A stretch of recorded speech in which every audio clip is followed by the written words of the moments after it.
Hi, welcome back guys. This is your friend, Cabbage Head Fanfics, back with amazing fanfiction. This is the series of What If Deku Had Monster Within Him. Now before starting, please give this video a like and subscribe to the channel if you want more videos like this. Now let's get into the fanfic. I don't think I follow, Izuku's mother repeats, glancing at her son next to her. Izuku is sitting on the wrinkled paper of the bench in the doctor's room. His fingers pick at each other anxiously, pieces of the skin around his nails flaking onto his lap. The words of the doctor are hard for him to understand. I thought. Yeah, so did we. It seems your son obtained a rare form of mutations. The doctor flips the papers folded on the clipboard in front of him. Rare, tilting her head to the side. A brow raises in confusion. She remembers seeing her son run up to her with claws instead of his usual stubby fingernails excitedly, seemingly normal on the lines mutation-wise. We don't know the full extent of his power, since it manifested later than average and not to its full potential. He clears his throat and adjusts the glasses perched on the bridge of his nose. But it seems his mutation has a different chemical makeup. We ran some blood tests to see what kind of mutation we are exactly dealing with. The chemical found responsible for mutations is in there all right, and it's higher than it should be for just claws. Izuku looks up with worried eyes. Don't worry, bud. It's nothing to worry about. The doctor chuckles. It just means the mutation is on the unpredictable side. His mom opens her mouth but is cut off. I know you are worried, Mrs. Midoriya, the doctor sighs. Because mutations like this are seen to be unpredictable, there is a small chance he will suffer complications we can't predict, and its full potential might not come in for years. He pauses to take a breath. But, with practice and patience, a quirk like this can be formed into something fine. Izuku perks, a smile cracking on his face widely. He barely registers the next words his doctor spews to his mother next, and he almost doesn't feel the cold disinfectant wipe on his arm, prepping for his quirk shots. Izuku is in his own little world. He has a quirk. Izuku believed his quirk was interesting. Undoubtedly any quirk was cool to the hero fanatic, but not everyone thought the same. Laughter erupts when he sprouts minuscule claws from his hands in an attempt to show off his new discovery to his classmate. Wow, Deku, it's more useless than I expected. Bakugo, his best friend at the time, barks. I told you, Kaken. The doctor said it's not done growing. Izuku whines, retracting the new additions to his hands. Bakugo snorts. Yeah, right. They probably just said that so you wouldn't cry like a baby. The rest of the class giggles at the comment. Izuku only illustrates his emotions. Uneven tears drip from his eyes and he turns his face to the side in shame. Like I said, that crybaby can't go a day without crying. Bakugo's voice only amplifies more as the class's snickering lowers to hushed whispering. Whoa, are his whole eyes green? One of the kids mumbles loud enough for Bakugo to catch. And with that, the short blonde stomps over to the teary greenette with curiosity. Ew, it's kind of creepy. Doesn't that hurt his eyes? What does that even do? The children buzz with comments as they observe Izuku and his newly colored eyes. Bakugo only stares with his mouth gaping open. Leaning forward, he clutches his stomach and lets out a raucous laugh. Oh my god. Not only is his quirk useless, but he looks like a freak. The class convulses with hysteria. Izuku only hoped for the same gorgonizing awe he and his classmates showed for Bakugo and the brilliant sparks that sprung from his palms. But life isn't fair to everyone. All men are not created equal. To the very core, everyone is human in some way. But with a growth of superhuman abilities, society discriminates and creates standards and labels not everyone can follow or appreciate. In Izuku's case, he can't seem to keep up with the standards the world predetermined for him. Freak. Useless. Izuku was never really quite sure what the purpose of this quirk was. It doesn't help that it never budged since 5 and it's not on the flashy side like his classmates. It's boring, really. The most his body shows is the pointy claws extended outward from his fingers, and the occasional colored eyes that appear when his emotions are unstable. It's annoying more than anything. He's scribbling in his notebook, a nail scratching the table out of habit. Wood splinters crack from the surface from each stroke. At this point, his mom will have to pay out of pocket for damaging school property. The desk is practically a safety hazard for someone's hand. His hair is messy and untamed green curls falling in front of his face as he looks down at the paper he's writing on. He tries to keep his hair on the longer side in case his eyes change without him noticing. His mother hates that he refuses to cut it shorter than the eyebrow. She always liked his eyes, but that never mattered to all the others who spit at the sight. Now that you mention it, isn't Midoriya planning on applying to Yui as well? Izuku tunes into his teacher's lecture at the wrong time. The question makes his hand sprout claws on all 5 fingers. He wants to slam his head on the desk and hope to God it knocks him out so he can avoid what comes next. As expected, the classroom quickly erupts in ear-piercing laughter. Great. Izuku grumbles and sinks into his chair, trying to ignore the cackles of his classmates. Really, is he asking to get killed? He hears comments chime in among the mocking laughs of his classmates. They will take one look at his creepy eyes and say no. Izuku places a hand on his forehead and leans an elbow on the tabletop. He really doesn't know why they even give a shit. It's not like he's ever actively bothered them in the first place. He's just unlucky to be on the bad side of society's bantering. Are you kidding me? A voice triumphantly booms over the rest of the chatter. God, and it makes Izuku want to vomit. He desperately tries to keep his gaze focused on the chalkboard facing him at the front of the room. Do you seriously think a quirk like that can even be considered? A faint sizzle emerges from Bakugo's glowing palms as he stomps over to Izuku's tattered desk. Izuku is rolling his eyes internally at Bakugo's shrewd comment. His eyes stay facing forward habitually, undoubtedly pissing off the blonde further. No one from this shitty school is allowed to get into Yui, but me, Bakugo growls, especially you freak. A palm-sized explosion crashes in front of him. He's too used to this to flinch. It isn't strong enough to add damage to the already mangled desk, but it's enough to leave behind a foul smell and soot on the edges of his notebook. Izuku clenches his fist, scraping nails against the splintered wood in a screech. Izuku can feel the heat emitting from Bakugo's hands as his palms crack and pop, heartbeat rising to his throat. He swallows it down. Bakugo looks down at Izuku's trembling fist and barks a laugh. You gonna do something? Huh. Grabbing Izuku's wrist with a sweaty hand, Bakugo yanks Izuku closer to him, causing his ribs to jolt into his desk painfully. Izuku just looks at him nonchalantly. To your seat, Bakugo, the teacher says with mild annoyance in his voice. Bakugo grunts, letting go of his wrist aggressively and walking back to his seat with a scowl. Izuku only sighs and brings his gaze back down to his notebook. Class comes to a close shortly after, and before Izuku has the chance to grab his bag and bolt, with haste, he is slammed back down into his seat with a rough hand. A long sigh is pushed out of his lips and he lets his eyes slip to the side to glare at his classmate. Bakugo is fuming. If I see your ass at the entrance exam, you're dead. Leaning forward, Bakugo's breath huffs in a ticked manner. At this point, the blonde is starting to sound monotonous. He is way too close for comfort. Izuku finds his hand starting to shake as a couple of nails pressed against the desk form points. It's just a school. Why do you care? He says bitterly, grabbing his notebook and attempting to shove it into his backpack. But, of course, it is snatched from his hands. Waving it in his hand, Bakugo leans in closer. Let's get one thing clear, Deku, Bakugo snaps, eyes narrowing. You will never be on my level. And certainly not with that fucking poor excuse of a quirk. His palms clap together, releasing a puff of sparks, catching the notebook's papers on fire. The smell of scorched ink and paper stains Izuku's nostrils. He makes a strangled yelp as all his work is promptly ruined. His chest tightens and squeezes as he inhales the rancid smell. God, you really don't know when to stop, do you? Izuku rolls off his tongue without thinking. He counts in his head a number of ways he will die in the hands of Bakugo. There are a lot. Let's be real, he's fucked. He realizes he crossed the line this time. Sure enough, his book is hurled out the open window across the classroom. Izuku sees red as his emotions crack. He desperately wants to fight back, but even he knows he could never win. He can't yell, he can't kick, bite, scratch, fight. No matter what he does, his future is sealed, and so is his notebooks. He just has to sit and take it until the blonde gets bored and makes his leave. I will stop when you get it in your thick skull, Bakugo grumbles. Just because of a predetermined power he can't change, people can't seem to accept him as a part of the strong.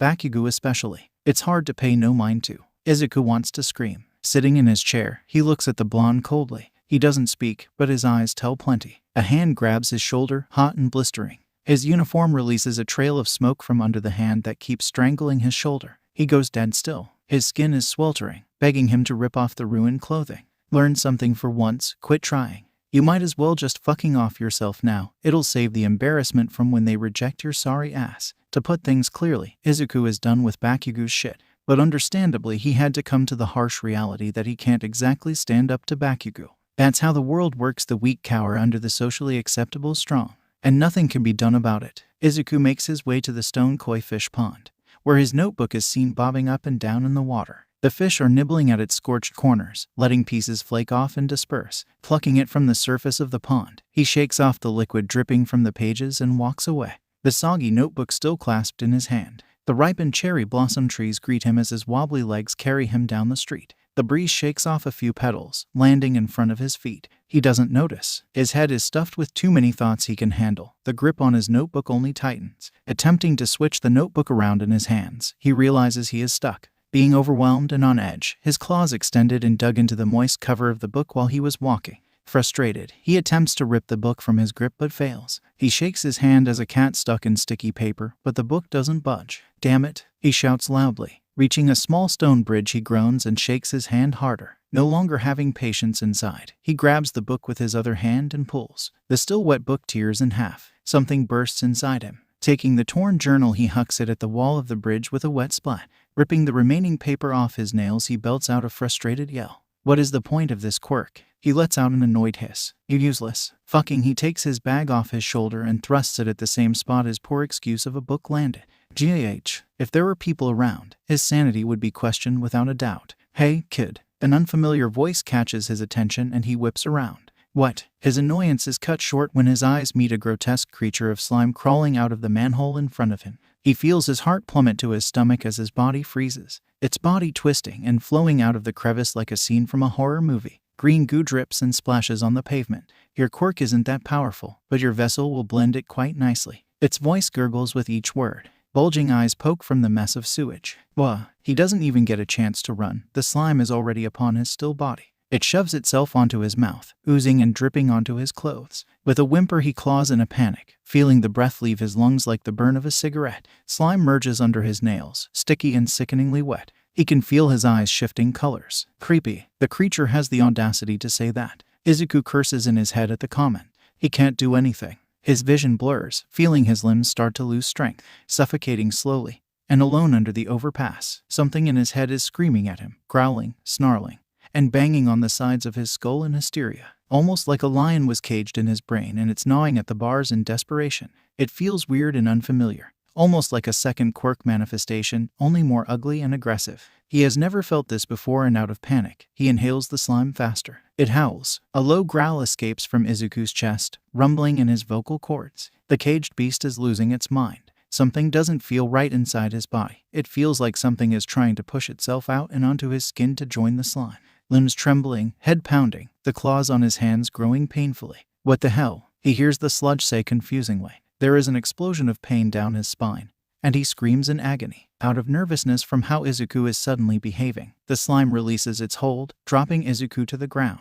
On all fours, he heaves and coughs, feeling sharp fangs poke at his lips. Izuku's head is on fire. His entire body feels wrong, almost like it's misplacing itself like a broken puzzle. What the hell are you? He hears the slime monster say. It's pressing itself against the cold stone of the underpass, quivering. It flattened its body in fear like a piece of gum on a shoe. The screaming never left his head. It's only gotten louder and louder. It hurts so bad. Izuku lets out a pained yell, only it comes out twisted. Hunching his back like a feral cat, he presses his clawed hands onto the pavement. Sucking in breaths through his teeth, Izuku sounds like a mentally insane maniac. And all at once, his body is assaulted by a wave of unbearable pain. Bile shoots up his esophagus and chokes out of his mouth. It's hot, hotter than usual. Heaving, he looks at the ground and sees a sizzling neon green substance on the ground. Boiling liquid flows from his eyes and onto the ground, blinding his vision. What is going on? Looking at the horrified sludge, he reaches out a shaking hand.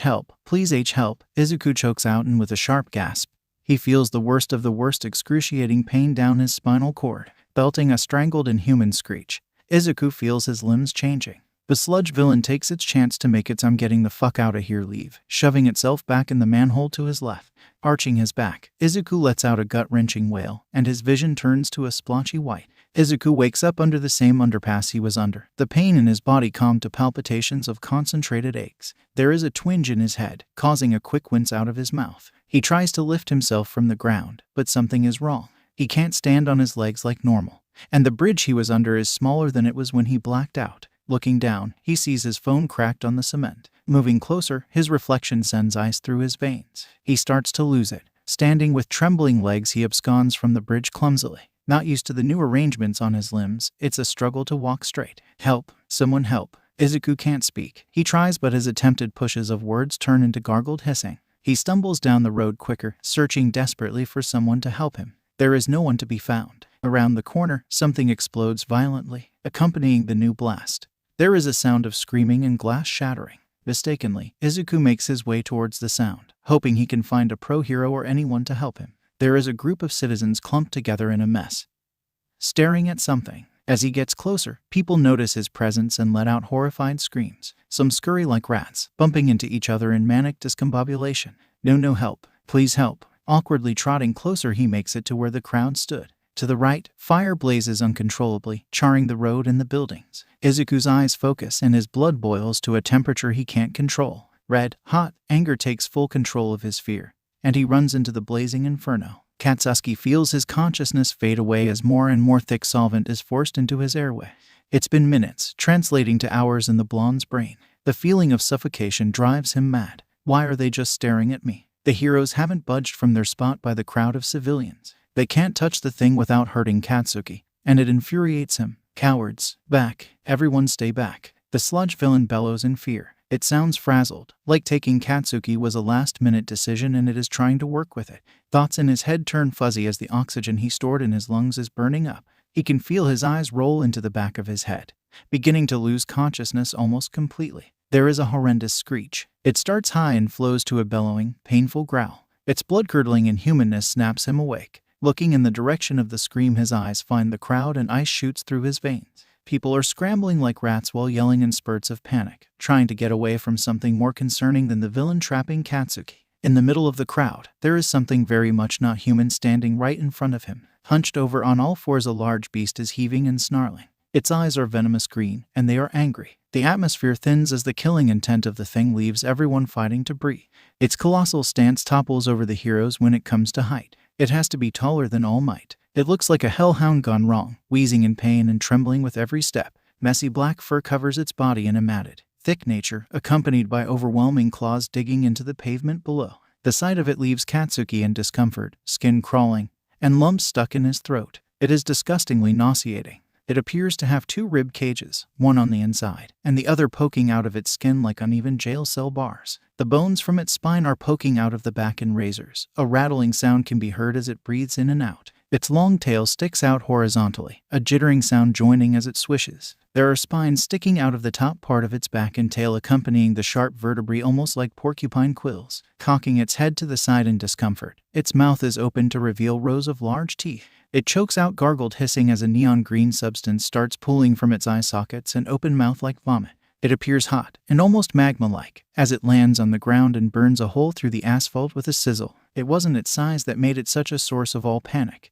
Not that, nor the dog face with its pointed ears, acidic eyes, wet nose, and drooling maw. It wasn't the weaponized claws, nor the sickly stature, nor the teeth poking at its lips. None of these, though any one of them might well have driven anyone to madness. It was the feeling of death and decay that flared from its body. What the hell is that thing? As it inches forward, Katsuki feels more and more distress down his spine, and he can sense the slime monster that's holding him feel the same. A choked growl spits out of its throat, and its tormented limping and pain shifts to a sudden lurching run. Hysteria consumes the blonde. Even he knows he is fucked with the situation he is in. His lungs are being suffocated. The sound of claws scratching the ground ring in his ears. He is completely, utterly fucked. He braces for the animal to sink its teeth, puncture vital organs, spill his blood, or gruesomely display his intestines on the street. Right as the monster grows close, he hears the sludge villain beg for mercy as if the creature were an omnipotent god. No, please. I'm sorry. The beast propels its unstable body from the ground and opens its jaw wide.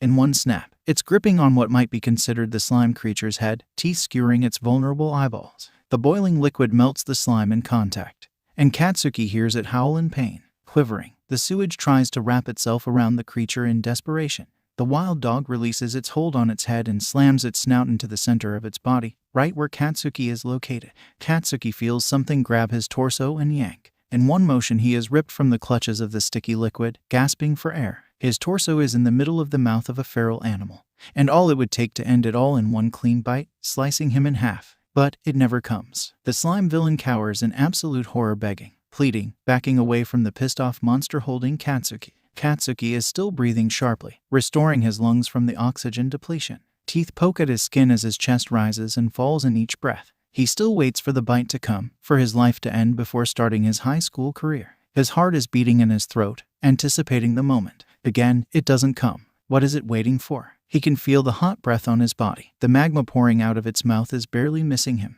His head turns to face the eyes of what is holding him surprisingly gently. It droops its head, dropping Katsuki to the ground, landing on his ass with a thump. He doesn't run, nor does he scream. He just gazes at the face of the revolting horror that saved his life. It looks at Katsuki with a deadly glare, almost as if it was angry for having to save him. Before the information is processed in his brain, The monster takes off in an ungainly run and leaps onto the cowering sludge. Everyone is deathly still, including the heroes, and the police officers shielding the rest of the public. There is a bubbling sound as the acid in the monster's mouth melts the sludge to a diluted degree. Biting, ripping, gnarling, and tearing. The wolf creature destroys the sludge that no one was able to even touch moments ago. The sludge is in hysteria, screaming, begging, trying to escape the pain of the massive jaws clamped over its eyeballs and mouth. Katsuki watches the creature rip at the villain like a feral dog. But as he watches, he notices bulging tears joining the radioactive green. The air is uncharacteristically quiet. Before anyone has the chance to break their limbs from the frozen trance, it completely disintegrates the sludge villain's entire head, leaving the villain still and cold, and in a puddle of green. All Might is really fucking late. Like, atypically late for the hero. He barges through the crowd and freezes at the now stone-cold dead sludge villain on the ground. Katsuki watches as the hero shakes his head and moves towards the wolf with an authoritative strut, avoiding the flames bursting from each direction. Turning its head, the wolf lets out a whimper, burnt sludge dripping from its jowls. There are tears streaming down its face, almost like it's terrified of the actions it just acted on. It backs up as All Might grows close. A stream of sweat drips down Katsuki's forehead. Katsuki can feel the overwhelming presence of the hero as All Might passes him, shooting Katsuki a toothy grin and a thumbs up. Tripping on its own feet, the wolf scuttles quicker. "State your business, villain," All Might shouts, sending ice into the last word. The creature's eyes bulge wide, petrified of the way All Might just spoke to him. It opens its mouth and only lets out a low gurgle, hacking on the acid collected in its throat. Fine. Before Katsuki can blink, All Might is already in the monster's face, delivering a bone-cracking blow to its jaw. Flying backward, the wolf skids on the pavement, bones on its back scraping against the rough surface. Getting up with trembling legs, it whimpers louder, sounding afraid. Its ears are pinned to the sides anxiously, accompanied by its spine tail tucked between its legs. Again, All Might nails it in the face. This time it doesn't get up. All Might walks over to the monster and puts a bulking hand on the back of its hairy neck, holding it down. It doesn't struggle, it just goes limp under his touch. Police cars and vans blast through the barricades, slamming to a stop in a circle around All Might and the monster. Sirens blaring and piercing Katsuki's ears. A police officer touches Katsuki's shoulder, making him jump. He doesn't hear what the officer says to him, because as he makes eye contact with the wolf sprawled on the ground, it whispers something very faint. "Help me, please." And it passes out. Izuku wakes on the surface of what looks and feels like a tar pit. Eternal darkness swallowing the atmosphere, suffocating and cold. He is no longer at the scene of the hostage situation, but somewhere wrong. It's a personalized room from hell. His insides twist, feeling absolute terror from the unknowingness of his surroundings. Belly cramping from the foggy memories in his head. Where is Izuku? A flash of his classmate pinned under rows of fangs churns his stomach. The hero's trembling body's fear-soaked eyes. The feeling of All Might's fist connecting with his face returns. Bile creeps up his esophagus. He can still feel the acid on his face and the sludge villain's body stuck in his teeth. Izuku just might puke. Something skitters, turning his head to the side. His eyes match with green. Angry, sour green. The monster he once felt moments ago in his skin is snarling with teeth bared, fur on end. It barrels towards him as he did to the slime monster. The floor slushes with each step. Izuku opens his mouth to scream, only letting out a squeak. His lungs are tight, pressing, pushing, desperately attempting to release a yell. Twisting his body, he scrambles, clawing at the liquid floor in desperation to get away. A tangled mess of slick tar and limbs. He isn't fast enough. The loose floor only negates his attempt to escape. He waits for it to open its massive mouth over his body and clamp tight, for his blood to spill and his organs to fail. It runs past him. Turning around, Izuku finds an exact copy of himself, only it stands completely still with absolute numbness. And in an instant, the beast lurches its body towards him. It grabs his twin and chomps onto his belly, spraying blood everywhere. It is horrific. With bony claws, it perches over the split body in a crouch, gnawing on his liver as a child that nibbles at fresh candy. He can hear its teeth sinking into each piece of flesh, squishing and ripping. Izuku can only watch as his blood paints the maw of the beast. He can only watch his intestines be ripped in half like licorice. He is being eaten alive, being replaced by something he doesn't recognize, and Izuku can only watch. Izuku jolts awake to a very violent jerk. It was only a dream. Only when he opens his eyes fully, he realizes all of it wasn't a dream. He's sitting in a metal box or the back of a car. Something jerks him again. Yeah, it's a vehicle of some sort. Its light metal walls and floor make his skin shiver. Looking down, he notices his body is still shifted in that monstrous form. What happened? Memories are shoved in his brain all at once. Panic flushes over him as he realizes the extent of the situation he's in. Looking around, Izuku searches for a way out of this. It must be one of the police vans, only it's more massive to compensate for Izuku's size. Standing up, he sniffs the area. It's cramped once he stands, spines and bones touching the roof of the van. His fur stands on end from the anxiety whispering in his body. He doesn't know where he is or how fast the van is going. Muffled voices come from the front, grabbing Izuku's attention. Pressing a pointed ear to the wall, Izuku scoots closer and listens. "Man, what a monster," the first voice states. It seems to be from a male. "I know, right? The thing really tore into that sludge villain," the second voice replies, also male. Izuku feels tears welling up in his eyes as he listens. He really doesn't want to remember that. "Man, I can't believe we have to take it there." Well, they didn't want to risk a normal jail cell. It's crazy that it's not even getting a trial. Just straight to Tartarus. It doesn't even speak. "It'll be easier for everyone if we just throw it in there and move on with our day." Ripping his ear from the wall, he stumbled back and slams into the back of the van. Tartarus. More and more panic and terror-stricken thoughts fill his head, blocking all cognitive thoughts. He flips around and tries clawing at the back door, biting, slamming against it with all his weight. Nothing is working. He slams again and again and again. His breathing becomes rapid and uncontrollable. The side of his body aches from the hard blows. As a caged animal would, he does everything he can to escape. He flops to the side in defeat after the metal doesn't budge, throwing the van to the side in the process. "Hey, quit moving around back there." An idea dings in his head. It's not a very good idea. Let's be real, but it's an idea. Standing again, he backs up to the left as far as space will allow, and he launches his body with full force into the right side. Tires squeal and the vehicle shakes and wobbles. It makes Izuku dizzy. Shit. He hears one of the voices yell before the entire van flips onto its side and slides on the pavement with a harsh screech. Izuku is thrown around like a rag doll in the back of the van as it collapses. Tires of other cars skid to stomps. Now's my chance. With the rest of the physical strength he can muster, he winds one of his clawed paws back and swings. Piercing the metal with success, he yanks, tearing the metal like a tuna can, squeezing his massive body through the space, wiggling and grunting like a fish out of water. Izuku slips out and scampers down the road, winding between cars and pedestrians. People shriek, and he can hear others calling 119. His claws dig into the asphalt, propelling him forward faster and faster. Izuku's bright green eyes dart around, searching for anything that can hide or protect him from the public. An alleyway to his left catches his eye, and taking a sharp turn he leaps over a faded yellow taxi and canters down the dark path. Panting, his breath grows hot as acid pools out, splattering on the brick walls he passes. There is no plan. All Izuku is doing is blindly running for his life. "Hey," ears rising in alarm. He looks around to try and identify the voice. His running doesn't slow as he searches. "Kid, up here," the voice repeats, throwing his head upwards towards the roofs of the buildings caging him in.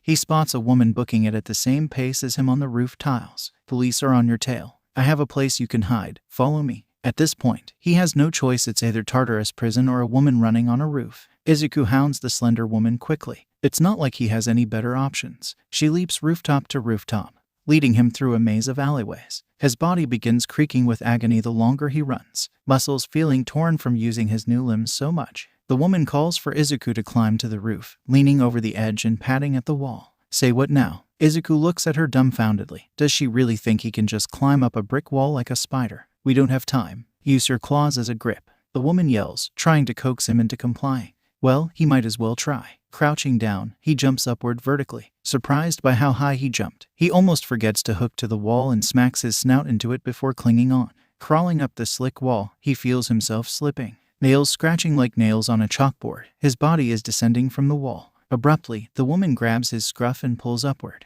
The sudden motion gets Izuku to accelerate up the wall and practically crash into the woman. Izuku almost impales her with the vertebrae poking out of his back as he falls. Shooting up, the woman grabs him again and leads him to the stairwell of the building. It seems he climbed onto an apartment complex. He towers over the woman by at least 3 feet, making her seem tiny to him. Thankfully, Izuku fit through the door of the stairwell and down the stairs, thanking internally whoever manufactured this building. As Izuku is led through the building, his nose burns from the smell of mold and rusty pipes. The building seems practically abandoned currently, and his highly sensitive nose is suffering. Shoving Izuku through a splintered door hanging on its hinges by a thread he literally had to be shoved in because of how big he is, the woman slams the door and locks it, letting the situation sink through his core. Izuku's legs shake and he collapses to the floor in complete exhaustion, floor shaking from the action. Every organ in his body, especially his lungs, feels like failing. Izuku feels his consciousness fade as his head droops to the cold, comforting wood floor. Okay, I think we are saw shit, man, don't pass out on me right now. He passes out, waking up. Izuku moves his body to find it's back to normal. Skin smooth to the touch, the fur and spines no longer shooting from his body, and his stubby fingernails greet him once again.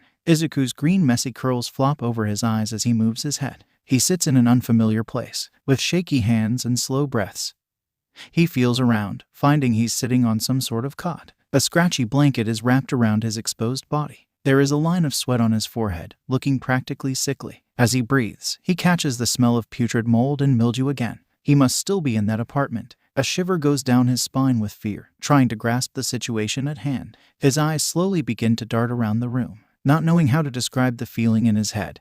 He sticks with "I am so fucked when I get home." "Good, you're awake." He turns his head. The lanky woman from before is standing at the doorway, legs and arms crossed, leaning against the splintered frame. Honestly, this isn't the weirdest thing he's experienced recently, but it's still up there. You were in a pretty nasty situation there, kid." Sighing, she walks closer to him. You don't see very many quirks like that around anymore. Long, dull black hair brushes her hips as her legs carry her. Izuku analyzes her appearance internally. "Do I?" "No, you don't. Hopefully not, at least," the woman says. Her eyes are tired, gray irises relaxed in a sort of half squint. "If you could, I would like to see if you are able to stand." Confused, he flips the blanket off. Legs shaky but stable, he lifts himself from the small cot. He isn't wearing a shirt, but a pair of large gray sweatpants too big for him. That is a question for later. The woman nods. "You can sit again if you'd like. Usually after large physical alterations like yours, it's only natural for your body to not cooperate." He watches her lips through each word.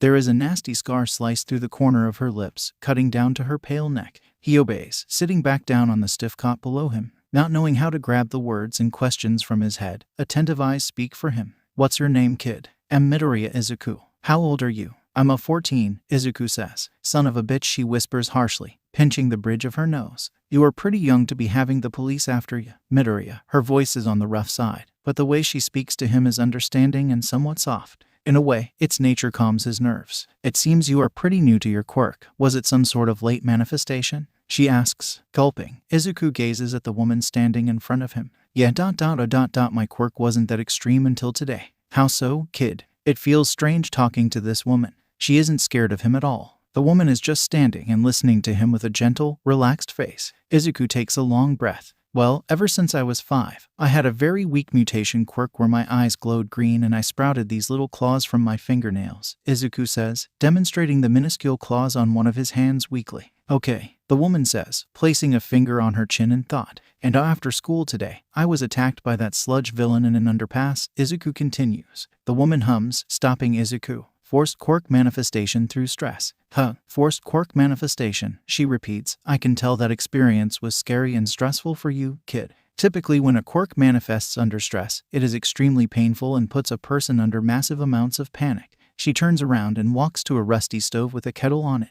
There is a faint whistle escaping from the tip of the faded pot, screaming to be taken off the heat. "Tea?" she asks. Izuku stares at the 2 cups she pulled from a cabinet that's door is hanging off its hinges. "Tea sounds good." The warmth and comfort is something he needs at the moment. He nods at her, leading to her pouring liquid into the cups. "It seems your quirk didn't have enough stress build up to manifest itself when you were younger." She gazes towards him, holding the steaming cups. "Did your doctor say anything in particular when it came in?" she asks, handing him the warm liquid. Her hand is soft and gentle. Silver rings litter each finger in decoration. "I mean, he said it could take years to fully develop. But 10 years. He grips the cup with both hands, letting its warmth travel up his arms and into his chest. The woman sighs, grabbing a small crate from next to the cot and pulling it under her. Quirks aren't easy to understand, even after 2 centuries. Sitting on the weak crate, the woman places the cup to her lips slowly. Every power has its own individuality and personality, even if it's as simple as a fire quirk, she says. Okay, he doesn't know where she is going with this. That means every power grows differently too,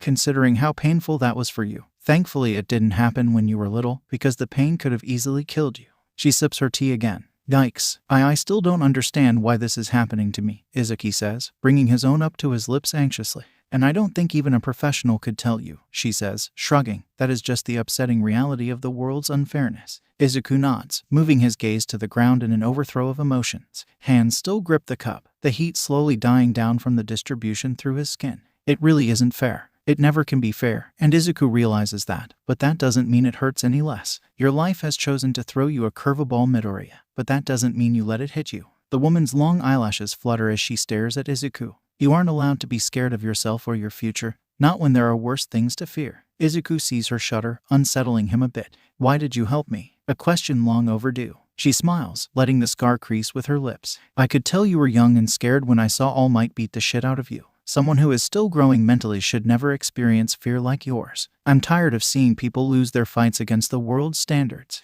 There are too many young criminals out here. For some reason, that last statement makes Izuku's heart crumble. The memory of the sludge villain being torn to bits pops in his head like a flashbang.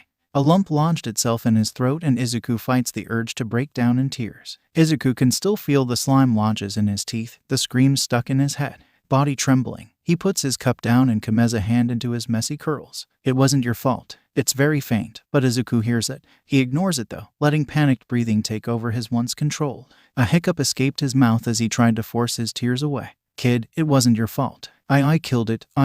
Look at me. Izuku snaps his eyes up at the woman. She is now crouched on the ground, closer to him. Two hands grab his shoulders and squeeze. Midoriya, you were very, very scared and panicking. You saw a criminal that once almost killed you, hurting someone else. Her voice is soft and sad, sounding on the brink of tears herself. You didn't do it on purpose. It's okay, kid, it's okay. The wells inside his tear ducts crack in half. Tears spill out of his eyes and he chokes a sob, melting into the touch of the woman's hands on his arms. I am not a bad person. Izuku cries out, I can't. And you aren't. You aren't, Midoriya. And you never will be. I'm a monster. Jesus. Flashlights point at jagged claw marks scattered on a dull brick wall. Did that thing seriously climb up there? A police officer asks, moving their light to the sky, towards the roof. Seems it, another chimes in. They had just finished bagging up the sludge villain's mangled corpse when they received the distress call that the monster escaped the van, almost injuring the drivers in the process. Arriving at the scene, they attempted to chase it down, barely missing it because of its few-minute head start.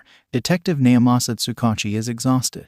They've been searching the city for hours, attempting to find the beast that escaped from police captivity. Its unpredictable nature and size make it dangerous, and the fact that they lost it makes his headache worsen. Rubbing tired circles on his forehead, Tsukachi walks through the alley trying to locate some sort of clue. A combination of tiredness and annoyance covers his eyes as he comes blank. All they have is the panicked scrawling on the wall and no way of knowing which way it went. And the apartments in this part of town are abandoned, so asking around isn't an option. Sighing, Naomasa clicks his flashlight off and shoves it through his belt. No point in spending all night looking.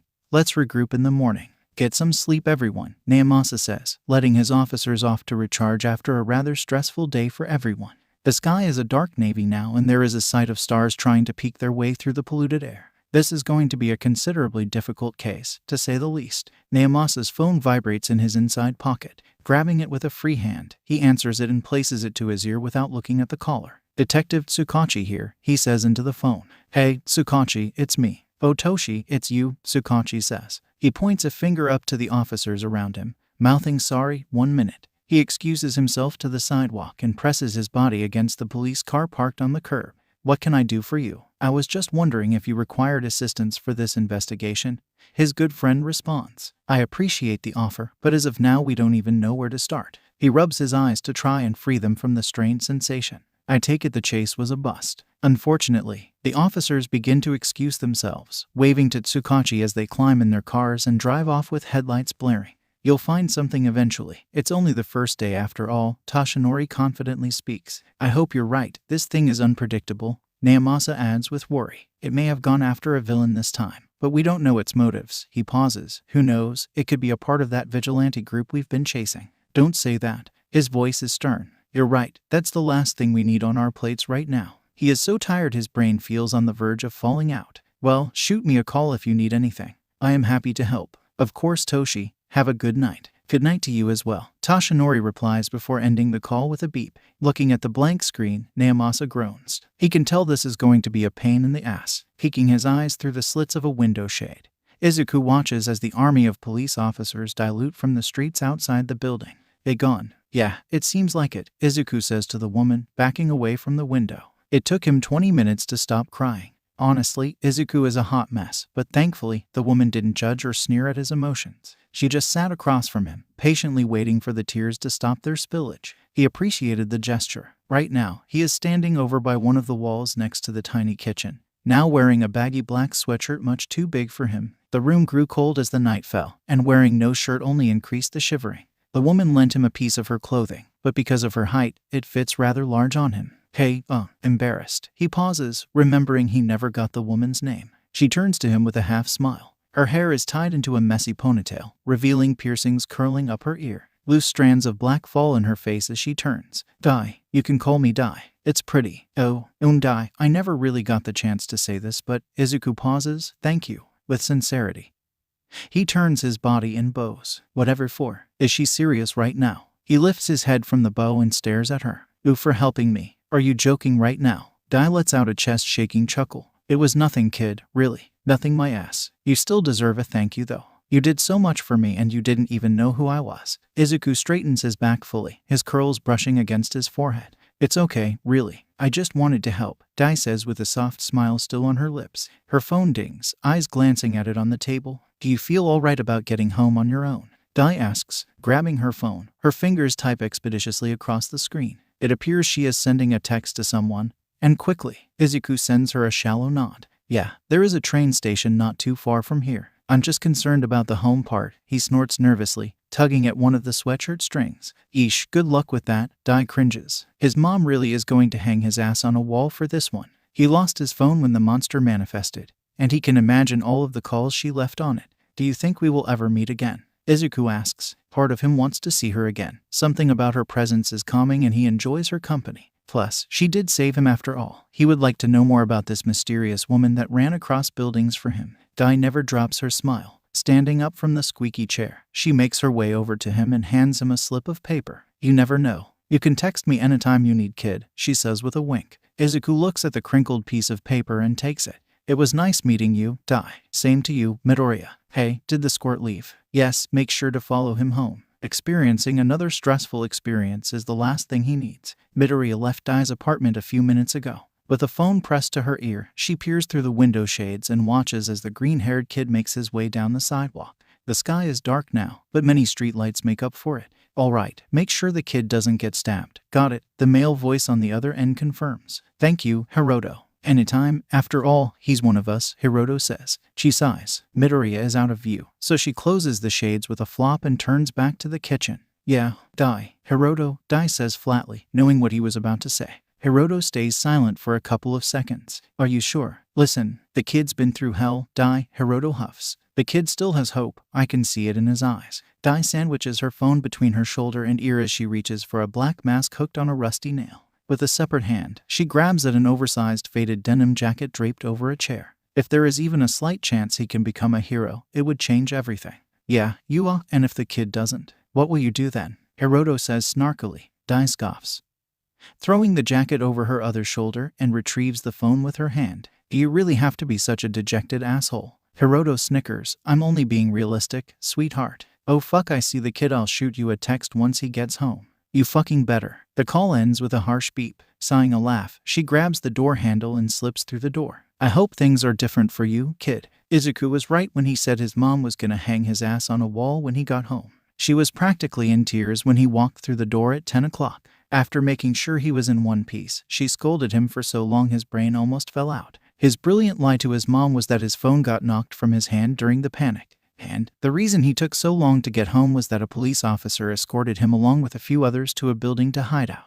Because honestly, if he told her the truth, he isn't sure if she would die from a heart attack or break down sobbing. Hell, maybe both. As for the question of where his clothes went, he literally didn't know how to fucking explain that. It was awful and not well thought through. He's shocked she even believed him. It could be because his mom's mostly focusing on the fact that he's home in one piece. He lays in his bed, failing horribly at trying to fall asleep. Izuku swears he can still hear the monster growling in his head as it rips and boils the slime to a nasty soup. So yeah, sleep is a no for tonight. His blanket is soft on his skin, practically melting to him as he shifts in bed. Izuku's body is overtaxed. Just laying down feels like a slice of heaven for him. But unfortunately, that doesn't guarantee easy sleep. So instead, he stares in thought like a trained insomniac.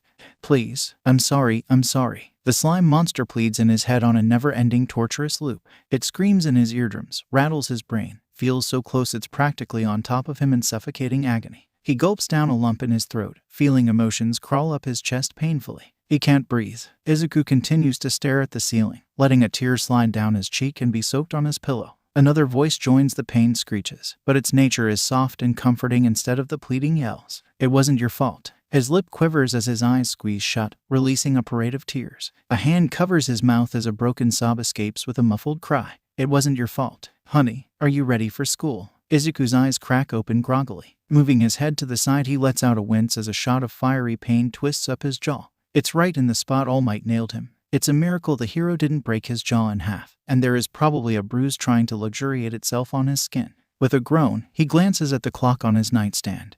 And he suddenly doesn't feel so very tired anymore. He's gonna be late for school. He didn't think he would be able to sleep last night, but that doesn't matter because he is going to be very, very late. Throwing his body out of the bed, he almost face plants on the ground as his legs tangle themselves in the blanket from his bed. Shit. Izuku untwists himself and stumbles to the bathroom. Language. He hears his mother's muffled shout through the door. It takes him 5 minutes to get changed and ready. His mom asks if he wants breakfast right as he bursts through the front door, swinging his faded yellow bag behind him. Fuck breakfast. Running is not a good idea for his crying limbs.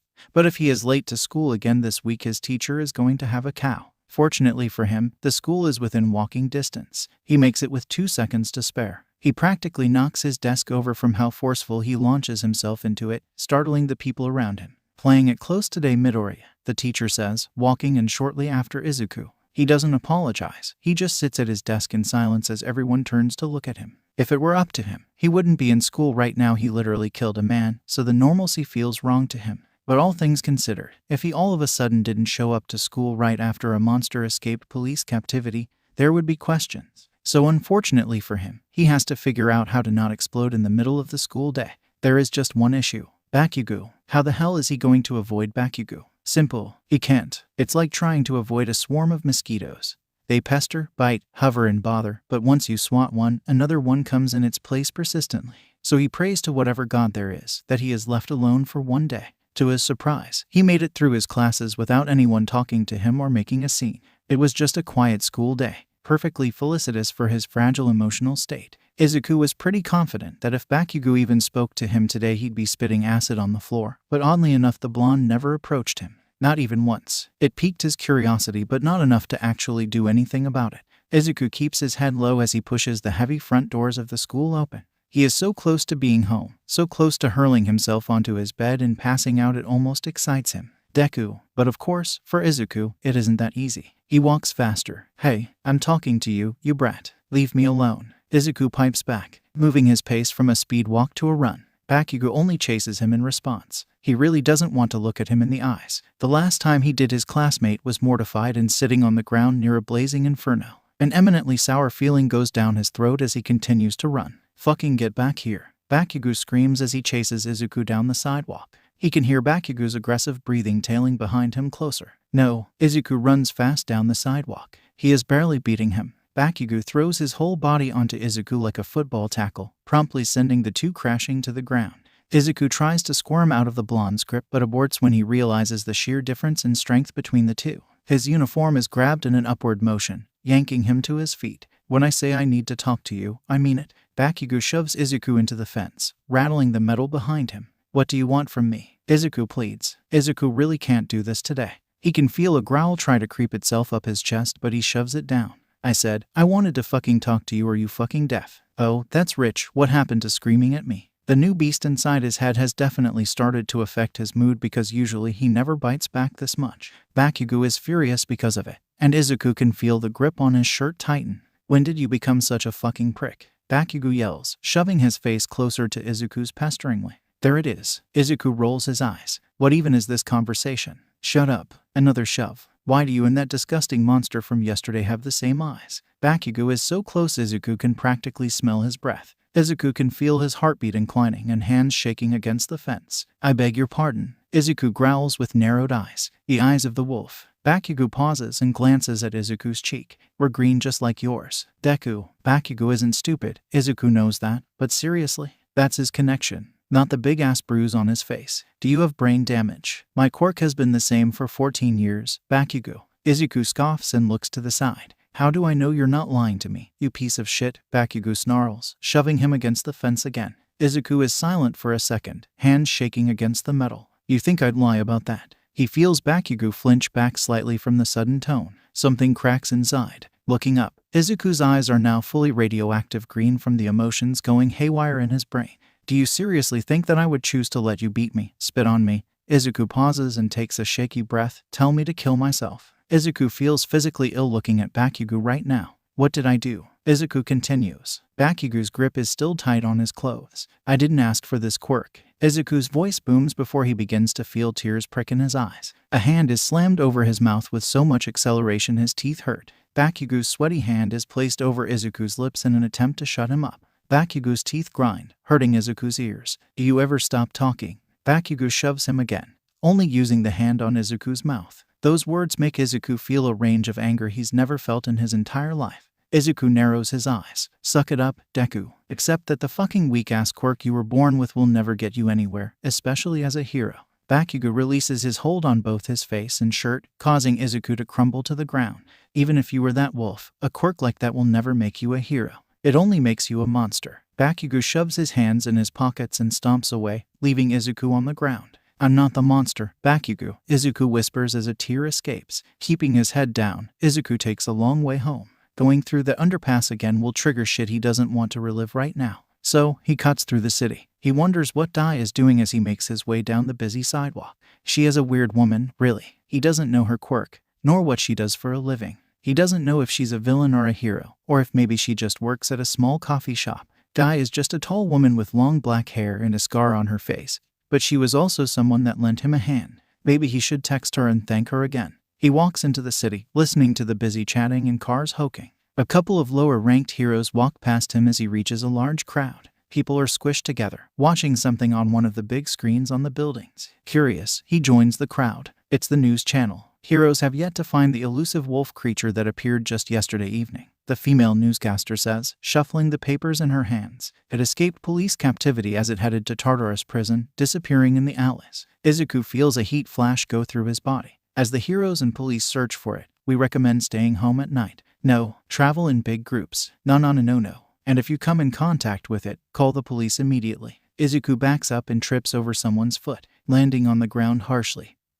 He backs up from the crowd in an awkward crab walk. A picture of him flashes on the screen, causing some in the crowd to gasp in horror. What is that thing? God, it's disgusting. Izuku's head starts to pound and pound. A familiar growl bellows in his brain. Right here, right now is not the time. Someone grabs under his armpit and lifts him up. You okay there, kid? Izuku turns around, breathing heavily as a pair of yellow eyes greets him. A man with tan skin and a black mask checks him over briefly. His voice is deep but comforting. Why yeah hi Izuku stammers, trying to keep his breathing under control before something bad happens. His head explodes as more voices beat against his eardrums. I hope they throw it in prison quickly. My kids don't need to be scared walking to school. It's hideous. Must be another one of those villains. Pain shoots down his spine. Panicking, he scrambles to his feet and runs. Kid, wait. The guy that helped him yells after him. He doesn't stop. His breath becomes hotter and thicker, something that sounds like an asthma attack. He pushes past people on the sidewalk, turning left into an alleyway. Greeted by dimmer lighting, he leans against the wall and grabs at his shirt with a shaky hand. He slides down the brick and crawls behind the dumpster next to him.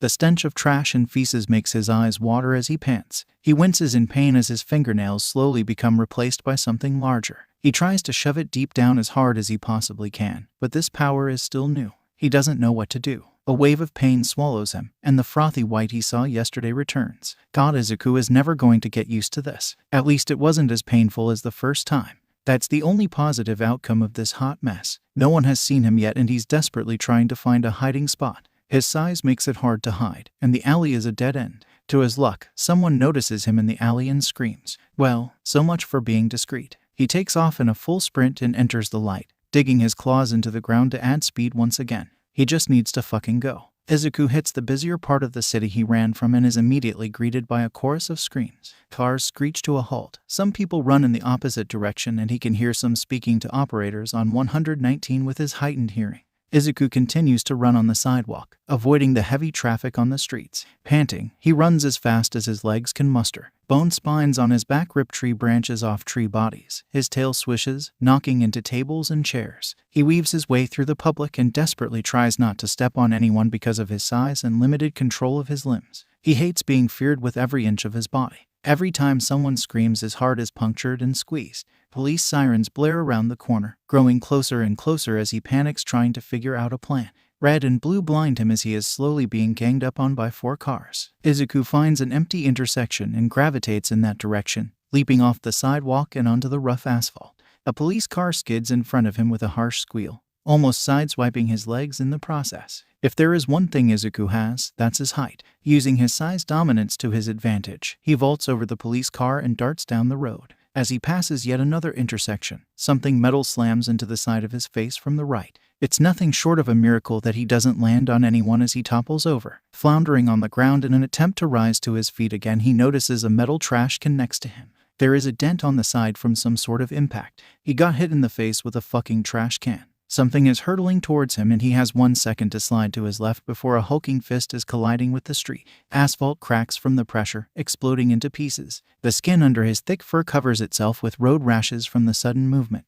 His quills puff out from the stress, ready to launch themselves at whatever is attacking him. His snout turns to find the hero Death Arms standing across from him, cracking his knuckles in an attempt to look menacing. Izuku's lips curl with annoyance, revealing sharp, yellow canines. God, why did it have to be Death Arms? Comply with arrest or suffer the consequences. The hero yells. Izuku untwists his limbs and stands. He towers over the hero by 3 feet, so he makes it leverage on his behalf. He crouches his body in a defensive position and pins his ears back, waiting for the next blow. Consequences it is. The hero lunges towards Izuku, but he's ready this time. Death Arms swings a wide left hook towards him, too easy to read. Abruptly, Izuku snaps his head to the side and bites down on his arm with very little pressure to prevent injury on the hero. He then cracks his head and sends the burly man soaring. Death Arms lands and tumbles down the road. Izuku cringes at the landing but takes his chance to leave the scene. Turning, he prepares to break into a sprint once again when he hears a gunshot.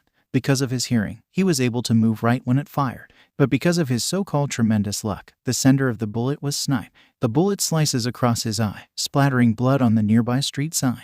With a howl, he staggers half blindly, blood pouring from the graze on his face and dripping into his mouth. The taste of metallic makes him gag. Izuku wheezes and gargles from the pain, trying to clear his now scrambled brain so he can get the hell out of here. Snipe walks closer and points his gun at Izuku's leg as a warning. Surrender or I shoot. He can't see out of his right eye. Blood begins dripping onto the ground with the acid from his mouth creating a nauseating stench as it combines. His fur is on end, spines rattling from the anxiety coursing through his body. Izuku is trying to painfully vocalize something, anything. Gurgles, hissing, and growling are all that can be heard. One more warning. The police cars now surround him in a threatening circle in the intersection. People stand behind barricades holding their phones as they observe the fight, clicking pictures, taking videos, commenting on his vulgar appearance. It's sickening to him. Izuku tries harder, trying to push more out of his chest, hoping his vocal cords can still register his thoughts. He hears Snipe press his finger closer to the trigger. No. Snipe freezes, and so does everyone else in earshot.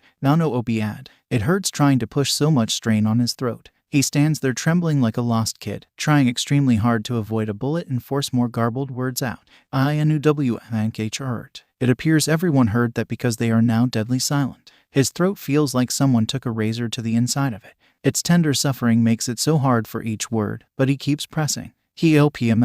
Out of impatience, Death Arms charges and Izuku flinches. From the sudden movement, it alarms Snipe, causing him to pull the trigger and fire. There is a bang and a sound of flesh ripping. Izuku wails from the impact, legs buckling from under him. He collapses onto the ground in a crumpled mess. It hit him right on the shoulder, near the collarbone. The pain is unimaginable, tearing through each nerve and throbbing in his bones. He can feel tears cascade down his face, mixing with the blood and acid. The heroes and officers close in on his injured body, and he feels like screaming at the top of his lungs. God, it's horrifying. Disgusting. Put it out of its misery. Freak. What a monster. Izuku can hear the crowd's mumbling grow louder and louder. He wants to rip his ears off and cry. Freak. Useless. Monster. Interrupting the mutters. A scraping sound makes Izuku's ears twitch. Its high-pitched nature scratches the back of his brain like a centipede crawling on skin. In a brilliant sense of déjà vu, the manhole cover in front of him pops open. The heroes stop in their tracks and watch as the heavy metal cap from the sewers rolls on the ground. Reptilian hissing echoes through the chambers down below and scaled claw grabs onto the asphalt, followed by another. Its faded green and black physique draws everyone's attention. Its arms are large, so there is no chance the entire thing can fit through the tiny hole in the ground. Right, no one expected the reptile's bones to snap and crack as its body contorts itself into a sickening twist of limbs and spine. Its elbow gets bent to such an acute angle. The bone shanks itself through the tough scales of the animal. Izuku sees someone from the crowd turn their head and vomit from the horrifying sight. The air turns discomforting and bitter, leaving everyone struggling to breathe.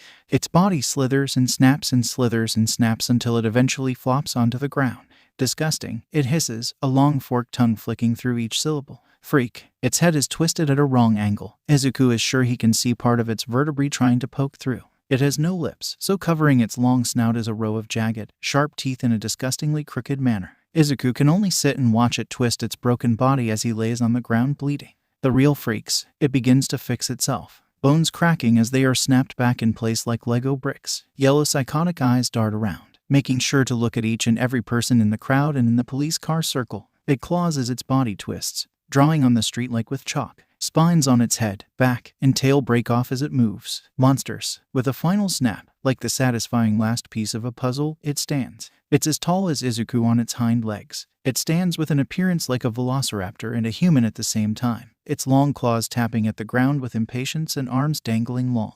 Its head tilts to the side, eyes bulging wide. A prolonged tail swishes to the side. Are people like Yao? Its tail flicks, shooting spines out at the ground in front of the heroes like rounds of warning ammunition. Izuku's eyes widen at the quick action, still laying on the ground as blood pours from his wounds. Snipe and Death arms jump back, avoiding the spines from hitting their feet just barely. The lizard hybrid turns its body and walks towards Izuku, ground thumping through each step. Terrified, Izuku begins to whine and tremble like a kicked puppy. It crouches down to his level and scoops his injured body up with no effort even though Izuku is bigger in size and weight. Izuku can feel its cold scales against his skin. Throwing Izuku over his shoulder like a wounded soldier, it digs its feet into the ground and takes off running. No one follows. This feels like a part of Izuku's daily schedule now. Hiroto, are you fucking kidding me? He flutters an eye open to the muffled sound of yelling. He doesn't know where he is, but it seems he's sprawled on yet another cot but in a medical room of some sort this time. The lights are off so he can't see much, but he can practically smell the stench of medical supplies. Izuku is back to his body, and without a shirt again. The deja vu hurts his head. Bandages wrap around his shoulder and back, covering the gunshot wound. There is another round of bandages covering the eye that got grazed, so he is currently only seeing with one eye. What did you want me to do? Huh? A male voice screams back. Their name is Hiroto. I don't know, maybe not grab the kid in the middle of a fucking fight, where everyone and their mother could see. The voice seems familiar. Izuku groans and from the volume coming from the other room. Huh? Okay, Dai. Did you want me to leave him to bleed out? The familiar name wakes him up. Dai, you're literally asking to get your dick ripped off. Dai, he says out loud this time. He hopes it's the Dai he knows because right now he needs to see a familiar face. Shit, the kid's awake. Now you've done it. The male voice announces. They heard him. The dark room he was in is greeted by a now blinding light as the door opens.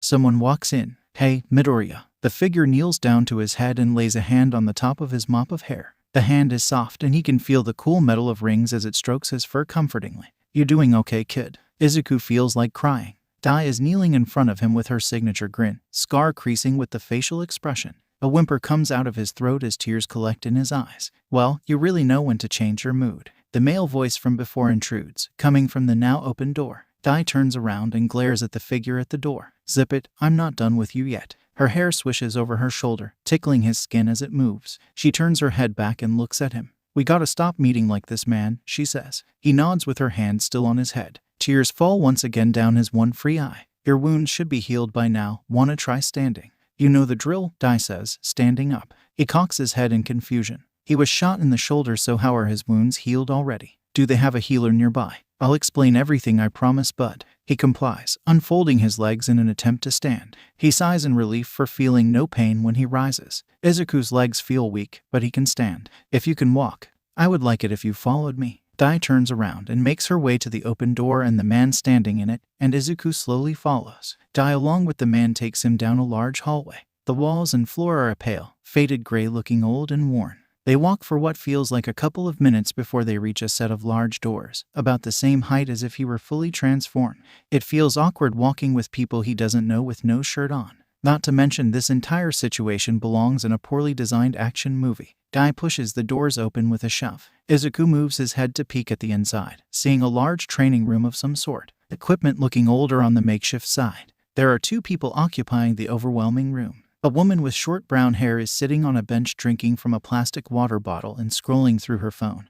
And there is another woman with a cobra head adding weights to a barbell. The woman on the bench turns her head at the sound of the door opening and inhales her water, choking and spitting it all over herself. Dai and the man that may or may not be named Hiroto in front of him walk in, and Dai waves a hand for him to join. Nervously, he follows. Hesitantly, he follows them. He isn't wearing shoes, so his feet touch cold concrete at each step.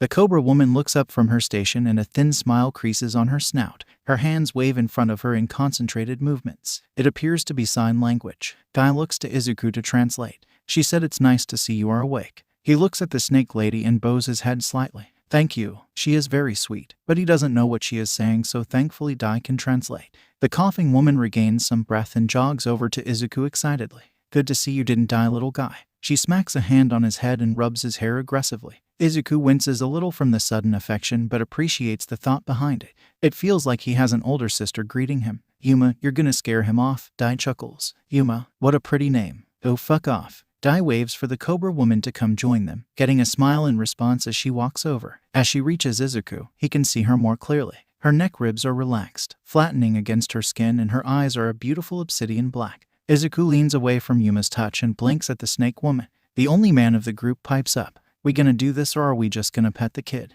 Izuku doesn't see it, but he knows Yuma is rolling her eyes right now. He looks at Hiroto and begins to bask in his appearance. It's the man from earlier, the one that helped him up. "Weird, that's a coincidence. Here, kid, doubt you'd wanna be like that for the rest of the day." He turns and sees Yuma handing him the black sweatshirt she was wearing.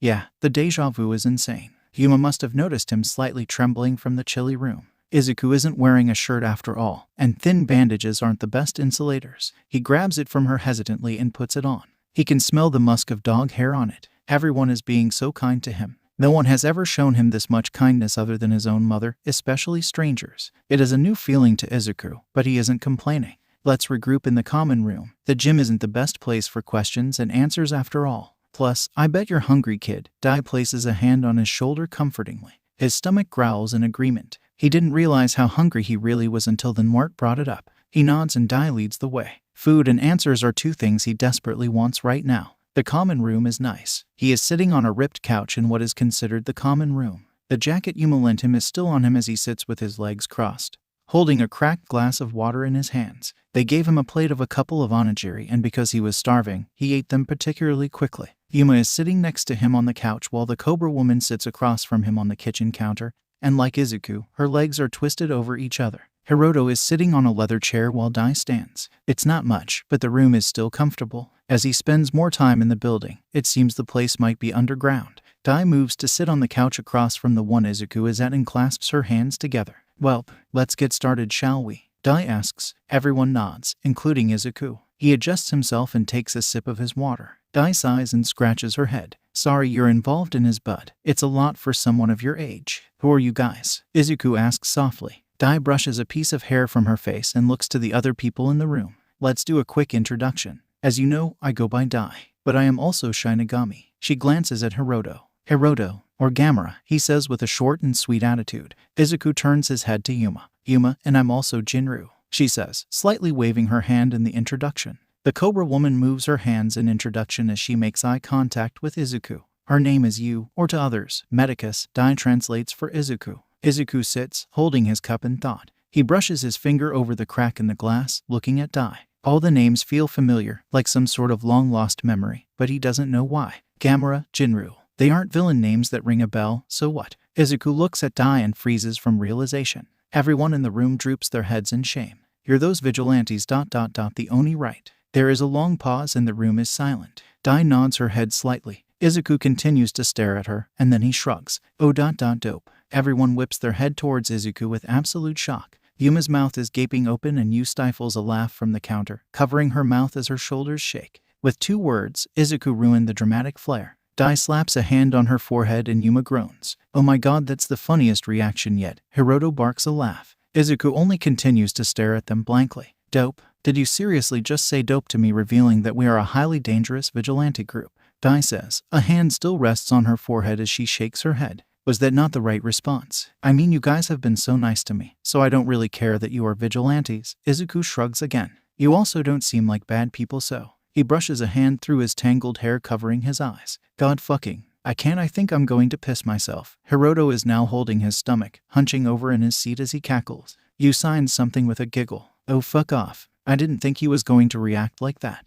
Dai yells at you and she only laughs harder in response, almost falling backward off the countertop. Are you guys sure you're one of the most threatening vigilante groups? Izuku joins in with a joking tone.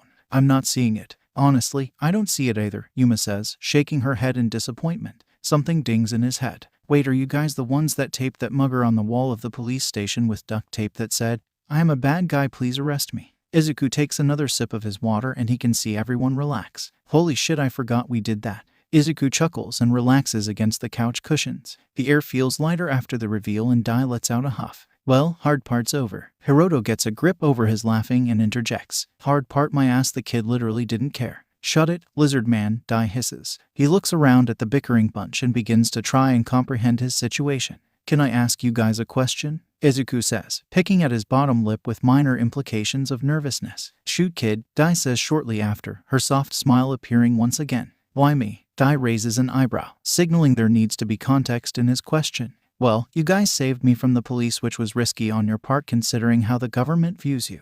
Not to mention you somehow healed me, clothed me, and fed me. So, why? Why me specifically? He fiddles with the cup in his hand, keeping his gaze down.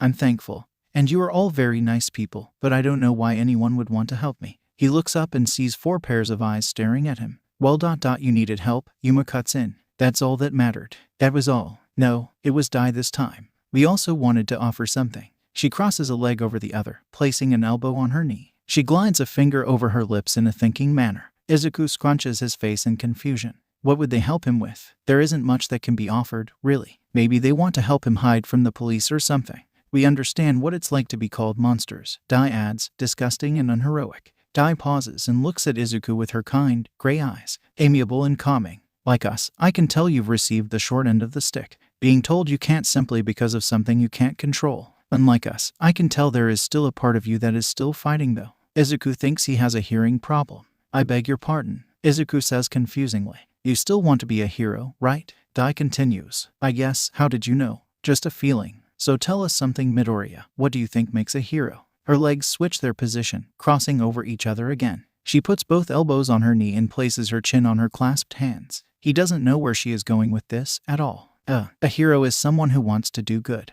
to help people and protect. He leans back against the couch fully, feeling the soft cushion against him. Exactly. I still don't understand what this has to do with me wanting to be a hero. Izuku scratches his temple with his pointer finger. Yuma comes in this time. Kid, what do you think you've been doing?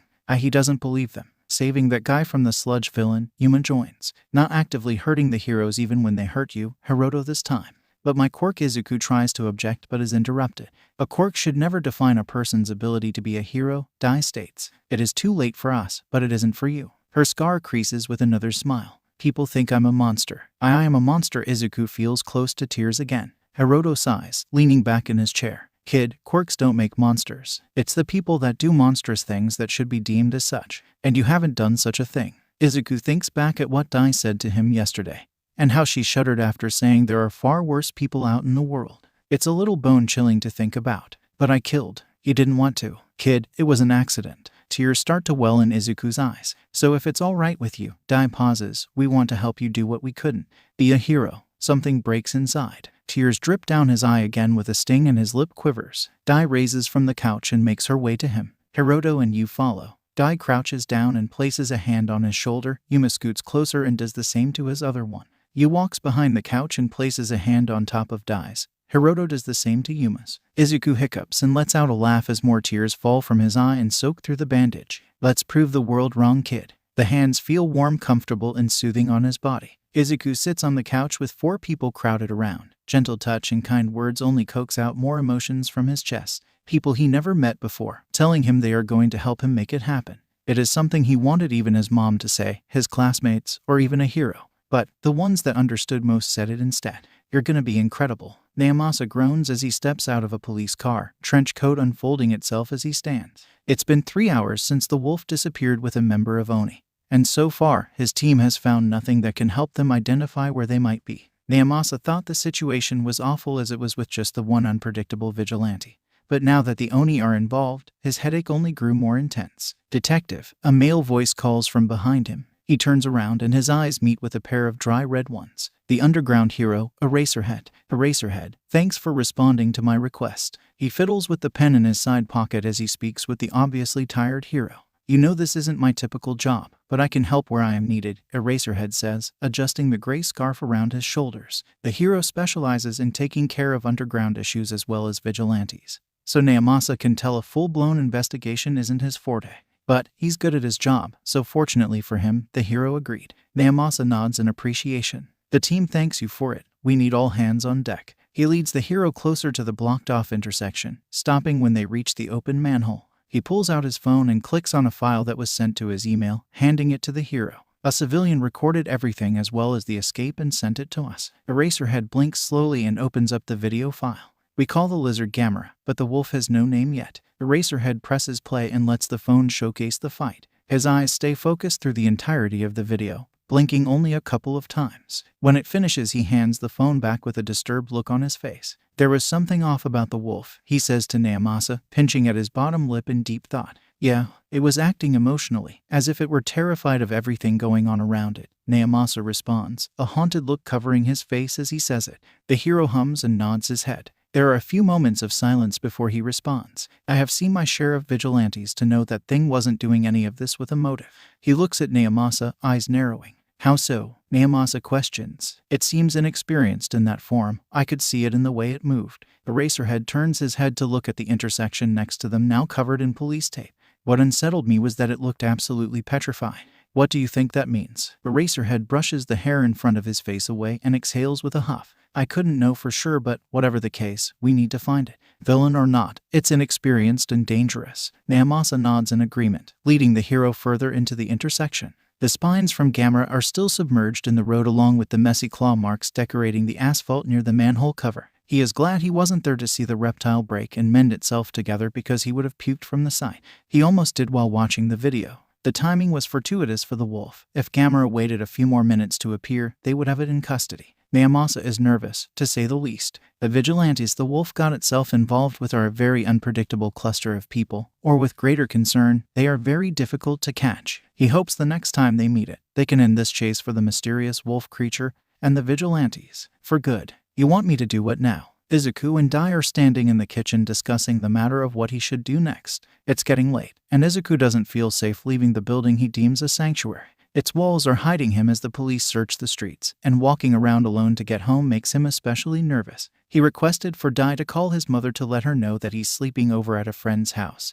The sound of another mother will be sure to calm down his own. He only assumes that she is losing her mind at home right now. Please, I don't feel comfortable going home right now, and my mom will only feel better hearing from another adult that I'm okay, Izuku pleads. He is thankful tomorrow is the start of the weekend, making his situation easier to handle since he has a couple of days to work everything out. She looks at him hesitantly but then pulls her cracked phone out from her back pocket. She hands it to him to type in his mother's number and hands it back when completed. Placing the phone to her ear, she waits for his mother to pick it up. A couple of seconds later, he hears his mother say hello on the other side. Dai throws a fake smile on her face and replies, Hi, this is Mrs. Suzuki. I am calling to let you know that your son is with his friend here. It sounds like she came up with the last name on the bat. He covers his mouth, trying to muffle his laugh. She glares at him and shoots a middle finger in his direction. Izuku can hear his mother's cry of relief hearing that he is okay on the other side of the phone. Yes, Mrs. Midoriya, he is doing all right. My daughter and your son ran into each other during the panic. And due to the bad traffic all over the city, we thought it was best he spent the night, Dai continues, looking nervous as she speaks to his mom. Izuku watches Dai nod her head and hum. Mrs. Midoriya, he's right here. She then shoves the phone at Izuku and falls to the ground with a groan. He places the phone to his ear. Hey, Mom. Oh my goodness, hey honey. His mother sighs with relief. Are you okay? Yeah, I'm okay, Mom. Suzuki said I could stay over since things are a little crazy. I hope that's okay with you. Yes, of course, as long as you're safe. Thanks, Mom, Izuku says, glancing at Dai on the ground. Of course, honey. Have Mrs. Suzuki text me when you are on your way home. Your new phone came in the mail today, by the way, so we can set that up when you get home. Sounds good. He almost forgot he didn't have a phone.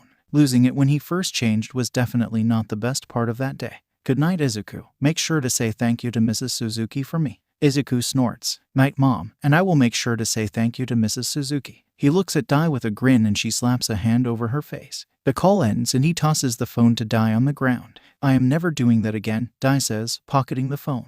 Oh come on, it was funny, Izuku giggles. Did I hear sleepover? Izuku turns to see Yuma running into the room like an excited child, practically slamming into the door frame in the process. Izuku lets out another snort. Yeah, I'm staying the night. Fuck yeah. She runs over to him and slams her body into him, wrapping an arm around his shoulder. Can the squirt bunk with me? Dai raises an eyebrow. You sure that's a good idea? It'll be fine. Besides, it's not one of those nights, Yuma says with a wink. Something about the tone of those last two words sounds concerning to Izuku, but he lets it slide. Dai looks hesitant to the request. She stands to her feet and leans against the counter with a sigh.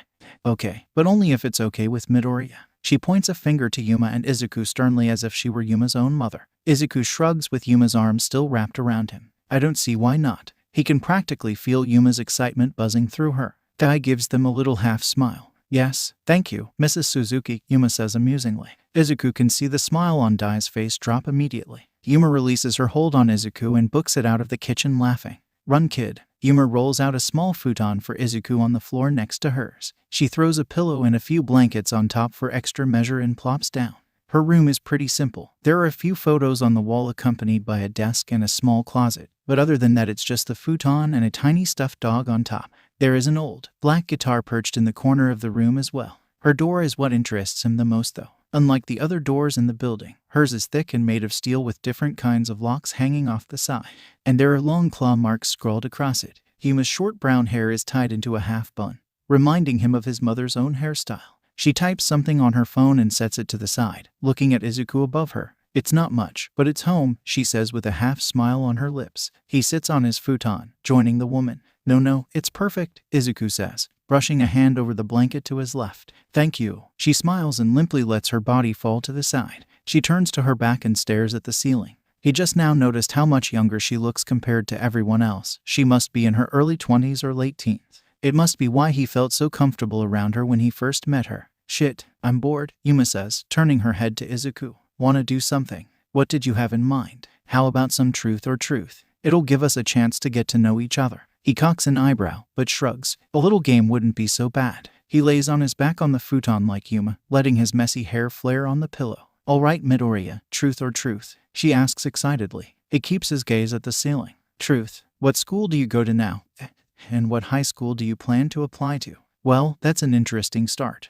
I go to Aldera Junior High, and my plan is to apply to UA for high school, Izuku says, keeping it short. UA. Yuma turns her head. He can see a shocked expression on her face in the corner of his eye. Yeah, that's awesome, man. I always wanted to go to that school, Yuma continues. All right, your turn. She signals for him to ask a question in return. Moving on from the UA subject, he thinks of something he can ask. Yuma, truth or truth? Truth. How old are you? Keeping it simple for now. I'm 18. Holy shit, he knew she was younger but not that young. 18. It's Izuku's turn to sound surprised. His voice practically squeaks as he raises his voice. She chuckles and places a hand on her stomach. A bright silver ring catches his eye. Dai has a similar one on the same finger. I know, I've always looked old for my age. Anyway, my turn. Truth or truth? Truth. Dating anyone? Fuck no, Izuku deadpans. Yuma chuckles, saying something along the lines of same man before returning to their normal silence. Yuma, truth or truth? Truth. They continue back and forth, asking little questions like where they are from, their favorite foods and hobbies, just small little characteristics that make them themselves. Izuku learned that she grew up in a small backcountry town, that she enjoys playing guitar and singing, and that her favorite food is soba. Her voice is very comforting, like Dai's. Listening to her speak of her life adds a little spark of happiness in his heart. Izuku has always been like that. Meeting new people has always excited him. It has to do with the part in his brain that craves information. But there was still one question he had been dying to know. Yuma, truth or truth? Truth, kid. What's your quirk? There's a shift in her presence. She appears mildly uncomfortable and doleful that the question ended up appearing. It's I can turn into a werewolf at nightfall. Yuma says, lowering her voice. The quirk fanatic inside him grows antsy. He wishes he had a notebook with him right now. That's really cool, Yuma. Her head turns to him, eyes tired. Big brown eyes look at him like she just doesn't know what to say to him. That quirk is really good for underground hero work. Izuku tries to cheer up her very visible pain. He's telling the truth. A quirk like that would be perfect for someone who wants to work in the shadows. I wish, she snorts. What does it do? He asks softly, turning his head fully to her. She brushes a piece of hair from her face. At night, I turn into a werewolf without my consent. She pauses, inhaling sharply. It's easy to control unless it's a full moon. When it's one of those nights, I have to lock myself in here. The thick steel door makes sense now, and so does the claw marks on it. A quirk like this is unpredictable. I've always been told being a hero was impossible because of it. Izuku doesn't respond. He just watches her anxiously play with the ring on her finger. Yuma sniffs awkwardly and brushes a finger under her nose. All right, that's enough of that for today. Wanna hear a song? She abruptly stands up and snags her guitar from the corner. He can tell this is sensitive for her, thus explaining the sudden urge to change the subject. Yeah, sure. Izuku's eyes scan over the slick guitar as she sits back down, facing him. With gentle fingers, she tunes it quickly. Got any requests? Yuma pats the body of the guitar lightly, waiting for a response. Izuku sits up and turns to face her. Surprise me. Adjusting the guitar on her lap, she clears her throat, letting her fingers dance around on the strings. A soft melody begins to play from the instrument.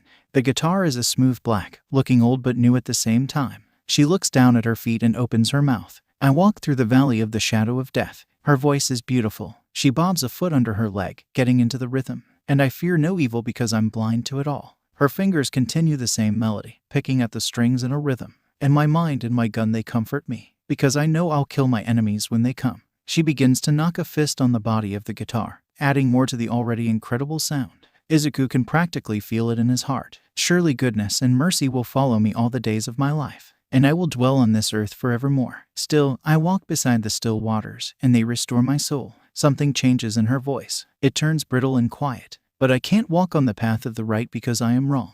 Her nails grow sharper against the strings, causing her to pick softer. Well, I came upon a man at the top of a hill, called himself the savior of the human race, said he come to save the world from destruction and pain. Izuku watches her eyes shut. An unexpected tear drips onto the guitar. She opens her eyes and they are now blood red, glowing brilliantly in the dim lighting of her room. But I said, how can you save the world from itself? Izuku can't sleep. You'd think it's because a hairy werewolf sleeps beside him breathing with sharp and rough breaths, but it's actually because he can't sleep in new environments well. It's dark, and Izuku watches as Yuma's body rises and falls with each breath, fur moving from the inhales and throat sounding raw from the exhales. Her limbs are long and bony, and she's curled in an attempt of a fetal position but looks more like a baby deer. Reality bit Izuku in the ass today more than it usually does. He isn't the only one that is viewed as a villain. He's not the only one that wishes for something different. Yuma is so young dealing with this. Izuku may be younger, but he can tell she's dealt with this for a long time. Izuku's eyes stay on Yuma before he closes them. Rise and shine, kiddos. Izuku needs to be home soon before his mom murders him and we never see him again. Dai sings as she pokes her head in Yuma's room. Izuku was already half awake when she came in. Rising, he rubs his eyes tiredly and sees Yuma next to him back to the skin. Her hair covers her face messily and she's completely out of it. Yuma, Izuku tries to help wake her up, but she's out cold. I've got it squirt, Dai says, taking off one of her shoes. Before he can object, Dai launches it at Yuma's head. It bounces off and Yuma shoots up with a yelp. Rubbing the spot the shoe hit her, she scowls at Dai. Oh, do you have to do this every morning? She snaps. I wouldn't have to if you woke up on time. Come on, let's go. Dai snickers and walks out with only one shoe on her foot. Yuma grumbles and stands up from her futon. They are now sitting at the kitchen table, eating a small bowl of rice each as breakfast. It's not much, but the rice is easily welcomed by his hunger. Izuku still wears the clothes lent to him. At this point, the black sweatshirt and gray sweatpants is his signature outfit, shoving a mouthful of rice in his mouth. He looks at Dai across from him. He scratches at the bandage on his eye and Dai notices. You don't need to wear the bandages anymore. You should be healed. Dai pipes up. Just see you before you go home today. Oh, okay. Is you the one that healed me? He shakes the question off, deciding that's a question he can ask her personally. Don't worry, she doesn't bite, kid. Izuku turns around and sees Hiroto walk into the common room. He's wearing his black mask again. He seats himself next to Izuku and Dai passes him a bowl of rice. Hiroto is hesitant though. He side-eyes Izuku and slowly pulls his mask off his face to eat his breakfast. Well, now he knows who Hiroto is. Replacing the end of his lips is a demented smile of dagger-like teeth extended from his skin. They reach almost up to his ears, yellow and brutal, and the skin around them is rough and worn. They are the same teeth as the lizard that saved him yesterday. Before thinking, he blurts something. "Thank you." Hiroto glances at Izuku and raises an eyebrow. "For what, kid?" Izuku stares at the teeth as Hiroto speaks. "You're the one that saved me yesterday, right?" Hiroto nods slowly, holding his chopsticks in his bowl. "Then I never had the chance to say thanks. So, thank you." Izuku bows his head slightly to the man next to him, and Hiroto only stares at him with confusion. "I mean, sure kid, I wasn't going to let you bleed out on the ground," Hiroto says, shoving a clump of rice in his mangled maw, chewing it awkwardly. Izuku hums and pokes at his rice with his chopsticks. He looks at Dai across the table. She is humming to herself as she digs through her rice, vocal cords faint and soft. He realized that he's known her the longest out of everyone, but still knows nothing about her. Izuku looks at her gentle hands holding the chopsticks and opens his mouth. "Hey Dai, can I ask you something?" She looks up from her bowl. I never asked you, but what is your quirk?" "That was a bad idea." Hiroto clears his throat uncomfortably next to him, and he can see Dai look to the side. She awkwardly takes a bite of her rice and takes a long, long breath. "You aren't ready to know." "Hey, Hiroto." Dai instructed Hiroto to take Izuku to Yu's room after they finished their breakfast, since Izuku still has no idea where anything. Dai left the common room before them, looking like she was about to combust. He feels bad. It was a touchy subject, and it seems he opened a wound that wasn't yet healed. They are peacefully enjoying each other's company as they walk down the long hall, the only sound being their footsteps. Izuku has been thinking about Hiroto's quirk almost the whole time while he ate. Sure, he understands the reptile parts, but not the absurd regeneration. He can still see the pale bones sticking out of Hiroto's scales as he contorted his body like an advanced gymnast. "There's one part of your quirk that I'm curious about. The regeneration. Is that due to multiple quirks?" Izuku tilts his head as they continue to walk. Hiroto scratches at his mask and smiles nervously. There is a shiny silver ring on his finger, and Izuku watches it curiously. Yeah, and that's just a part of my reptile quirk," he says. "Reptiles have faster healing abilities, so, as my quirk mutated more over the years, so did my regeneration." He shrugs and keeps his gaze facing forward. The quirk fanatic takes the reins a little. "How did you even figure out your body could break that much?" Hiroto raises a finger, but someone yells from one of the rooms they pass. "He fell out of a window and broke his ass." Hiroto chokes on air at the comment, and Izuku slaps a hand over his mouth. "Should it die?" Izuku snorts, keeping a hand over his mouth as he lets out a muffled chuckle. "Oi, I didn't come here to get harassed." Hiroto barks and points at Izuku. This only causes Izuku to laugh harder. They reach a room to their right, and Hiroto stops in his tracks. "She's in there, bud. I'll be with Dai in the other room, okay?" Hiroto pats a hand on his shoulder and spins around. Izuku watches him walk down the hall with his hands in his pants pockets, taking a turn to Dai's room. He's going to beat her ass. Rip Dai. He turns to the rusty door in front of him and knocks. There are a few moments of silence. Izuku then remembers Yu is fucking mute. He hopes she's decent and decides to push the door open. Peeking his head in, he sees Yu sitting at her desk with sheets of paper cluttered around her. She's looking at the cracked door, waiting for Izuku to make his way in. Her hands raised to sign something, but they quickly come to a stop. She turns her head and looks for something on her desk. Yu waves for him to come in with a free hand as she searches. Grabbing a notepad and a pen, she scratches a couple of sentences on the paper in half cursive. She holds it up for him as he walks closer. "Nice to see you are doing well, Midoriya. Would you like me to take those bandages off for you?" She looks at him with her Inkai eyes, waiting for a response. He nods, and Yu grabs the chair next to her and moves it over to him. Patting the seat, she has him sit. She begins to write something else on the yellow paper, and Izuku can hear the scratching of the pen as she scrawls her thoughts. He watches her patiently and absorbs her appearance gently with his one free eye. She has a pretty necklace around her neck. It's a ring around a chain of some sort. Her top choice is a black turtleneck that complements her eyes. Izuku likes her simple style. It's something he doesn't see a lot anymore. She turns the paper towards him and he leans closer to read. "I'm just going to cut the bandages off and check you over to make sure everything healed correctly. Lift your shirt, please." He does so, lifting off the sweatshirt Yu lent him. Izuku watches Yu grab a pair of medical scissors from the drawer next to her desk. Snipping at the fabric, Yu looks at his shoulder wound attentively. He watches her eyes dart around and go back to the notepad. "Shoulder healed with a scar. I will now move on to your eye, hon." He dips his head down slightly so she can snip the bandage off his eye. It feels refreshing for his eye to be free from its bondage. Blinking to the light, he looks over to Yu, scribbling again. He feels bad that he can't understand her sign, but he's glad she can still communicate somehow. "Your eye scarred a bit, but it's not horrible." He nods to the note. Izuku expected it. Even though it's something he doesn't want to explain to his mother, it could be worse. Now that Yu is done, Izuku takes the opportunity to ask the serpent woman a question. He taps at the notepad and pen. She understands and slides them over to him, quickly writing a messy question. He sets them down and slides them back to her. He watches her read the note. If you don't mind me asking, are you deaf or mute? She turns her head after finishing and points to her mouth. So she is mute, which makes things easier. Thank you for helping me, Izuku says out loud this time. She smiles and dips her head, neck bones flapping outward from the movement. Another question comes to mind. How did you heal me so fast? Do you have a healing quirk? She lifts her head and grabs the pen and paper once again. Turning the paper to him when she's done, he reads, correct. Instead of snake venom in my fangs, I produce a healing agent. He shoots a look towards her. It's an amazing quirk.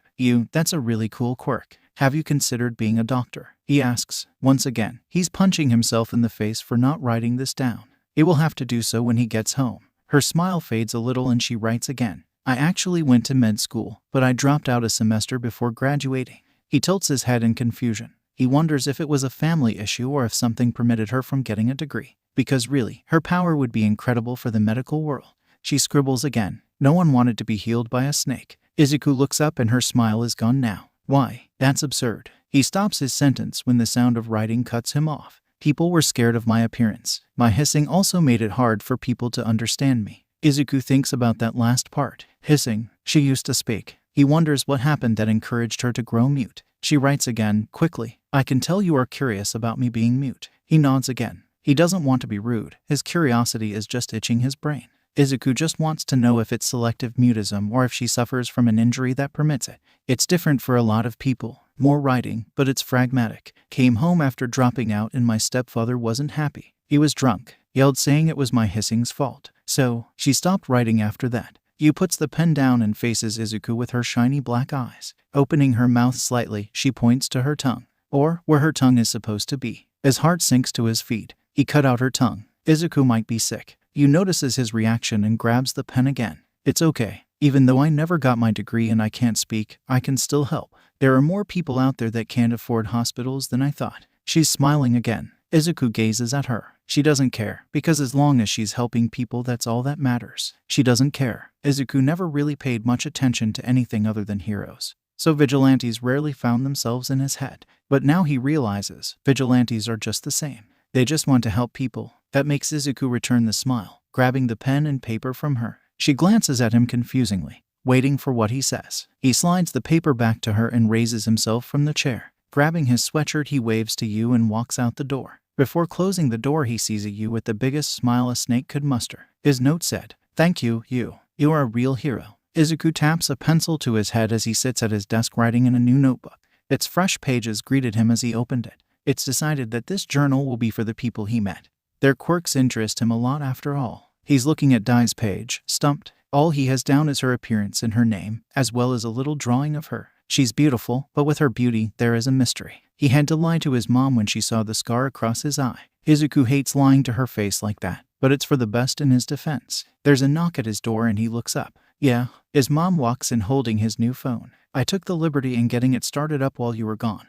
You might want to consider getting a new number though, she says, walking in and handing it to him. Why? Izuku says, looking at the screen of the new device. You got a lot of random number spams. Izuku hums and unlocks the phone. Let me know if you need anything, honey, his mom says, walking out of his room. Wait, there is something. Hey, Mom. Do you still have that book on sign language? His mom turns around and raises an eyebrow. I should, but why? Izuku flips to the page he started for you in his notebook briefly, before looking back at his mom. Just wanted to pick up a hobby is all. I'll look for it for you. His mom smiles and shuts the door. Thanks, Mom. His phone buzzes, grabbing his attention. Looking down, it's one of those numbers his mom was talking about. It seems to be in a group chat of some sort. He opens the text app and clicks on it, expecting it to be a wrong number situation. New chat. Unknown. How the fuck does this work? Unknown. Do you have fucking dementia? Aren't you supposed to be the younger one here? Unknown. I actually don't, thank you. I think I figured it out. Unknown changed Unknown's name to Lizard Fursona. Lizard Fursona. Unknown. BAHAHA. Unknown. Lizard Fursona. Die help, I'm being cyberbullied. Unknown. Nah mate, that's on you. Lizard Fursona, you know what, fine. Lizard Fursona changed Unknown's name to Birthgiver. Birthgiver, I am going to punch you in the throat. Unknown, well you do act like the mom sometimes. Unknown changed their name to Boop Noodle. Boop Noodle, D. Unknown, that's the cutest fucking thing I've ever seen. Izuku slaps a hand on his face. Of course, they made a group chat. He always had Dai's number, but he never put it in his phone. It's practical the more he thinks about it though. He needed their contact information anyway. He closes his notebook and makes his way to his bed, flopping onto the soft comforter as he types a response. Izuku, I just had a stroke reading that and fucking died. Goop noodle, oh. Lizard fursona, I didn't teach him that word. Unknown, fuck yeah we didn't get the wrong number. Izuku, how the ID you get my number? Unknown, we hacked into the mainframe. Birthgiver, I got it from your mom. Unknown, you're no fun. Birthgiver changed Unknown's name to Ongaverse. Birthgiver, yes I am. Izuku, oh dear god. Ongaverse, I regret everything. Lizard fursona, there are children here. Izuku, what child are you speaking of? Lizard fursona changed Izuku's name to child. Lizard fursona, that one. Child, how dare you? Birthgiver, anyway, we were wondering if you wanted to come tomorrow morning to discuss training since it's still the weekend. Training? Izuku is just now letting it sink in that he is actually doing this. He lays down fully with a sigh. Outstretched hands hold his phone above his face and lets the screen illuminate it. Yeah, he's gotten offered help, so of course he's going to take it and run with it.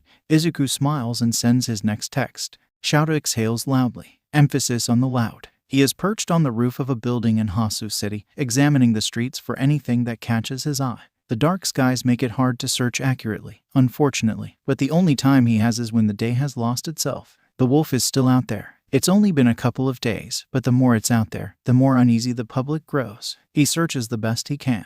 It was his biggest priority as an order by the chief of police, and he hasn't stopped. Shouta is growing more exhausted each hour that passes and they don't catch it. Its disappearance is making everyone feel like they have gone insane and hallucinated the entire thing. It just vanished. Something yells, grabbing his attention. Whipping his neck to the side, he follows the sound. He doesn't even give himself a second to process what it could be. He just bolts, throwing himself in the air. He jumps roof to roof chasing after whatever he just heard. He feels like a madman chasing after a goose, going crazy and screaming every time it flies away. His feet beat on the concrete of the roofs as he runs. Where is it? Where is it? Shouta screeches to a halt, almost falling on his face from the sudden stop. He crouches down, making himself appear small and presentless, and peeks down to the alley below. All the oxygen in his lungs stays put. Careful with that, you idiots. A strong male voice yells. It's distorted like it's speaking under a thick mask. Below Shouta is a man in what seems to be a knockoff Bane mask and an all-black suit vest. A businessman of some sort. But his presence feels wrong. It's too dark to make anything else out from the guy. But automatically Shouta can feel the laws being broken. Sorry, sir. Two muffled voices call back. Shouta looks in the direction and catches two men wearing dark face masks, carrying what looks to be a wooden crate. They sound like they are struggling, like the crate is too heavy for only two people. What's in that crate is more important than your lives. If you drop it, you are more than fired. The man who appears to be the boss spits bitterly. Yes, sir. They carry the crate struggling immensely down the alley when a large shadow appears on the wall to the right of them. Too dark to be a regular shadow, it looks like the entrance of an abyss. What is that? Shouta leans over the edge slightly more to try and gain a better view. The two men carrying the crate step in the direction of the dark mass, stepping through. Like something out of science fiction, they walk into the wall. Shouta is about to make his move when the boss fixes his tie with gloved hands and says something loud enough for him to catch. Out viam and veniam out faciam. You will be mine, wolf. He steps through the wall and disappears. Initi, what now? You got a complete initiation before we teach you, kid. It's our rule, Yuma says, crossing her arms. Everyone is clumped together in the training room around Izuku. They are all dressed for a workout. Izuku isn't, but he's lucky his fashion sense is comfortable enough to move around well. What exactly do you want me to do? Kill a goat and drink its blood, Hiroto says in a deadpan. I'm sorry, what now? Hiroto gives Izuku an evil grin, stretching his arms outward, and he lets out a harsh laugh. It obviously sounds fake. Prove yourself to us, boy. Slice the beast's throat and feast on its oof. Dai smacks the back of Hiroto's head so hard he almost stumbles forward.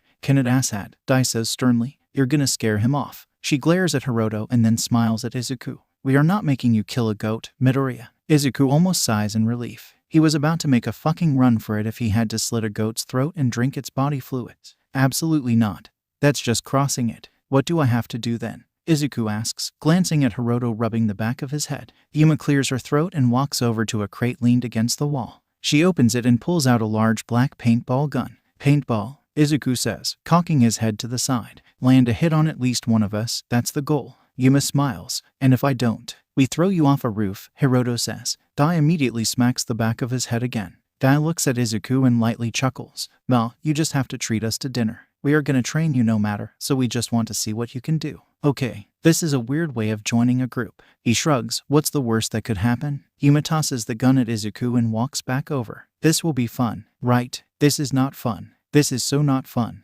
Izuku is currently running down one of the halls of the building, gripping the gun in his hands like a lifeline.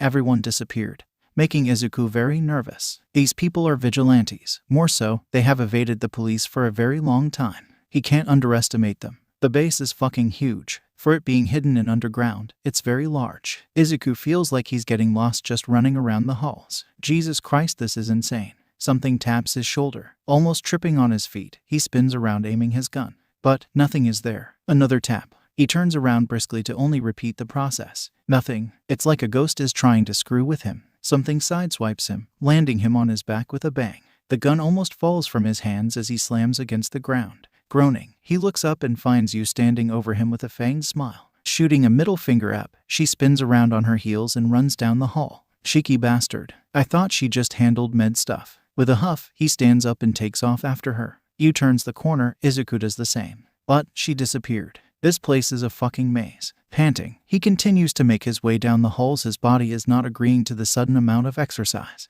Running through the hall, something grabs his ankle and yanks. He flies forward like Superman and scorpions into the ground, almost breaking his back in the process. Izuku's ribs scream from the impact and he yelps. He wasn't paying attention enough to the rooms he passed apparently. Flipping around and grabbing the gun from the ground, he finds a tail wrapped around his ankle. It slithers from his skin and Izuku looks up to find Hiroto standing there with a shit-eating grin like Hughes. Izuku points his gun and shoots. Bright green balls blast from the barrel of the gun with a bang.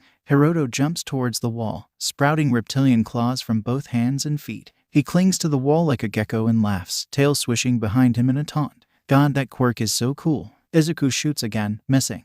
Hiroto jumps from the wall and spins his body towards Izuku, smacking the gun from his hands with a spine tail. Catch me if you can, Hiroto yells, turning around and running in the opposite direction. Izuku groans in frustration and grabs the gun sprawled on the ground across from him. Hiroto is fast. Izuku isn't able to keep up and loses him shortly. From all the twists and turns, he finds his way back to the training room. He kicks the door and points the gun in preparation. A finger hovers over the trigger nervously. He can feel his heart in his throat as he walks into the room farther. He didn't sign up for this bullshit. "Aw shit, you found me." Yuma jumps out from behind a weight stand. Izuku immediately points his gun at Yuma and shoots. Yuma leaps to the side, barely avoiding the ball of paint. Green splatters against the wall behind her as she vaults herself over a bench. She rolls onto the ground closer to Izuku and he shoots again, leading Yuma to dodge and grab the bar of a pull-up stand. She swings her legs onto the bar and dangles upside down. "Come on, you can do better than that," she yells, sticking her tongue out in a teasing manner. Izuku growls and shoots at Yuma. She swings her body to the side in a dodge and unhooks her legs. Flipping to the ground, she smiles. "Fuck," Izuku yells in frustration.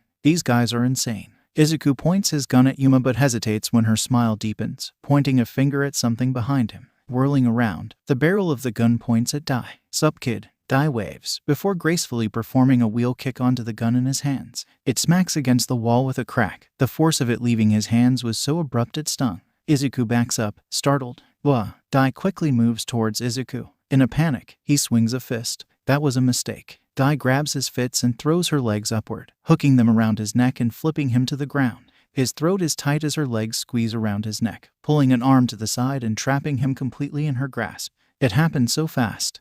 Izuku barely registers that he is on the ground. He tries to breathe but it's hard as his airways are constricted more. He squeaks and taps her leg desperately. Chuckling, she lets her grasp slip, releasing him. Izuku rubs his throat and huffs. "How did? Nice try, kid. Looks like you owe us dinner," Dai says with a smug smile, standing and offering him a hand. Taking her hand, Izuku is lifted to his feet. Everything hurts. Hiroto and you run into the training room, panting with smiles on their faces. "Damn it," Izuku curses, rubbing his head in a combination of frustration and pain. Dai snorts. "Don't feel bad. When Yuma joined, she was taken down in 3 minutes," she says, pointing a thumb at Yuma. Yuma gasps at the comment. "Oi, we don't talk about that." Izuku sighs tiredly and makes his way over to a bench. He sits down with a groan, feeling all of the muscles in his body scream. His throat is still recovering. "What exactly was the point of this?" Izuku asks, looking at the 4 vigilantes. "It's a little bit of fun." Yuma shrugs, retrieving the paintball gun that sprawled on the ground. Izuku rolls his eyes. "Fun? I can't feel my legs." Dai chuckles and walks closer to Izuku. We wanted to show you what you are going to learn from us. Izuku cocks an eyebrow up. By beating the shit out of me. Precisely. Hiroto chirps in. Dai side-eyes him for the comment. What did you see when you encountered each of us? Dai asks, raising a hand to point to everyone. Izuku thinks for a moment. Everyone used different techniques to take him down, varying in the quirk control and fast movements. You snuck up on me somehow. Hiroto used his quirk to disarm me. Izuku pauses, getting nods from the two he just named. Yuma did some sort of Parker, and Dai just kicked my ass so. Hiroto snorts at that. Dai crosses her arms and pops her hip out slightly. Pretty much yeah. Minus Hiroto. Did you notice that we didn't use quirks? She asks. Izuku nods. Quirks aren't everything. It's also the skills you learn. Dai affirms. So, Izuku pauses, tapping a finger on his chin. Quirk control, the art of silent moving, agility, Parker, and martial arts, Dai lists. Those are our skills, and we are going to teach you them. That makes sense. He knows a lot of heroes that use martial arts as well as other skills that improve their efficiency. It's a smart concept to think about early. Alright, you're still aiming for Yui, right Midoriya? Yuma chimes in, getting everyone to perk up at the question. I am yes, Izuku answers. Then we have a goal. Dai this time. She uncrosses her arms and places one of her hands on her hip. Through the next 10 months, we will train you hard and long. When the time comes for the entrance exam, she pauses, grabbing the paintball gun from Yuma. We will play this game again to see how far you have come. She points the gun at Izuku, the scar on her face creasing with a smirk. Izuku's back straightens, feeling a smile appear on his own face. Let's do this. He stands, looking Dai in the eye intensely and eagerly. Alright, what do you guys want for dinner? They ended up choosing fast food. Honestly, Izuku expected the four of them to pick the most expensive restaurant in the vicinity. But no, they wanted burgers and fries. Izuku isn't really complaining. It's been a while since he's done this with anyone. The only person that wanted to take him out was his own mother. Izuku had to walk in and grab the food. They wouldn't explain why, but apparently, they were kicked out of this restaurant in particular for some reason. They chose to sit on one of the rooftops and eat, looking down at the busy streets and bright lights of the alive city. It adds a change in scenery. The sky changes, bringing bright oranges and reds instead of blue. It's pretty watching it. Hiroto takes his mask off and unwraps his burger, taking a big bite. Chewing, he looks at Izuku, who is currently trying to open his own food now. I've never really done this before, Izuku says, finally peeling the wrapping off of his food. Hiroto swallows. What? Eat food on a roof? Yu takes a sip of her drink, looking at the two. Izuku shakes his head and takes a bite. I've never really hung out with anyone before, he clarifies. He feels the stress of soreness in his arms as he holds his burger in his hands. They really beat the shit out of him earlier, and already he feels the aftermath. Don't you have friends? I can't imagine that you don't, Yuma chirps, shoving a mouthful of greasy fries into her mouth. Nah, Izuku looks down at the streets. No one wanted to associate themselves with the useless weirdo with glowing green eyes. Izuku shrugs and takes another bite. It's silent for a moment. Izuku hears someone seat themselves next to him. He turns his head and Dai is sitting there cross-legged,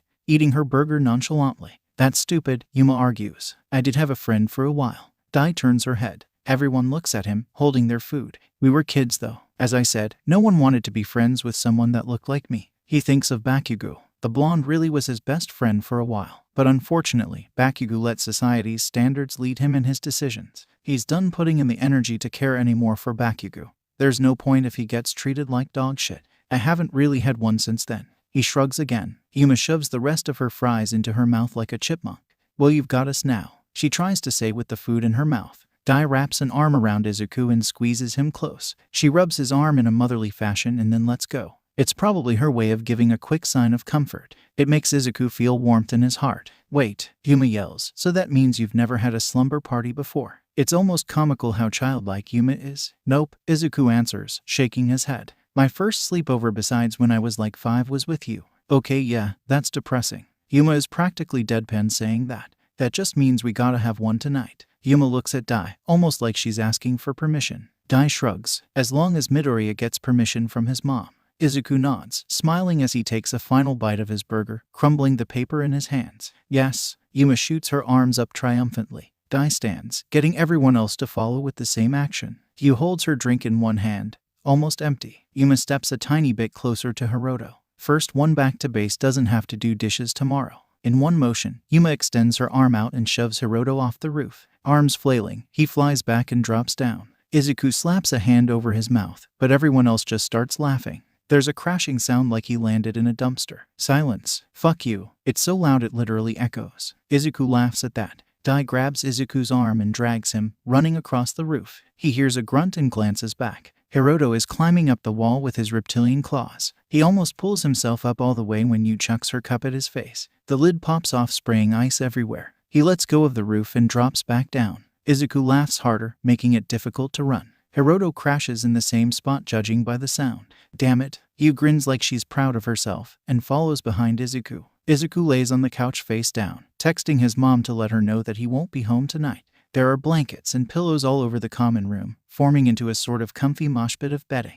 A small mug with a spoon is perched on the floor next to him. They all decided to have some ice cream after they made it back, so Dai dished up some of the cold treat for everyone. Woo! Izuku turns his head slightly to find Yuma in the air above him. He doesn't have time to make an escape. She lands on top of him harshly, making Izuku groan in pain as his face smashes into the corner of the couch. He almost bites the fabric from the force. She starts laughing and he can't help but join. Her laugh is just contagious. Yuma really does act like the sister he never had. Hey Yuma, think fast. He feels her head lift from his shoulder blades to look up at who's calling her. Izuku does the same to see what it is. Izuku sees something white flying towards him and he quickly buries his face on the couch. Yuma didn't think fast. With a splat, whatever was thrown smacks against Yuma's face. He looks back and finds Yuma's face covered in whipped cream. He starts giggling at her misfortune and she growls. Wiping it off her face, she smashes some of the food onto his face. Yeah, he deserved that. He shoves her off his back, causing her to yelp and fall onto the ground. He hears Hiroto start laughing. He must have been the one that launched the whipped cream at the two. Yuma looks at Hiroto and reaches for one of the pillows on the ground. Standing to her knees, she hucks the pillow at Hiroto. Hiroto dodges and lets it smack against the wall. Picking it up, he returns it back to the sender. Yuma catches the pillow and Izuku watches as she fully stands to her feet. Hiroto runs into the kitchen where Dai is, ducking behind the counter. The pillow flies into the kitchen and towards Dai. She sidesteps easily. She's putting ice cream in a mug as Hiroto jumps up and throws the pillow back. Only his aim is really bad this time. The pillow smacks into Izuku's face, practically taking the whipped cream with it. The pillow plops on the couch, getting Izuku to smile and grab it. He stands up and throws it at Yuma, the smile deepening on his face. Yuma throws it at Hiroto again with whipped cream still on her face. Dai moves to the side, spraying whipped cream into the cup. The pillow hits Hiroto with so much force he lets out a screech and flails backward into the wall. Dai grabs her cup and walks to the couch. Hiroto throws the pillow at Dai while she has her back turned, but she ducks. The pillow slams against Izuku instead. Dai sits on the couch where Izuku was, holding her ice cream mug. Hiroto makes his way in front of the counter and throws the pillow back at Dai, and she catches it with her free hand.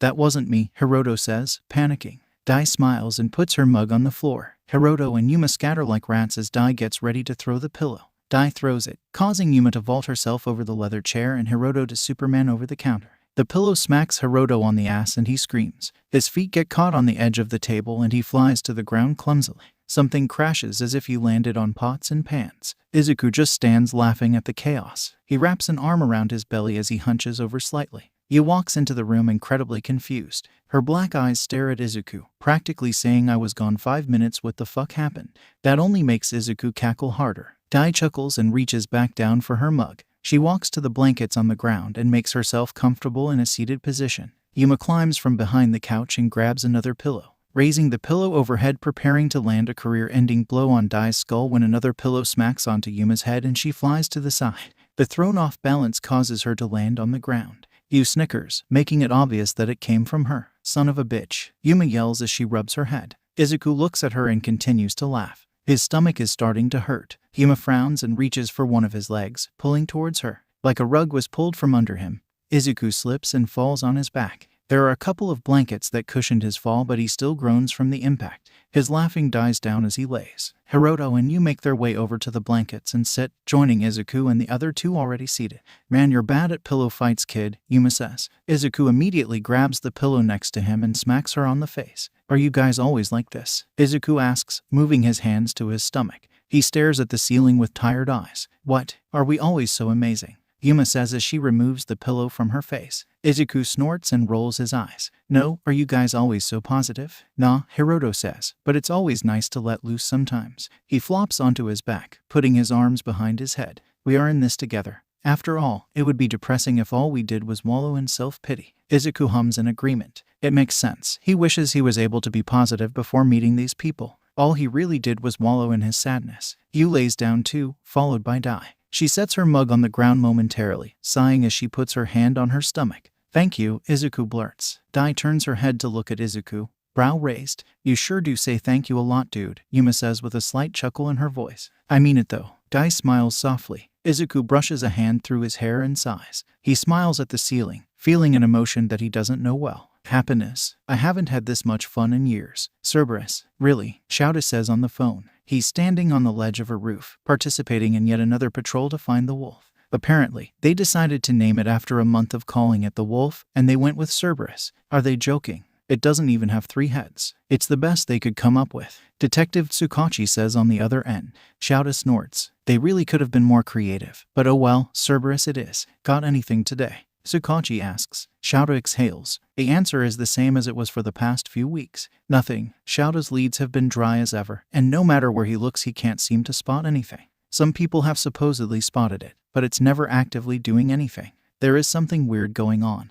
and it makes Shouta's brain hurt. Well, as always, let me know if anything comes to your eye, Tsukachi says. Of course. The call goes blank. Shouta shoves his phone in his pouch and continues to scan the quiet streets. The many street lights illuminate the streets, causing the streets to glow yellow. Typically it's alive with crowds and late-night shopping, but all things considered, people are still paranoid.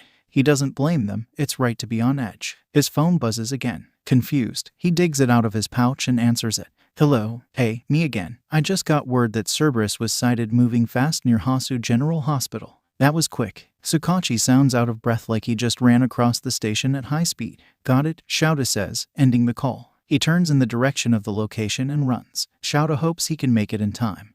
There's no telling what it's doing there. Hasu isn't far from where he is, fortunately for him. Shouta moves fast, thumping his feet on the rooftops and flinging across the buildings in smooth swoops, until there it is, the hospital, but no Cerberus. The wind is cold, blowing his hair over his goggled eyes. He lands on the pavement in front of the hospital, observing the quiet streets. Dim streetlights barely light up the area, making it difficult to look around.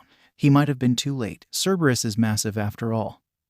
Who knows how fast it can run? Panting snags his attention. It sounds of something like a tired dog running, breathing harshly out of its mouth, tongue sticking out wet and sticky. Nails clack on the cement, grabbing Shouta's head and turning it to the sound. Something hot and glistering is flying towards Shouta at a speed he can barely register. With a gasp, he throws his scarf up and grabs a nearby lamp post. He dodges the light, but right as he starts to grapple himself up, something sharp slices his calf. A pain wince escapes his lips and he looks down. Surrender yourself, you beast. A deep voice booms, sounding all too familiar. Shouta makes eye contact with burning blue irises and annoyingly bright flame. Angry and persistent. God damn it, Endeavor. What is the meaning of this? Shouta vocalizes. He feels hot liquid on his leg soak through his pant leg and boot. Lovely. Endeavor turns to his name. Flames moving with his body movement.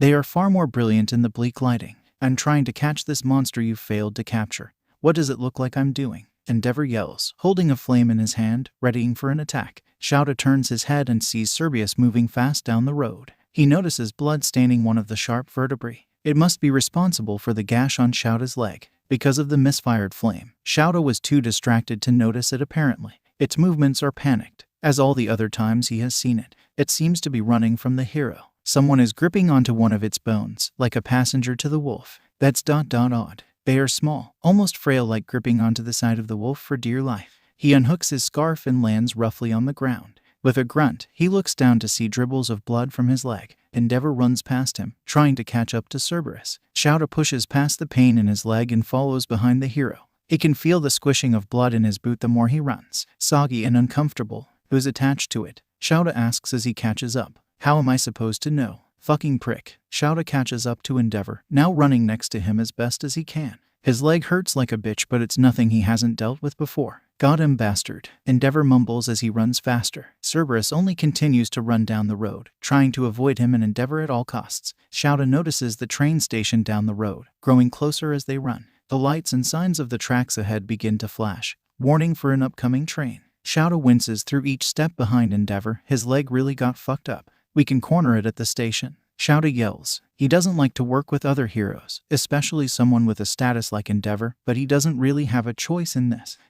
How do you expect to help with this? Endeavor glances at Shouta with a disgusted look on his face. God, I'm stereotypical. Shouta growls at the comment. Man, the guy's a walking douche. Just cooperate. He can hear Endeavor tusk in an argument, but the man turns his head and continues after Cerberus. The train appears from the corner, and Cerberus isn't slowing down. A horn blares loudly, accompanying the clicks of wheels on metal. Oh no you don't. Endeavor sends a concentration of flame below him, blasting off in the air towards Cerberus. With new speeds, he catches up to Cerberus and its passenger. Radioactive green. Shocked eyes turn and look at Endeavor. Endeavor declines and rolls on the ground with a huff. Cerberus attempts to leap over the train, but midair Endeavor grabs its tail and throws it to the side violently. There was so much force in the throw that Shouta could see Cerberus's neck almost snap from the motion.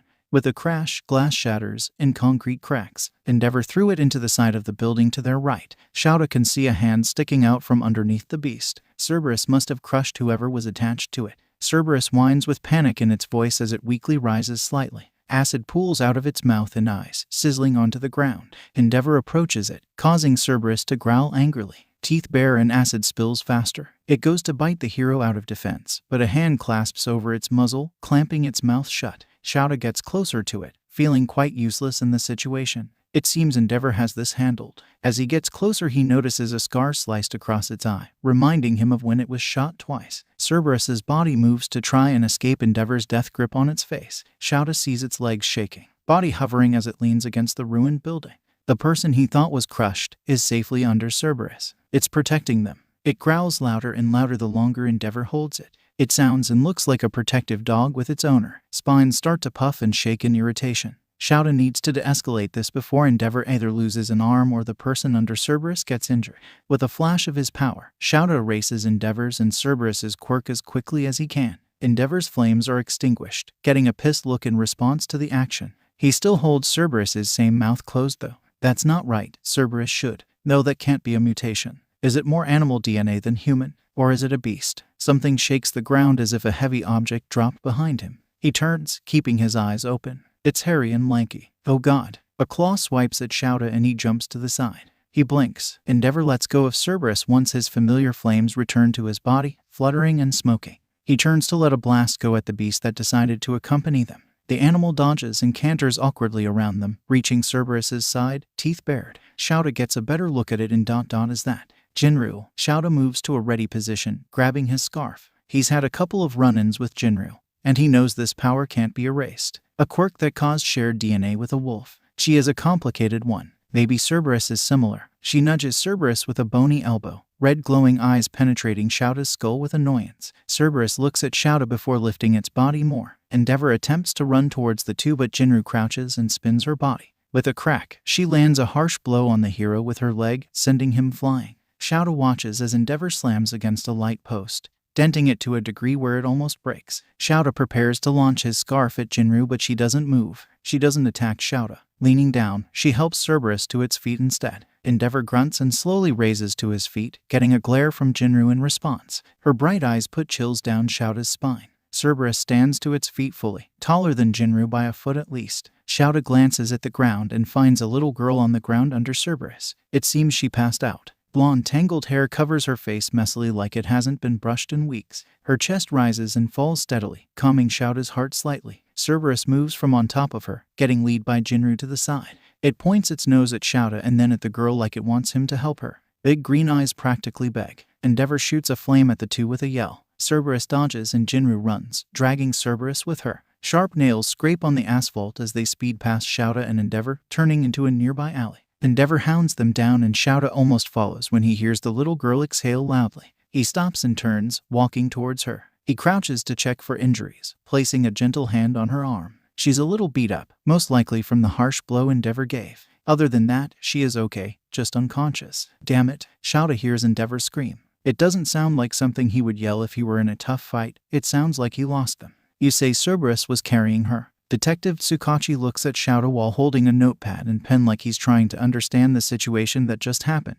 Police officers flood the train station, slapping police tape on any surface that will allow. An ambulance's lights flash, making everything glow red and blue brilliantly. She was clinging onto Cerberus as it ran. We weren't aware of who it was because she's so small. And when Endeavor threw it, the girl was knocked unconscious it seems, Shouta answers, brushing a hand through his hair. Who is the girl anyway? Some kind of hostage. Tsukachi sighs and shakes his head. The girl's name is Hina Ito. She's 7. and she was on our missing person list for the past 4 weeks. Shouta feels like he got slapped on the face with a cold hand. He looks to the side, finding the little girl sitting on the edge of an ambulance. She clutches to a juice pouch like it's a lifeline, staring forward. One of the EMTs wraps a little blanket around her to soothe the overwhelming emotions. She looks tired. What? Shouta asks, swallowing the shock down his esophagus. Was Cerberus involved with her capture? Another shake of the head. Sakachi scribbles something on his notepad and glances at the broken glass on the ground. I couldn't ask her much because she's still in shock, but from what she told me, it seems Cerberus is the one that helped her.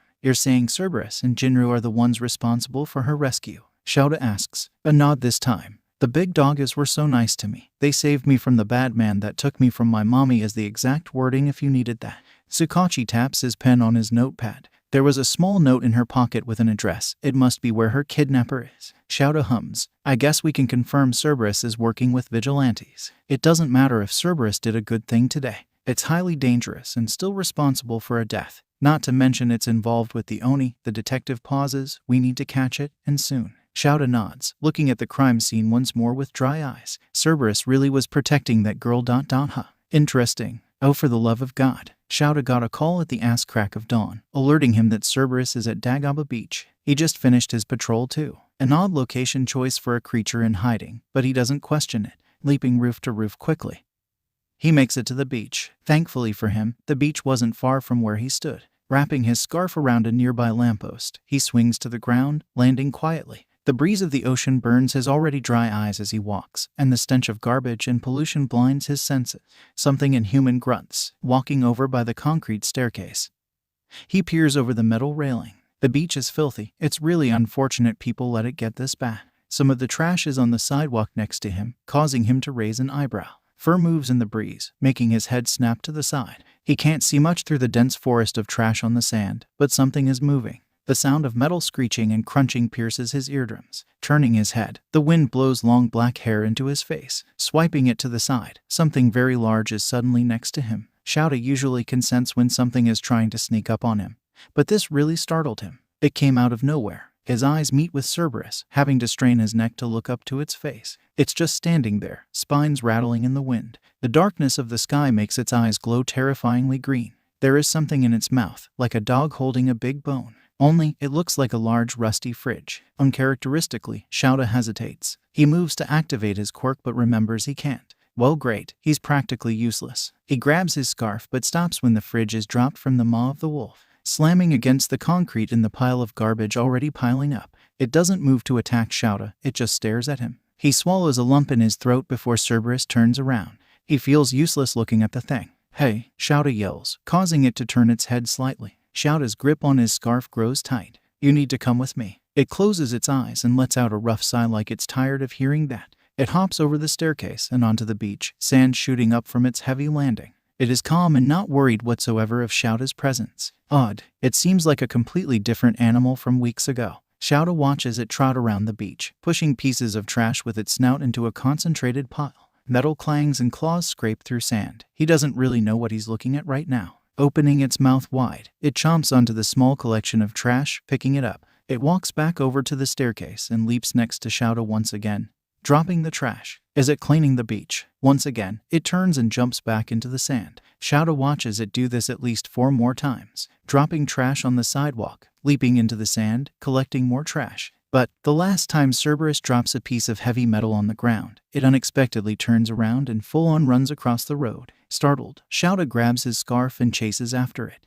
If it were any other criminal, he would have caught them the second he laid eyes on them. But this is different. Right when he came so close to such a large animal, he felt like he couldn't do anything but watch. Running across the street, he tails Cerberus as it books it. He regrets not detaining it sooner, because he really doesn't know what it's aiming to do. It takes a sharp turn into an alley, nails scratching against the ground. He follows, but right as he turns, the wolf climbs up the back wall of the dead end. It reaches the roof and turns its head, staring at Shouta. It blinks, before turning around and disappearing down the rooftops. Fuck, Shouta is getting frustrated. He's punching himself for not capturing Cerberus around 3 months back because no matter how many times he checks the beach or the city, it finds a way to leave before he can snatch it. Trash piles higher on the concrete by the sand, but every time he reaches the beach, there is no one to be found. The wolf is smart, which is very concerning. The past months have been strange. Its behavior is bizarre, making Shouta raise a brow in confusion. It's been seen running around the city, more so around criminal activity, but it never is the one actively doing damage. Criminals that are turned and say it just stood and watched, as another force took them down, like some scavenger waiting for an animal to drop dead. Missing children are found more frequently, having things to say about a big doggy saving them. Just once more, he decides to check the beach. It's his only lead for the night since no one has reported anything. Shouta's feet touch concrete sprinkled with sand as he looks out at the water. He can actually kind of see the ocean now. He hears a sigh and moves his gaze to the sand. Well, there it is. Cerberus is just laying down, staring at the ocean. The moonlight illuminates its spines and bones as the wind blows. It is sitting there quietly, observing the slow waves. Shouta walks down the stairs, entering thick sand. He hates sand with all his being. He hates it. With a quiet tisk, he makes his way towards Cerberus, cursing internally. The wolf turns its head at the sound of sand crunching. Its eyes look tired. He can see a scar sliced across its eye, faint but visible. Shouta says nothing, he just walks closer. Cerberus does nothing. It just moves its head back to the water like it knows Shouta wouldn't hurt it. Shouta moves next to it, feeling tiny compared to its large body. He clears his throat awkwardly, but Cerberus stays focused on the water. Shouta can feel the sand already entering his boots, irritating him slightly. You need to comply to arrest, Cerberus. It doesn't respond. Shouta opens his mouth but is interrupted by a tender howl, echoing and bellowing through the quiet parts of the city. It sounds like a wolf call. Jinryu. Cerberus perks its ears up. Raising its head upward, it points its nose at the moon, parting its lips to let out a response. Shouta expects something like its normal gurgling, ugly screech, ear-piercing and awful. The howl that is pushed out of Cerberus's throat is soft. It's loud, repeating the same echo effect at the last one. But it blissfully thumps through his eardrums like a psalm. Cerberus lowers its head and raises to its feet. Sand sticks to its fur like burrs. Glancing at Shouta, it turns and runs towards the direction of the howl. Shouta doesn't follow. Shouta has caught Cerberus at Takoba Beach more. Once a week, it lays in the sand. It seems like it's letting Shouta find it now. Ever so often, the beach grows a tiny bit clearer, and the wolf lays in the sand. He still isn't sure why the wolf is cleaning the beach in the first place. It puzzles him. But he can't complain. It's nice to see the water for once. Shouta stomps through the sand once again. He really needs better shoes for this. He can see Cerberus's ears twitch from the sound, but it keeps its head forward. It's extremely early in the morning. No one is out, making everything feel still and quiet, and the only sounds are the sand crunching and the waves splashing. Why are you here? Cerberus speaks. The sudden question catches Shouta off guard slightly and he almost chokes on air. Its speech is clearer than the last time he heard it speak through a phone months ago, still sounding deep and monstrous, but there is clarity. Shouta opens his mouth but is cut off. Supposed to capture me, so why? Why do you do nothing? It sounds conflicted, almost confused at Shouta's actions. To be fair, so is Shouta. He doesn't really know why he hasn't yet. He is incredibly frustrated that he hasn't caught Cerberus yet, but every time he comes in contact with it, he can't. He hesitates. A part of him wants to understand Cerberus more than capture it. Why can't he erase its quirk? Why it attacked the sludge villain? Why it all of a sudden is helping? Why it is just sitting there? It frustrates him more that he doesn't know. I don't know, Shouta says with a sigh. He looks at Cerberus, blinking under his goggles. He lifts them off his face, letting them hang around his neck. Cerberus huffs, sounding like a half-laugh. Shouta sighs and shoves down all the hatred he has for the beach, and he sits, pants meeting dry sand. He finds himself next to the wolf. He wraps an arm around his knee, pulling it to his chest and letting the other lay limply on the ground, relaxed. Cerberus glances at him. They stay silent, staring at the ocean together. Waves come close to them, rising and falling into the deep darkness. Shouta breaks the silence. Who are you, Cerberus? Cerberus is silent. Shortly after, it rises to its feet, making Shouta feel extremely small. It runs off. Cerberus, wait. Let me speak to you. Cerberus is about ready to take off running again from the beach, but Shouta stops it. I don't intend on hurting you. He pauses, walking closer to the wolf. I just want to understand you, Shouta says softly, with his scratchy deep voice. It sighs, going into a seated position. Its tail swishes impatiently as Shouta moves closer to it. He no longer feels on edge and indecisive around the wolf, oddly enough. Please, Shouta pauses, looking at the green eyes of Cerberus. Things will only get worse for you if you don't explain. Cerberus blinks, staying in its seated position. Good, it seems it's going to listen.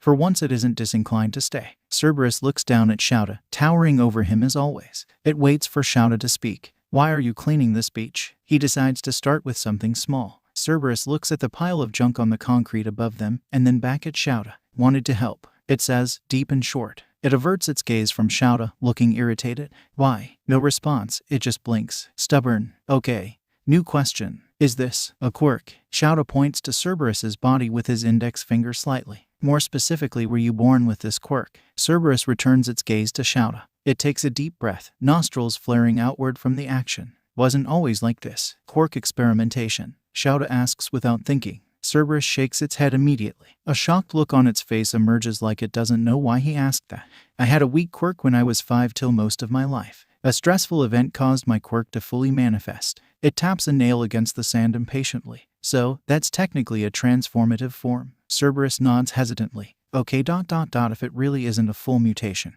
then how is he unable to erase it?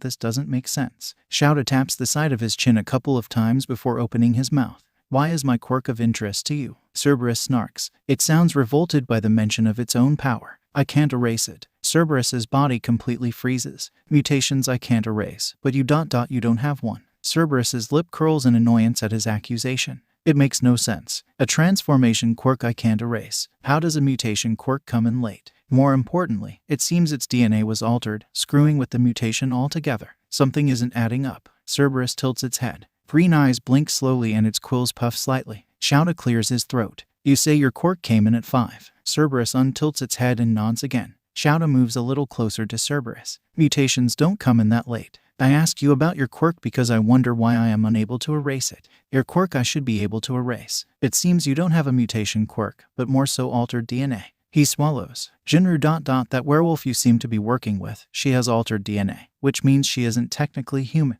So, I can't erase it. Cerberus looks at Shouta like it doesn't speak the same language. It seems a crisis is happening in its brain. I have not personally come in contact with the rest of the Oni, but I assume Gamera's may be similar. Doctor said mutation. Doctor said doctor made sense. It sounds panicked now. Shouta holds his breath. I can't erase physical alterations or things without human DNA. Forthwithingly, Cerberus stands to its feet. The movement causes Shouta to take a couple of steps back, almost tripping in the thick sand. It's a mutation. I am human. I am human. Shouta puts his hands up, sensing that Cerberus has grown distressed and upset. He can see its quill puff out farther and acid creep its way from its mouth. Shouta can feel the tremendous amount of agitation and disturbance in Cerberus's presence, practically radiating out of its body. Cerberus, what doctor did you see? They should know the difference between a mutation and a transformation. Hacking a clump of acid onto the sand, it heaves. Oh no, if this thing has a panic attack things will get messy. And its speech reverts back into something he hasn't heard in months. Shouta's heart rate picks up. It chokes again, spitting acid below it. Its body starts to shake slightly. Cerberus crouches down and launches its body up the concrete staircase from where it stood. Sand explodes from under its feet, flying into Shouta's face and hair. Rubbing his eyes, he watches as Cerberus struggles to run straight down the road. Damn it, Shouta slightly regrets having that conversation with Cerberus. He has spent the past couple of weeks searching perilously for the wolf, running across buildings, double-checking the beach, peeking in alleys. Nothing. Sighing, he stands from his crouch. The wind on the roof he stands on is strong, blowing his hair in 4 different directions. Taking a deep breath, he prepares to call it a night. But something calls him back to the beach. He has a feeling something may be there, so he decides to check one more time before going home. Surely enough, Cerberus is back at the beach. The sand looks cleaner, and the wolf sits still on the ground. The breeze brushes through its fur and spines, almost making Shouta feel relieved. He walks down the stairs, joining Cerberus once again. He sits, sighing. Shouta crosses his legs and hugs his knees to his chest. It's slightly chilly from the breeze, causing Shouta to feel goosebumps on his skin. Cerberus growls quietly. I don't want to hurt you. It stays facing forward, avoiding Shouta's glance. I just want to understand you. Cerberus exhales deeply through its nose again. A minuscule growl joins its breath. Shouta can see its rib cages decompress through the loss of air. Who are you? Shouta looks back at the sea. He hears a sizzle. Looking back, he sees acid drip from Cerberus's eyes and onto the sand. Are you scared, Cerberus? Shouta asks, continuing to look at the wolf. His eyes soften as he hears Cerberus exhale a shaky breath. Are you being forced to do any of this? Cerberus, talk to me. Look away. Shouta blinks, but he does so. Turning his head to the side, he stares at a patch of trash on the beach. A cracking sound enters Shouta's ears. It sounds like bones breaking and mending themselves into new positions. A low grumble comes from Cerberus before it goes quiet. He turns his head back over and something in his heart twinges. There is now a boy sitting in the wolf's place. He is wearing a tight all-black combat suit with a hood and mask. It's ripped, currently mending itself together carefully. Memory threads. He looks very young from the limited features he can see. Hugging his legs to his chest, the boy stares forward. Shouta opens his mouth and pushes out a question. How old are you, kid? He asks softly. The boy hesitates, keeping his gaze forward. 15. Shouta might be sick. And when did your quirk fully manifest? The kid swallows, adjusting the mask on his face slightly. The same day I killed the sludge villain. His voice is brittle and cracking, sounding on the verge of tears. He's just a kid. My God, he is just a kid.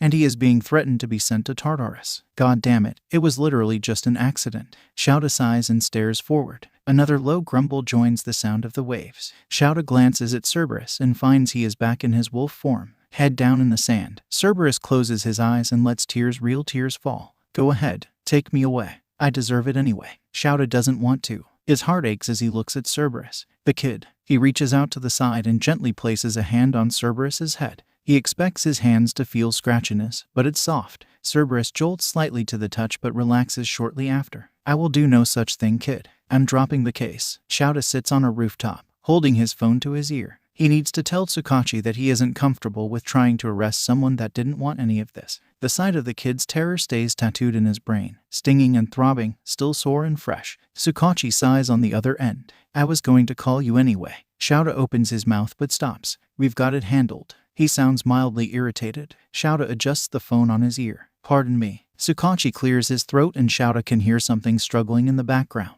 Like the detective is at a crime scene right now. Detective, what do you have handled? The other end is silent for a few moments. We caught Cerberus. Shouta sits there in disbelief for a second. You don't need to worry about it anymore, Eraserhead. I noticed your uncharacteristic failure to bring in the vigilante, so I had some other heroes work on it as well. He can hear something cry in the background, sounding like a kicked puppy. Shouta feels his temper lose control slightly. Where are you right now? Tsukachi sighs tiredly. Shouta growls. Detective, I swear to God if you don't tell me your location now I will find you my own way. You obviously have an attachment. I can't allow that. Detective. Shouta stands quickly, almost falling off the roof from the fast motion. Good night, Eraserhead. It's a kid. Tsukachi doesn't hang up. What? It's a fucking kid, detective. Now tell me your location now or I will lose it. The detective is silent. Shouta growls in frustration and grips the phone tighter. No, we will handle this. The phone clicks to an end. Yep, Shouta's gonna lose it. He understands that Tsukachi is tired and just wants this to end. But for fuck's sake this is a child, and he won't even damn it. Is this seriously the system we live in? At least talk to the kid and figure something out. Rubbing a hand over his eyes, he feels a headache creep under his skin. He is tempted to huck his phone off the roof, letting it crack on the asphalt of the road. Instead, he huffs and shoves it in his pouch. Running a hand through his hair, he tries to think of something he can do. The only thing he can think of is searching the normal areas Cerberus goes to.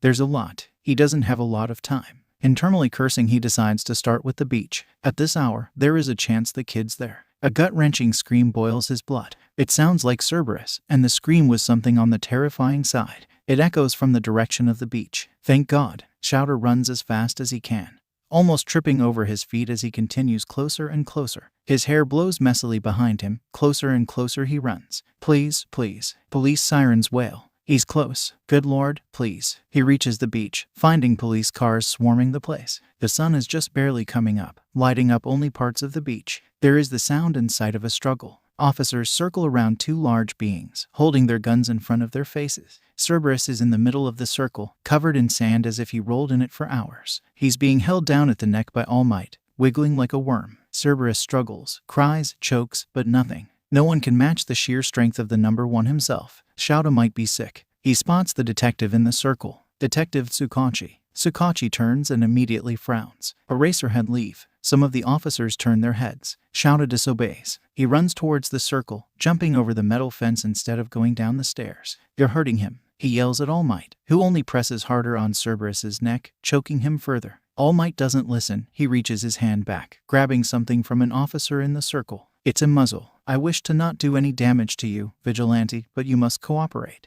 All Might brings the muzzle towards Cerberus's face. Cerberus cries, shaking his body violently in a struggle. He looks horrified at the large muzzle coming closer to his mouth. Shouta attempts to move closer and to escalate this. Someone is going to get hurt if the kid loses control. The detective grabs his arm and squeezes. Eraserhead, stop it. All Might grabs Cerberus's jaw and clamps it shut, shoving the metal muzzle over his mouth. Cerberus screams loudly, spitting acid out of the holes of the jail on his mouth. All Might ignores it and grabs one of his backbones. Cerberus is lifted to his feet, shaking with absolute horror. A big van backs up in the sand, opening the back. They are planning on sending Cerberus away to Tartarus now. Tears drip from Cerberus's eyes, landing on the sand. Shouta has had it. The detective keeps a tight grip on his arm. Detective, listen to me now. He doesn't deserve this. It was an accident. Let us do our job, Eraser. Shouta turns and lands a crack on Tsukachi's jaw. The detective lets go of him and flies back, rubbing his mouth with anger in his eyes. One of the officers in the circle goes to grab Shouta, attempting to shove him to the ground. Shouta sees Cerberus growl something horrendous from his mouth, skin scrunching above the muzzle in anger. He shakes his body violently, attempting to free himself from All Might's grasp. Nothing works, the hero only grips harder. Shouta's eyes meet with Cerberus's. The kid twists his body, snapping the bone in All Might's grasp in half. Shouta gasps loudly as Cerberus starts bolting forward. He leaps and lands on top of the van. Fire! One of the officers screams, pressing the trigger on his gun. One after another, the beach is lit up with blazing gunfire. Shouta struggles in the officer's grip. You're firing at a kid. Cease fire. Shouta can see All Might's eyes widen slightly at that. Cerberus jumps in the air and dodges what he can, spinning with incredible agility. Landing in the sand, a bullet lands itself on his hind leg, pushing a yelp out of his mouth. No one is that fast. Cease fire. The detective yells, glaring at Shouta in the process. All Might rushes forward but freezes completely still when Shouta turns his head with hot, angry eyes, like he knows he will erase his quirk. Cerberus shakes his head, pawing at the muzzle on his face. He whines and runs forward, almost tripping up the stairs. Shouta looks at the detective and back at All Might, before slamming an elbow into the officer and booking it towards Cerberus. Eraserhead. Shouta wraps his scarf around one of the lamp posts and launches himself forward. He excels towards Cerberus until he manages to grab a bone. He sits himself between two of the bones, one elongated, the other broken, and places a hand on Cerberus's side. Keep going, kid. I'll make sure they don't get close. Cerberus whines, spitting blood and acid from his mouth and into the muzzle. He turns into one of those connected alleys, the ones that maze into each other. For a short while, Cerberus makes him and Shouta lost in the dank, narrow alleys. They reach a dead end. Cerberus stops, legs shaking. Shouta slides off his back and immediately Cerberus collapses. Shouta can see his eyes flutter closed. The hum of a helicopter can be heard miles away. Hey kid, I need you to stay awake for me, okay? Shouta moves to take the muzzle off Cerberus, unclipping it from behind his ears and gently pulling it off. The metal clamps clang against each other as Cerberus opens his mouth in relief. Can you shift back? Shouta asks. Cerberus winces and shakes his head. Can't. Not if the bullet is in me. Cerberus breathes unevenly, pained. Fuck. Shouta moves to check his injury. It's too dark to tell if it passed through his leg or not. Blood soaks fur. That's all he can judge. But guessing by the thickness of the muscle in the limb, there is a chance it didn't. Shit. Shouta takes his goggles off and rubs his eyes. He is in deep shit when the detective finds him. It's fine. Cerberus winces again. I'm where I need to be. What? Cerberus weakly slides to the side, moving a metal trash can out of the way, poking a nail in a crack in the cement. Shouta focuses his eyes and notices lines in the cement, outlining the ground like a puzzle piece. There is a tiny hole in the middle of it. Cerberus moves his claw and sticks a nail in the hole, pressing down. There is a click. The cement groans before sliding open. It's a passage of some sort. Is it his base? Why are you letting me see this? Shouta asks. Cerberus turns his head slightly. Because I trust you. Cerberus slides his body into the hole, dropping down. The opening closes immediately, and Shouta is left standing in the alleyway, holding the muzzle in his hands. Cerberus, what are you doing here? Weeks and then months pass. Shouta hasn't seen Cerberus once. Until now. He sighs, walking towards the sand. He isn't in his uniform, just a jacket and some pants as well as his scarf civilian clothes. The beach is spotless. The kid finished. He did it. The water is beautiful, practically glittering in the fresh moon. Sitting on the beach isn't the usual Cerberus he sees. The kid isn't in his wolf form. I could ask you the same question. Shouta sighs a chuckle and joins Cerberus's side on the sand, letting the ground squish beneath him. I've been wondering about something, kid. Shouta looks at the kid with a half smile or his best attempt at one. Shoot, he says. How did you get yourself involved with Oni? Cerberus snorts, smiling. Squeezing his arms around his knees tight, he sighs. Have you ever been discriminated against for something you can't control? Shouta blinks. Growing up, a non-flashy quirk never really did it for some people, but he could never say he was to a major extent. Sure, heroes like Endeavor spit at his presence, but he was never bothered by it. Cerberus inhales. These vigilantes understand the most what it is like. He pauses, looking at Shouta with soft eyes. They offered to help me feel useful. Shouta hums. They made me realize life was worth living. They are my friends. Shouta stares at him, eyes scanning the kid's limited facial expressions. He's calm, He can see a smidge of hair poking from under the hood, green and curly. He looks down and notices the kid start tapping a finger on his leg like he wants to ask a question himself. I only got a suspension if that's what you're wondering. Cerberus blinks, showing only his concerned eyes under a mask and hood. It looks like he's shocked for the read mind, but more so that Shouta is so nonchalant about it. Honestly, Shouta is surprised. It's a miracle his hero license wasn't stripped the moment he showed up to the police station with a muzzle and no Cerberus. He pulled some dumbass stunt, but it seemed the detective had some compassion inside. Shouta explained in depth why he did it, and the detective soaked the information in, saying he'd try his best to help. So basically, no promises is what Shouta heard. The detective is exhausted. It's visible through the deep eye bags under his eyeballs, so Shouta didn't push it. Yeah, that was what I was wondering. The kid pauses, but I also wanted to know why you helped me. All you gained was punishment. He looks down, letting a hand drop to the sand. A finger draws a circle in the sand. I don't exactly see how I'm so special. Shouta smiles slightly. You didn't want this. I don't think you should be punished for an extreme quirk manifestation. Shouta shrugs, getting a confused glance from Cerberus. Accidents happen, and punishing everyone that makes a mistake only leads to more downfalls. Cerberus nods and inhales, ready to vocalize something. Don't worry about it, kid. I go back in time for the UE entrance exams in a couple of weeks. He sighs tiredly, staring at the water ahead. God, he really doesn't want to put up with another year of students like last year's. You're a teacher. The kid looks at him intrigued. Shouta looks closer for a minute and notices how green the kid's irises actually are. Shouta nods. He doesn't fear talking to the kid about this stuff anymore. Is it true All Might is teaching there this year? How did the kid hear about that? Yes. Unfortunately, Shouta growls. The kid pinches the bridge of his nose and sighs. Fuck. Watch it. Problem child.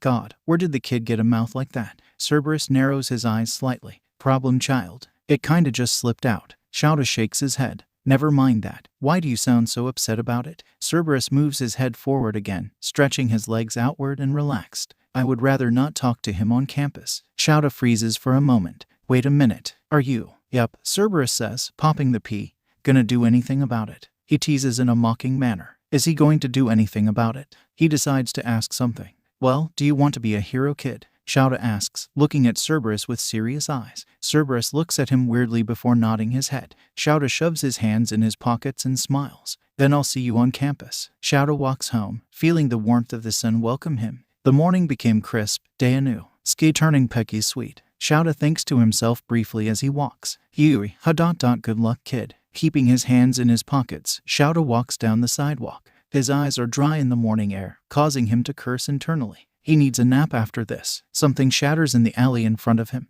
It might be glass. Walking as if he were weightless, he peers around the corner, gripping at his scarf. There is a man sprawled out on the concrete on top of a bed of glass. Shouta raises his eyebrows. The man must have been thrown out of a window. Heavy footsteps enter the alley. The man groans and tries to lift himself, but is stopped when a large boot stomps on his back, shoving him back into the glass shards. I'm sorry. I didn't mean it. The man pleads under the pressure. You let my champion go. The owner of the boot says. His voice is muffled and deep, sounding familiar. Shouta squints, picking out a metal mask from the dim lighting. It's that man, the one that speaks Latin. It tricked me, sir. The masked man only scoffs. Then you are just a fool. He presses down harder on the man's back, causing him to squeak from the lack of oxygen. I'll do anything. Just please don't. The masked man grabs something from his pocket and slams it into the neck of the one under him. A gasp escapes his lips before passing out. Through consequence, you become what you let get away. The masked man shoves whatever he stabbed the other man with back in his pocket, stepping off his back.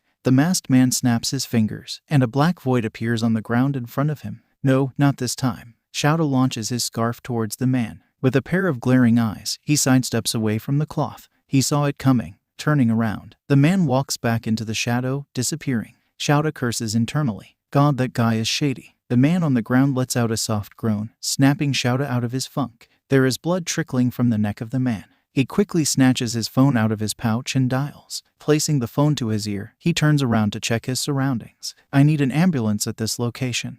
Moonlight is crisp and new, shining brightly over the tired streets and sidewalks. Izuku walks with hands shoved in pockets, hood overhead, and a simple mask. The stars are just barely visible. Pollution covers the sky like a thin bed sheet, almost translucent, covering the brightness. Izuku sighs as he glances at the sky, wishing he could see the stars just once. Izuku hasn't really let it sink in that UE entrance exams are in a few days. Months before, he was a helpless boy with a quirk that scared even himself. No hope in his fragile heart. Tears, confusion, fear, those were all emotions he felt at a constant. Smiling under his mask, he continues to walk down the dimly lit sidewalk. He's no longer that boy. Izuku's now someone that doesn't experience those emotions regularly anymore, but new ones instead.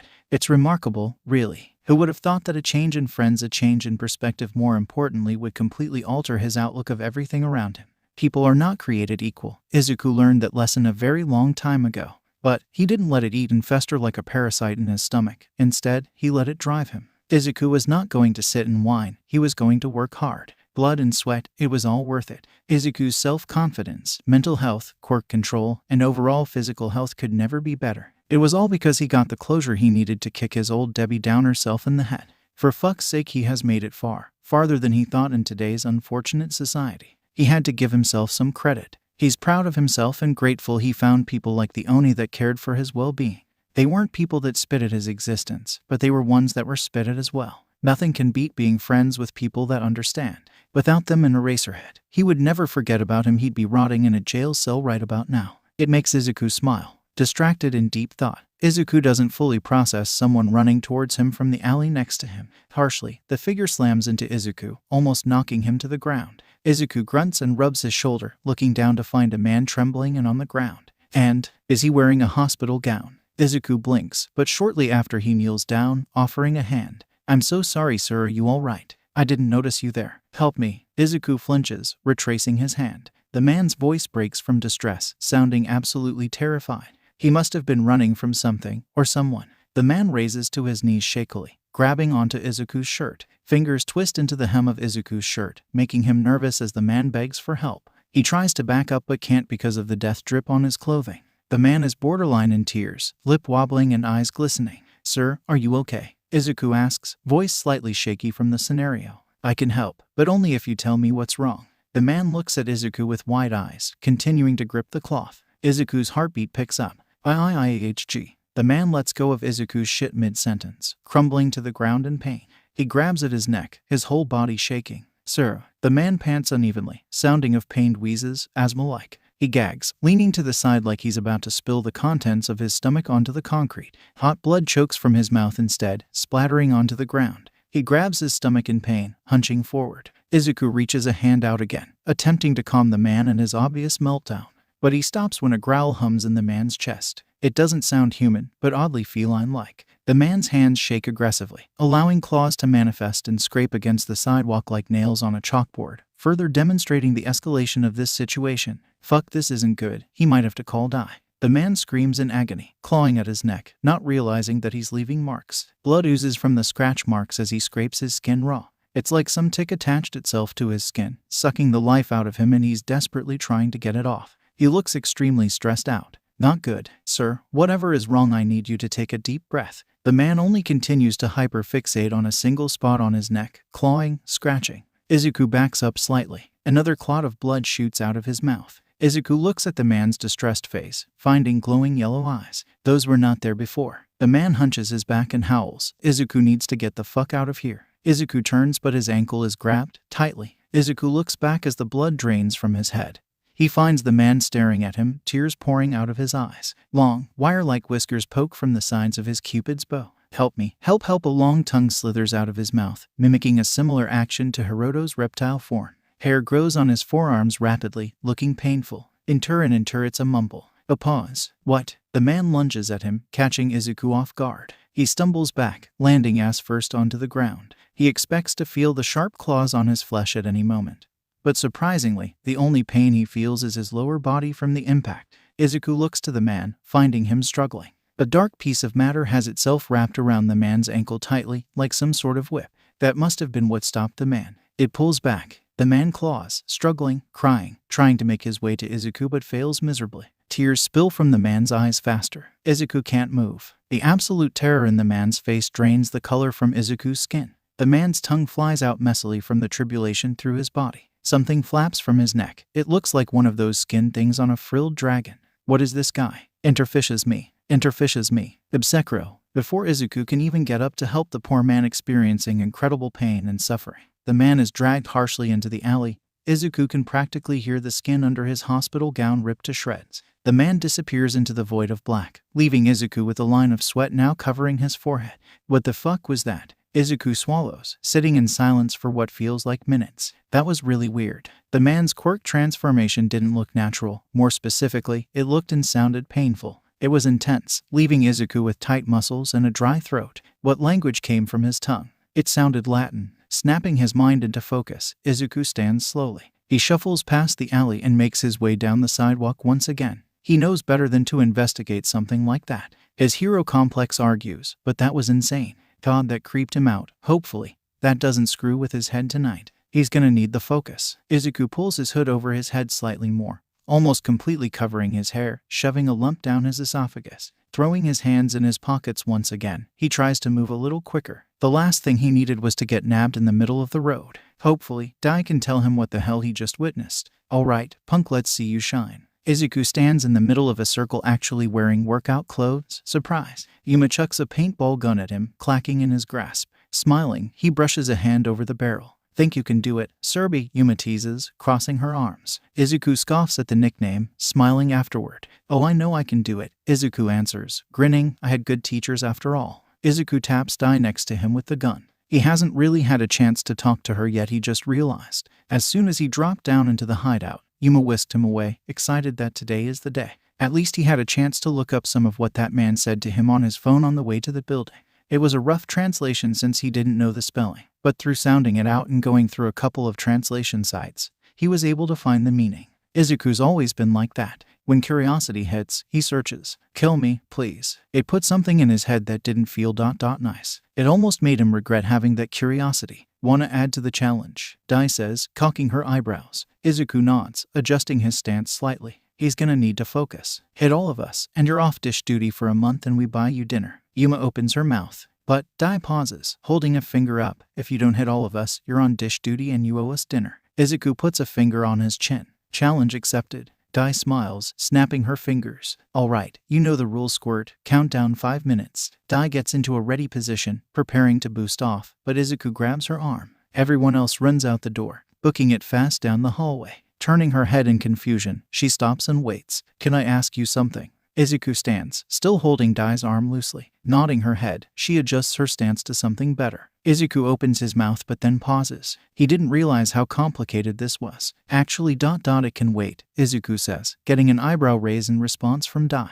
He can't exactly explain a guy with what looked like a cat lizard quirk getting stolen from a shadow in less than a minute.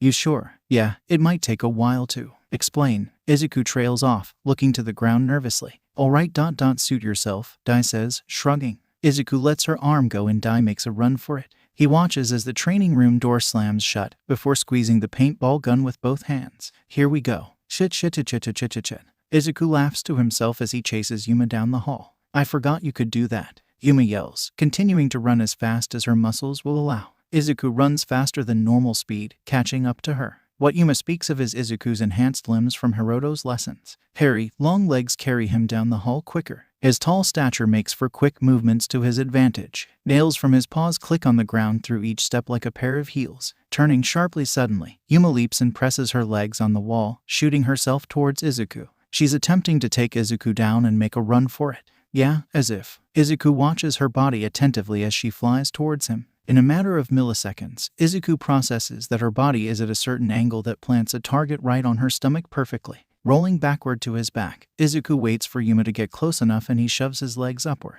Widened eyes, Yuma realizes she fucked up. Bullseye. Izuku hits the target he envisioned on her stomach, and with both feet, he launches her behind him with his legs. Landing on the ground roughly, Yuma lets out a grunt. Izuku quickly turns to his stomach and points his gun. Before Yuma can get up or fully process her body on the ground, Izuku pulls the trigger. Bang, out. Fuck, Yuma yells as the bright green ball of paint explodes onto her shoulder painfully. Izuku snorts, lifting himself to his feet swiftly. Yuma continues to lay on the ground, unmoving. She looks limp, dead. Izuku rolls his eyes. What the hell are you doing? You have shot me, therefore I am dead, Yuma mumbles, face on the ground. Izuku smiles and shakes his head. Turning around, he runs down the hall, leaving Yuma dead on the ground. Okay, Shakespeare, you better bury me with my guitar. Izuku hears Yuma yell and he can't help but chuckle. She's such a goof. Izuku rounds the corner, holding the gun in his hands. Compared to 10 months ago, he feels no nerves. Replacing those nerves is steady confidence. Making it farther down the hall, he senses something.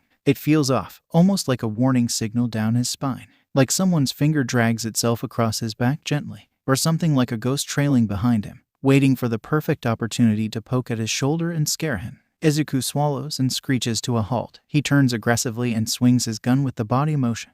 The barrel of the gun connects with a crack. It sounds like he smacked someone's skull. Izuku watches you fly back and collide with the ground. She rubs her scaly head and groans, eyes squeezed shut. Yikes, that had to hurt. Izuku cringes apologetically. Shit, sorry you. Something grabs his ankle and yanks. Neck snapping forward, body becoming light, Izuku finds himself upside down in the air. Fucking Hiroto. He was distracted and didn't notice him. God, the deja vu. Double teaming. That's uncharacteristic. Izuku teases. He locks eyes with Hiroto, finding his long scaly tail wrapped around his leg. Blood begins to rush to Izuku's head, making him feel slightly lightheaded. He's still holding the gun in one of his hands, but he isn't pointing it at anyone. Izuku would shoot at Hiroto or even you who is still on the ground. But really, Hiroto could fling him across the room at any moment. It's best to wait for an opening. Hey man, I love you but I'm not doing dishes for a month. Hiroto points a thumb at his chest and Izuku rolls his eyes. That's unfortunate, Izuku says, looking up at the tail wrapped around his leg. His brain remembers a very unnecessary memory from the internet. Kids are curious creatures, especially when there is access to the internet. As a kid, browsing the internet was a given that he'd find random facts. It was only natural he came across pages on how to get a python off of a body part. Izuku sees the tip of Hiroto's tail peeking out from the grip. Well, this is gonna hurt Izuku's back. Thank God he's gotten more flexible. Izuku eyes Hiroto before hunching upward into a crunch. With all his core strength and flexibility, Izuku's face reaches Hiroto's tail around his ankle. Izuku opens his mouth and bites. Motherfucker, Hiroto shouts in pain, unwrapping his tail and dropping Izuku to the ground. He lands on his back, which is not pleasant. Not knowing how much time he has, he stays on his back and looks back at Hiroto, who's holding his tail in pain.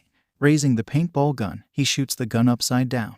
With luck, he hits Hiroto on the thigh. Hiroto doesn't really yell in pain from that, but gives Izuku a look that speaks, I'm impressed but I'm still going to beat your ass. You little. Hey man, you said it yourself. Izuku pauses and sits up. Dish duty sucks. He shrugs and lifts himself to his feet, feeling a wave of achy pain down his spine. Yeah, he saw that coming. He did fold himself in half after all. The same feeling of fingers down his spine alerts him. Turning, he pulls the trigger of the gun again. With a splat, bright green displays itself across Yu's breast. Flinching from the blow, Yu backs up. Putting a hand on her chest, the skin on her hands comes back green. Yu smiles and sighs with stained fingers. Impressive, I can't sneak up on you anymore. I learned from the best. Izuku grins at Yu and Hiroto and takes off down the hall in another sprint. 3 down, 1 to go. Now, where are you, Dai? Dai is the one Izuku is worried about most. Honestly, a simple definition of Dai is she's a hard ass. Not once has Izuku been capable of beating her in a sparring match. He will give himself some credit. He's been close before, but no matter the position or situation, Dai finds a way to flip it.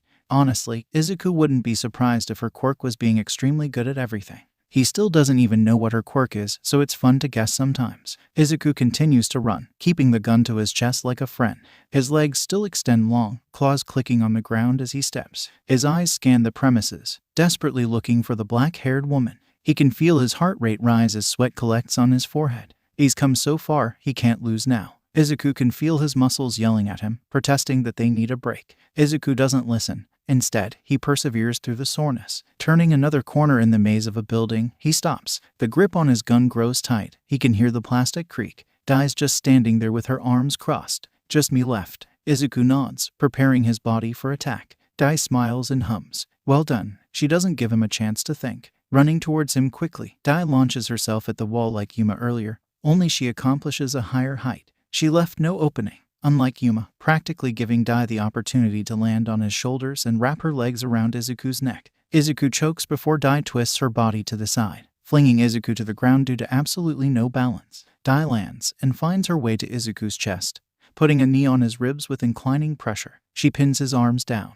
Shit, Izuku struggles under her, trying to worm himself from underneath the pressure of her body. He tries swiveling his hips, lifting himself, but his body won't budge. Izuku may have grown in muscle mass, but Dai is a strong woman. She will always be stronger than him. Proud of you, kid. But unfortunately for you, you still can't beat me, Dai says smugly, getting closer to his face. Wanna bet? Izuku says, raising an eyebrow. He continues to struggle under her, not giving up. You've come far, Midoriya, Dai says softly, but you still can't pin me down. A smirk emerges on her lips like she's trying to preserve herself as deadly. Izuku doesn't fear it. She typically does the same in training. He chuckles under her weight. His curly hair brushes his forehead as he lays on the ground, trying to figure out how to get out of this trap. Come on, you underestimate me. Izuku grabs Dai's sleeve. Thank God she's wearing a long-sleeve shirt, and he pulls. At the same time, he changes his legs back to normal and sneaks them from under her, wrapping them crisscross around her leg that's knelt on his chest. Flipping his body to the side with all his strength, he gets on top of her, holding her knee in an awkward and uncomfortable position.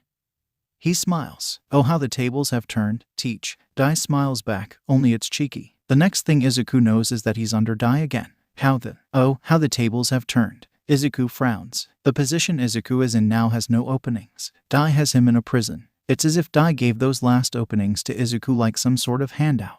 You're unfair, Izuku sighs. Oh please, Dai snorts. Izuku stares for a moment. Please. That word throws a thought in his head, stirring memories around like a distasteful soup. The man, the shadow, the fear. Obsecro. Dai's eyes widen. Oh, shit, did he say that out loud? Oh well, it's not like he mumbled about something embarrassing. Dai lets go of one of his wrists and places a hand dangerously close to his throat. Something in her eyes change. It makes Izuku immensely uncomfortable. Where did you hear that? Dai snaps, making Izuku flinch slightly.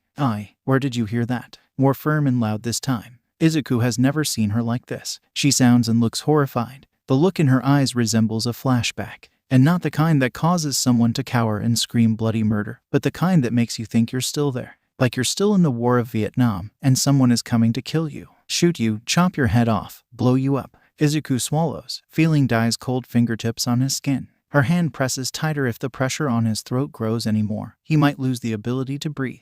Dai, why you're scaring me? Izuku wheezes. Dai's eyes dart around in fear like she no longer can see Izuku below her. Vivemus. Dai's lips barely part when she says that, but something about that word makes Izuku panic. Memento mori, memento mori. Dai whispers, freaking Izuku out further. Izuku squirms, trying to escape her grasp but fails when she presses hard on his trachea. Izuku lets out a pained squeak as his airway closes. Memento mori. Dai's other hand leaves Izuku's wrist. She raises it above his head. It's shaking violently, looking as if her brain is fighting an involuntary action. Tears well in her eyes as her hand grows closer to his face. He can't move. The fear pulsating through his veins keeps him locked to the floor. Dai's teeth grind together, hurting Izuku's ears. Her breaths are angry. She looks at Izuku like he is the enemy. Dai. Izuku tries to vocalize but fails. A tear falls from Dai's wet eyes and lands on Izuku's cheek. Izuku's vision is blurring. The loss of oxygen is bringing him to a state of unconsciousness. He can feel tears of his own start to appear. He closes his eyes. Dai. The weight is released off his throat and body in an instant.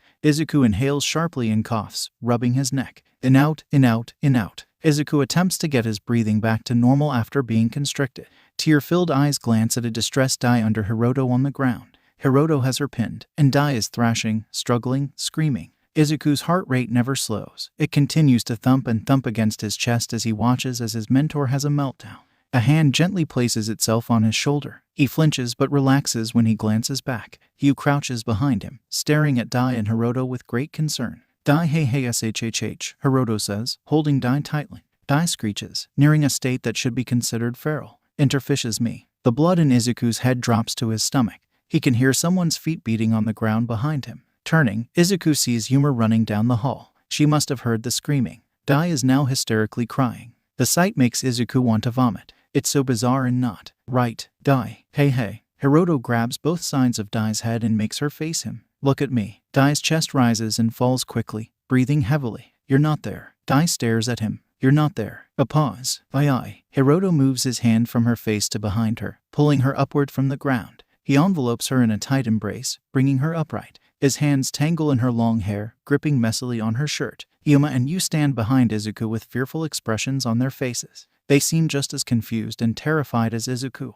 Dai's cries turn muffled as she digs her face into Hiroto's shoulder. She wraps her arms around his torso and squeezes. Izuku watches. Yuma watches. Yu watches. That's all they can do. Izuku plays with the hem of his shirt nervously. Yuma and he sit on the couch in the common room silently, practically hearing the ticks of a clock. Yu shuffles out of the kitchen and over to the couch. Izuku watches Yu crouch down to Izuku's eye level in front of him, holding a glass of water. She holds it out to him, signing with her other hand. "Drink, please." He takes it from her, holding it with both hands. Moving one of his hands from the glass, he signs back. "Thank you." Yu nods and moves to the leather chair across from him. They wait, and they wait. Hiroto walks through the doorway and Izuku almost faints from the relief. He starts to stand but stops when Hiroto puts his hand up. He narrows his eyes, confused. "Where's Dai?" Izuku asks, lowering back to the couch. "Resting." Hiroto sounds exhausted. "Hiroto what?" Hiroto sighs, walking up to Izuku. Like you before, he crouches to eye level. "Buddy, this was a lot." He places a soft hand on his knee. His eyebrows are creased upward with worry. Izuku subconsciously rubs his throat with a hand, keeping eye contact with Hiroto. "The timing wasn't great, I know." Hiroto continues. "What happened?" Izuku says before Hiroto has the chance to add to his sentence. A sigh. "You know what post-traumatic stress disorder is, right?" Izuku nods. He remembers learning about PTSD a little when watching hero interviews. "Does Dai?" "Dai has had a very rough past," Hiroto says hesitantly and carefully. His voice is brittle, like he's trying very hard to be quiet. "And unfortunately, because of that past, she has moments like what you just saw." Izuku swallows. He can still feel her hand around his neck, squeezing and pressing. The fear and anger on her face will forever stay imprinted on his brain. How come this has never happened until now? Hiroto tilts his head. I mean, I've been training with you guys for 10 months. Why did I just now see an attack?" "Because nothing has triggered one," Hiroto says calmly. "Midoriya, be honest with me." Izuku nods. "Do you remember anything before she panicked?" "Where did you hear that?" Yeah. I was mumbling to myself and didn't realize. I said something I heard earlier on my way here." "What was it?" It was just a word. Obsecro." Hiroto's face pales. "Shit." Izuku can see Yuma and Yu looking at each other. They seem as equally confused as Izuku as to why Hiroto looks like he's about to collapse. Midoriya, where did you hear that?" "Where did you hear that?" Izuku swallows again. "On my way here. There was a man in a hospital gown that bumped into me. He was obviously panicked and in a lot of stress." Izuku pauses, looking at Hiroto's attentive facial features. "Something weird happened. Like it was similar to when my quirk first manifested. The only thing that was different was that something grabbed him and dragged him away before he could fully transform. Or at least before I could really get a grasp of the situation." Hiroto hums, placing a hand on his face. "That's when he said it. He was saying, 'Kill me, please,' and I think it was Latin." "That was Latin," Hiroto says a little too fast. Izuku's mouth opens. "Kid, I'm so glad you're okay. I'm even more thankful you were not hurt, but I think you should go home. At least for the next couple of days." "What?" Izuku blinks in confusion. Hiroto is acting weird. He's never seen the man so disturbed, let alone so quiet. "What? Why?" Izuku asks, glancing at Yuma and then back at Hiroto. "It has been a long day, but I know you want answers, I understand. But Dai needs a little time to process what just happened. But, kid, please. Dai is very upset right now, especially after scaring the living daylights out of you. I think we all need a few moments to breathe." Hiroto squeezes his knee firmly. He's serious. Izuku wants to argue, he wants to stay. But his heart says to listen to Hiroto. Today really was a lot. "Okay." Hiroto clears his throat and nods. Lifting from his kneel, he swiftly points at Yuma. "Walk him to the exit. I need to sit down for a bit." Hiroto puts a hand on his head, before trading places with Yuma on the couch. Yuma walks to the door frame, waiting for Izuku to follow. Izuku looks to Yu, and then to a tired Hiroto. He stands to his feet and follows Yuma out of the common room. It's best to not argue. Once they get a few feet from the room, Yuma nudges him. "I don't know either." Her voice is slightly louder than a whisper. Izuku raises an eyebrow as they continue to walk. "Don't know what?" "Dai's past." That certainly hit Izuku like a brick. Hiroto's the only one that knows. Same with her quirk. "You and I have never seen it, nor do we even know what it's called." Yuma keeps her gaze forward as they walk and talk. This is all a little too much for Izuku to process right now. A pregnant pause. "How come you've never asked?" Yuma hums. "I have. So has you." Dai is just not comfortable with sharing that part of herself, and it wouldn't be fair of us to push. Yuma's glance shifts to the side. They walk past Dai's bedroom door, quietly gazing at it. "Dai has done a lot for us. She took me, you, and you in. She never cared about our pasts, and said that they never matter because all that does matter is what is ahead. So, I never made it apparent that I needed to know hers. I guess you could say it's a way of saying thank you." Izuku doesn't answer. "Listen, I know you don't know us very well, especially Dai. But Dai is Dai. We are us. That's all that matters, right?" Yuma looks at Izuku and stops. They reach the exit. "Yeah," Yuma smiles. "Well, if I don't see you before your exams, good luck." She wraps an arm around his shoulder and squeezes him close. We're proud of you. I hope you know that. Izuku sighs a laugh. Yeah, thanks Yuma. Of course squirt. She lets go of him and waves goodbye. Don't fuck up. I'll try. Izuku yells back before looking at the exit door and exhaling a long breath. Izuku taps his pencil on his head in thought. Staring down at the paper in front of him, he scratches at his table out of habit with prolonged claws, adding more damage to his ruined desk. He's got exams tomorrow, so it's only natural for Izuku to feel stressed to the bone. Going to school doesn't really help that case, it just makes it worse. Plus, he never really stopped thinking about Dai. Chewing at his lip anxiously, he continues to lock eyes on the slim sheet of paper on his desk. He's so lost in thought, Izuku doesn't hear his teacher call out to him repeatedly. Aya, mid-ia. Midoriya. Snapping out of his trance, he throws his head upward. He almost breaks his pencil in half from the volume of his teacher's voice. What is the answer to number 5? Oh Jesus, he kind of forgot they were in a lesson right now. Everyone in front of him turns in their seats to look at him, chairs squeaking and desks creaking through simple movement. Does he know the answer to number 5? Looking down at his paper, he notices the sheer blankness of it. Great. He looks back up at the board and squints. Okay, yeah, balancing equations, easy. Darting his eyes from paper to board, he can tell his teacher is getting agitated. Midoriya, if you don't know, just put 4 with chlorine on the reactant side, 4 with hydrogen chloride on the product side. His teacher blinks. Izuku resumes looking back down at his paper, letting everyone just stare at him blankly. His class hasn't really fully learned balancing chemical equations. It wasn't necessarily a required subject for third years, but his teacher wanted to show them what they'd expect in high school, or even possibly the written exams. Izuku is just lucky he is friends with a snake who went to medical school. Okay, good job Midoriya. Please pay attention from now on. Izuku nods without lifting his head to achieve eye contact. Everyone turns back around hesitantly, weirded out by Izuku's knowledge of chemistry. He can't really tell what's worse anymore, getting the answer right, or staring off into goddamn space and pretending to get it wrong. He rolls his eyes. God, he can't wait to leave this class. Izuku's phone buzzes, making his leg feel tingly. Glancing at his teacher, whom is writing on the board with chalk, he pulls his device from his pants pocket. Chat, adults and their child. Alcoholic stepfather, hey Midoriya. Child in question, what I'm in class. Alcoholic stepfather, it's important. Izuku looks up from his phone to make sure his teacher can't see him typing under his desk. He's in the clear. Child in question, all right, what did you do? Alcoholic stepfather, something great, you better be thankful. Child in question, if it doesn't involve getting me out of class, I don't want it. Mom, wait a minute. Alcoholic stepfather sent a photo. Izuku almost chokes on air. Without thinking, he slaps a hand over his mouth, trying not to laugh and scream at the same time. The room goes deathly silent. Do you need a moment, Midoriya? His teacher stands there holding a piece of chalk in his hand, clearly annoyed by the interruption. Izuku's face flushes bright red. Eyeing the phone under his desk, he nods. Standing up, he rushes out of the class and shuts the door behind him. Putting a hand over his mouth, he attempts to stop hysterically laughing in the hallway. He's failing so far. The picture Hiroto sent was straight out of the Deadpool movie. He looks at the photo closer and sees Hiroto waving at the camera from down below in an alley. His ankles look fucked, sticking in awkward angles, bones probably penetrating skin from his ankles.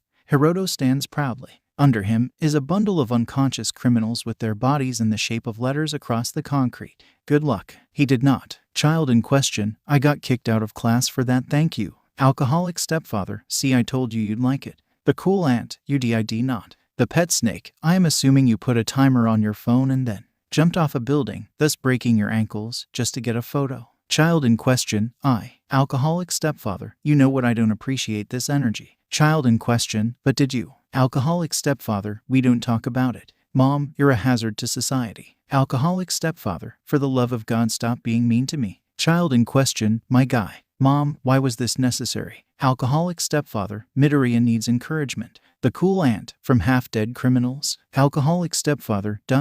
yes. Child in question, I thought it was enlightening. Mom, PLZ rail me with a train. It will hurt less than this conversation. Mom, hit me. Child in question, how does that even? The cool aunt, 8 pack it up Thomas the Tank Engine. Child in question, I am done. The pet snake, jail. Mom, it costs 0 yen to not hit send. Child in question, this conversation is giving me a stroke, I'm leaving. Alcoholic stepfather, great, you traumatized our only child. The cool aunt, I did not. Alcoholic stepfather, don't caps lock me. Izuku turns his phone off and sighs a chuckle. He hasn't really talked with them even through text after what happened.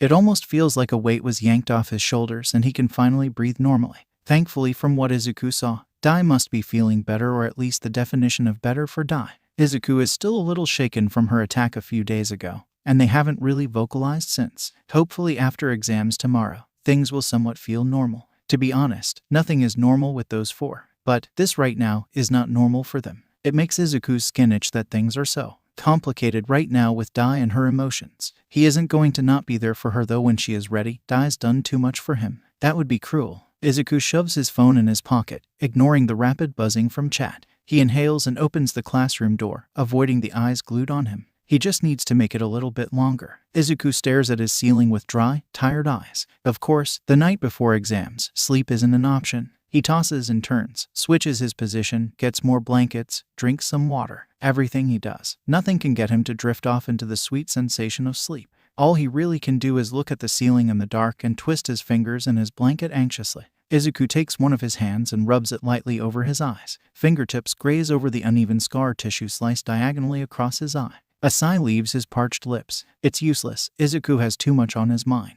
The brain always overrules a tried body. He glances to the side, eyes meeting his alarm clock. 2:30. Damn it. His room lightens up slightly, accompanied by a faint buzz. Turning his head to the side, Izuku sees his phone light upon his desk. Well, he might as well check. It's not like he was sleeping anyway. Lifting his cover off his body, the cool air welcomes him with a chill. Shivering slightly, Izuku lazily hops off his bed to grab his phone. Rubbing his eyes, he unlocks the screen to see who texted him. Dai, I'm sorry. Izuku pauses for a second, staring at the screen with soft eyes. He types back, Izuku, are you okay? Dai, what the hell are you doing awake? Izuku rolls his eyes. Of course, Izuku worries about her and she flips it around. Izuku, you're avoiding the question. Dai, listen, can we talk? Thank God. Izuku might explode if they don't. Izuku, of course. Dai, Dai, in person. Izuku blinks. Izuku, do you want me to come over? Dai, no, you have exams today. You need sleep. Izuku, I'd love to wait, but if I don't talk to you soon, we'll fail my exams. Izuku, I'm worried about you. Dai, you don't have to worry, that's my job. Izuku stares at his phone. Unbelievable. Izuku, fuck off, let me care about you. It takes her a bit to respond. Izuku watches as the three dots pop up and down like she's having a hard time articulating her thoughts. Dai, okay. Dai, if you can, meet me at B. Izuku, Amwa. Izuku puts his phone down immediately. Shuffling over to his closet, he throws on his suit as quick as he can. After zipping up, he makes his way to his window, unlocking the latch and sliding it open. The breeze blows slowly on his face as he leans out. Taking a deep breath, he steps out and holds onto the edge of the window. Concentrating on all the energy in his brain, he pushes it through all of his limbs. Like electric currents, he feels the buzz and sparks through each bone and muscle as they extend and grow. Cracks and moans, body half transformed. He pushes off from the side of the building. Accelerating fast, he grabs onto the ledge of the roof next door. Hoisting himself up, he stands for a moment. Deep breath, push, growing taller and shifting to all fours, he growls and canters across the roof. The tiles of the roof cling and clang together as his nails dig.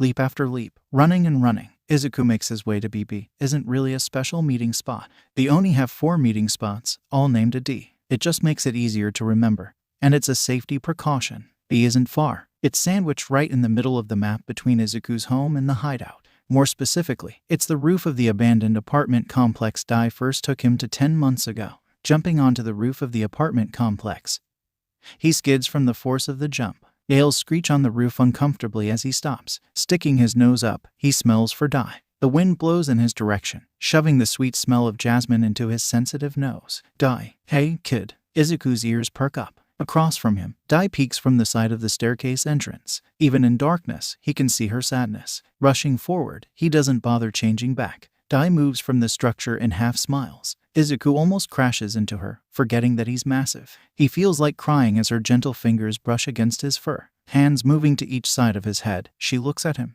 I'm so sorry. Voice almost too soft, she places her forehead onto his. After a moment, Izuku sniffs and backs out of her touch. He takes the energy flowing, dancing, jumping around in each limb, and he raises it back into his head. Dai what Izuku reaches eye level, and then below eye level. His suit mends itself together carefully.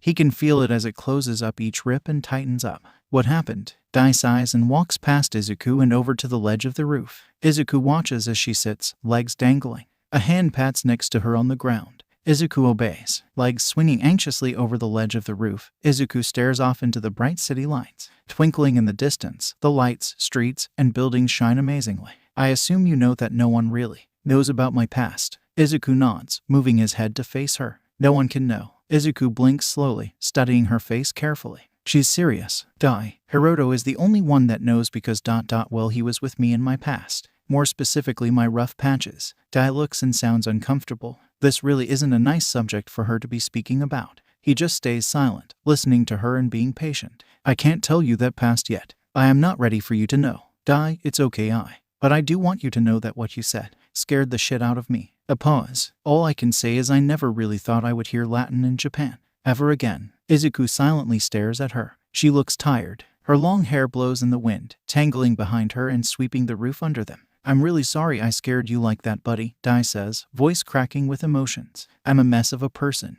I am not right in the head. I'm complicated, and sometimes I feel like some K kind of. She sounds like she's crying now. Through the bright lights of the city, tears glisten. Monster, Izuku finishes for her. He never stops looking at her. Dai chuckles sadly, nodding and wiping a tear from her eye with a thumb. I'm a hypocrite, I know. I tell you you're not a monster, which you aren't for your experiences. But here I am. Izuku thinks for a second. The word monster. I think that the word monster isn't really a bad thing anymore. He blurts. Dai opens her mouth, but Izuku cuts her off. I've thought about this sometimes, especially after talking with you, but Izuku breathes. We didn't do any of this without full remorse. I didn't kill the sludge villain because I wanted to. I did because I was terrified. Izuku pauses and takes another breath. Dai nods, allowing for another tear to fall. I guess what I'm saying is yeah, sure, call us monsters. But I think monsters get scared too, you know? And there is nothing wrong with that. Dai continues to stare at him. Everyone has a little monster within them. It just depends on the degree, not the kind. If that makes sense. Dai nods, continuing to let Izuku speak his mind patiently. I guess I fully started to realize this when Eraserhead refused to arrest me. He saw that yes, I physically was a monster, but I didn't want to do monstrous things. Izuku shrugs, moving his gaze back to the city. I don't know what happened to you, or why you think you're some kind of bad person, but as you said to me what seems like a long time ago is, you aren't and you never will be. Kid, you aren't a bad person, Dai. You help people. You go out of your way to save even people that don't deserve saving because you want to. Whatever happened to you doesn't mean you're an awful person. And whatever happened, if you aren't ready to tell me, then that's completely fine. Izuku looks down at his feet, feeling the breeze move his hair in different directions. Yeah, you scared me, Dai. You really did. But what scared me most was that you were so scared of yourself. Izuku looks back up and finds Dai with more tears in her eyes. Sorry if that made no sense. I tend to ramble nonsense most of the time. But I think what I'm trying to say is that it's okay.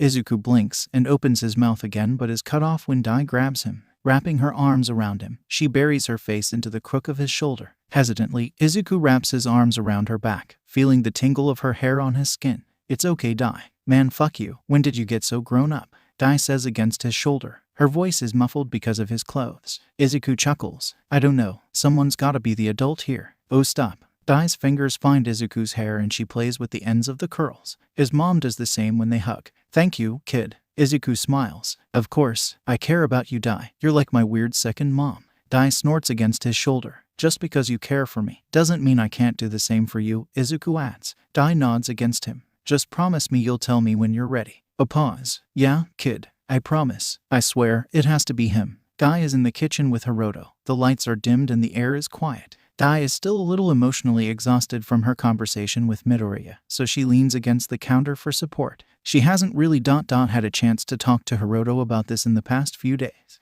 Laying in bed and thinking was all she could really bring herself to do. Dai, the guy's been dead for 2 years. When the kid mentioned a Latin speaker, I feared the worst too, but come on. Hiroto crosses his arms, leaning against the fridge. And how do you know that? Dai spits quietly, trying to keep her volume low. She feels so many emotions inside all at once. It is hard fighting off the urge to scream. Because after we did that to him, there is no way he didn't bleed out. For everyone's sake, try not to think of the worst. It had to have been a coincidence. Dai is silent for a second. She feels her hand gently lift. Hiroto's hand holds hers softly, looking down at the rings on her fingers. He twists the one on her ring finger off, revealing a circular burn scar. He rubs it with his thumb, keeping his gaze downward. Is it really a coincidence if it involves a quirk like that? Hiroto sighs. He's gone, Dai. He has to be gone. She feels like crying. She knows he's gone, she knows. But for some reason, his presence feels too close for comfort. Like a hand wraps itself around her neck, fingers tapping, clenching, squeezing her skin to suffocate.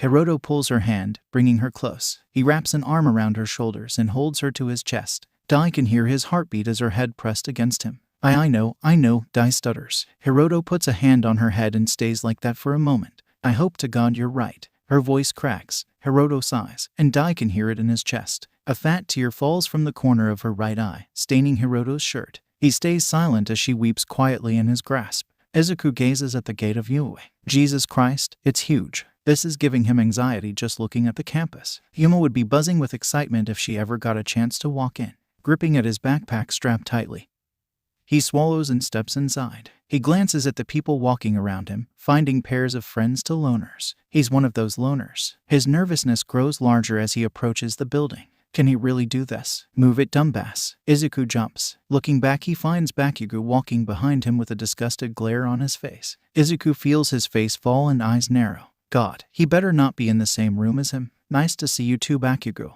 Izuku rolls his eyes and lets Bakugo pass him. Bakugo clicks his tongue with annoyance as he walks past Izuku, shoving his hands in his pockets. Izuku sighs and continues to walk towards the door. Man, someone's not very nice this morning, a feminine voice says next to Izuku. Izuku's eyes slide to the side and find a perky girl with pink cheeks and brown short hair. She's smiling at Izuku. Yeah, he's Kiki, Izuku says with a grumble. Trust me when I say this is him being mellow. The girl covers her mouth and chuckles. You nervous? The girl asks, keeping a strong gaze towards him.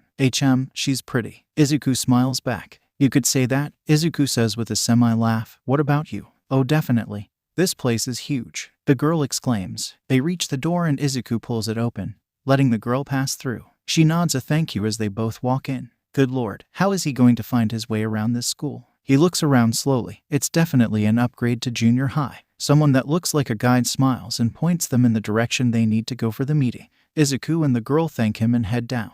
The meeting spot is a large auditorium of some sort, and there are a lot of people. Izuku swallows down the nervous lump in his throat like bile and walks down the steps to find a seat. The girl taps his arm and points to 2 empty seats. They both sit in the crowded room, practically taking in everyone's body heat. Izuku pulls out the card he was given earlier with all of his information. He blinks as he reads through all the information. ALRIIIGHT everybody. A voice booms through the room, almost making the seat shake from under them. Everyone grows quiet and Izuku can feel a familiar shiver down his brainstem. Izuku recognizes that voice. Not everyone can sound that loud and obnoxious. Narrowing his eyes, he finds Present Mike standing enthusiastically on the stage. His old fanboy self would be having a heart attack right now, but he just looks at the hero with a half smile. Present Mike is actually a hero that attended a chase for him and Yuma a couple of months back. They needed someone as loud as him to help, especially when it involved dogs and heightened hearing. God, he can practically still feel his ears ringing. Oh my god, it's Present Mike. I listen to his radio show like all the time. The girl next to him whispers excitedly. Izuku shoots her a smile and then looks back down. Can I get a yeah? The hero shouts. The room is dead silent. Awkward. Izuku clears his throat uncomfortably as everyone in the room just stares at the hero on the stage. This is going to be a long day. Izuku stretches his arms as he stands in front of an even larger gate than the school's entrance. Why is everything so absurdly huge here? He has on something similar to the combat suit he wears out with the Oni. Only it's red and black and less vigilante-like. It has no hood or mask. He can't risk looking that similar to Cerberus. He'd wear a normal tracksuit or workout clothes, but he can't risk shredding his clothes without the comfort of memory threads either. Oh yeah, I never asked, but what happened to your eye? The girl he'd been with earlier found herself next to Izuku. Luckily, he has someone familiar in here. She's tapping her eye, showing that she's talking about the long scar sliced across his eye. He tries to think of a lie when the buzzers scream. Oh god, he wasn't paying attention. I slammed into a street sign. Izuku shouts a lie as he starts to run with the crowd. Good luck. He doesn't give her a chance to respond. He's already in, running down the streets of the faux city.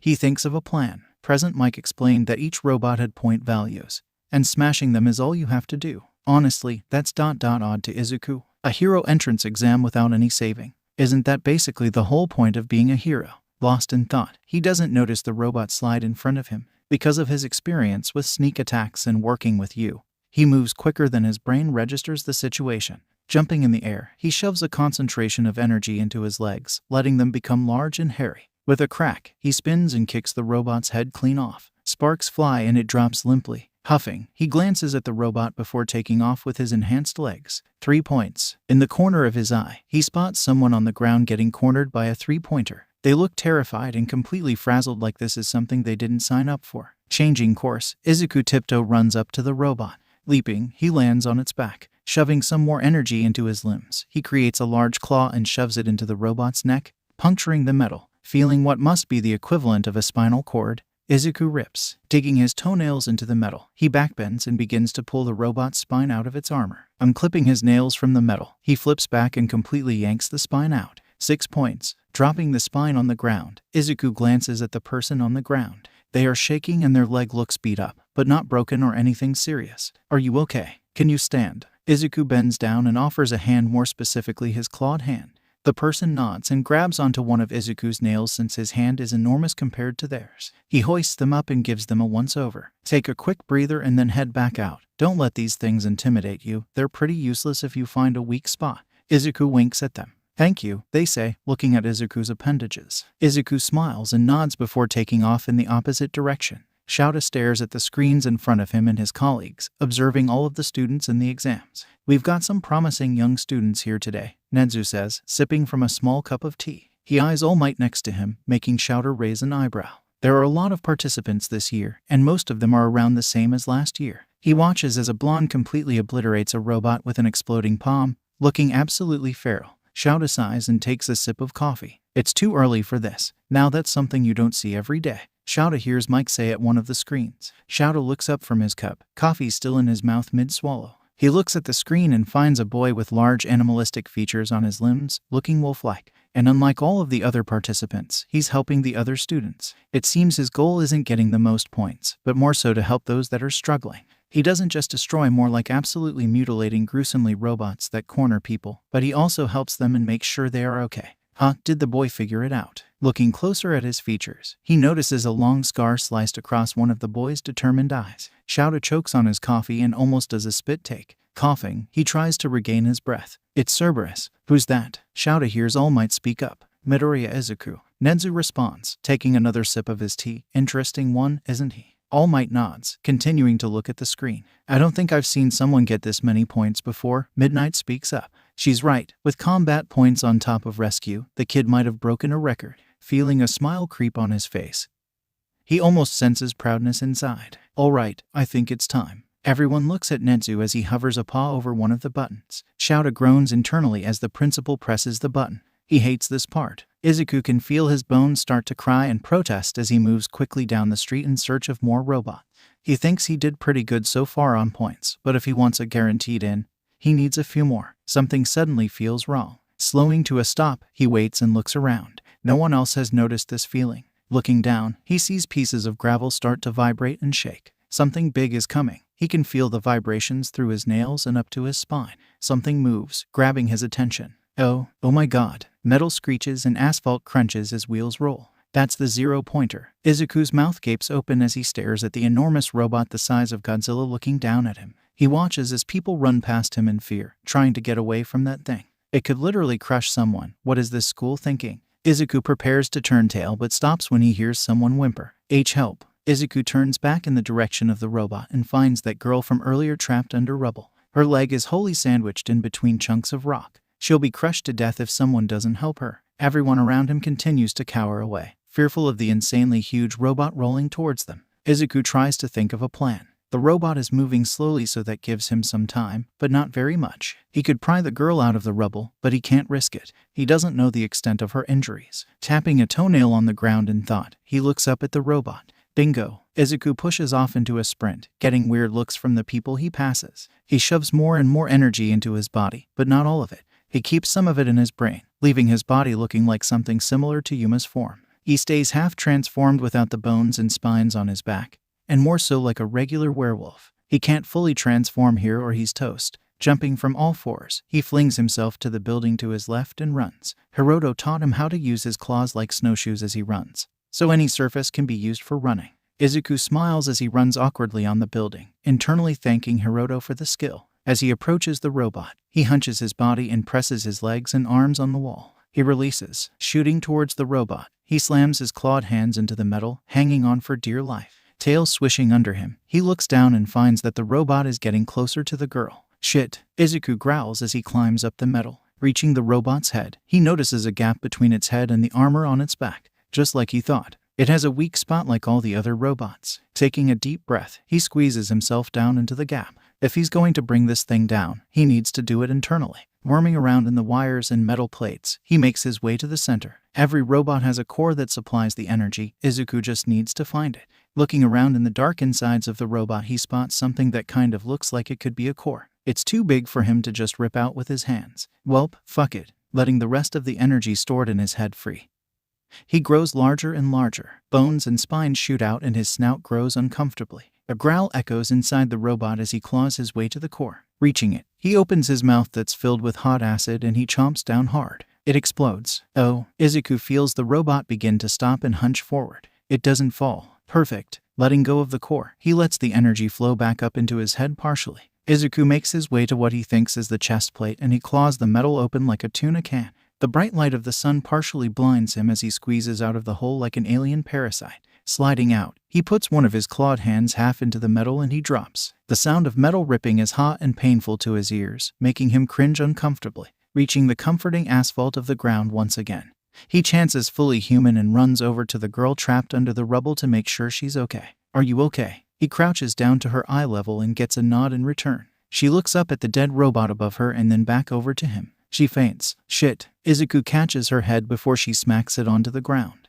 The last thing she needs is a concussion. That was really something, dear, an elderly voice says behind him. He turns and finds a very short woman in a medical coat with a cane. Ah, it's Recovery Girl. You would be screaming right now if she got to meet Recovery Girl. Are you hurt? She asks Izuku. He shakes his head and she raises an eyebrow and glances at his face. Oh, right. He probably looks stupid because of the explosion straight to the face. I'm okay, I promise. She nods and looks at the girl on the ground. I didn't want to remove her from the rubble in case it was preventing bleeding, so I went for the robot instead.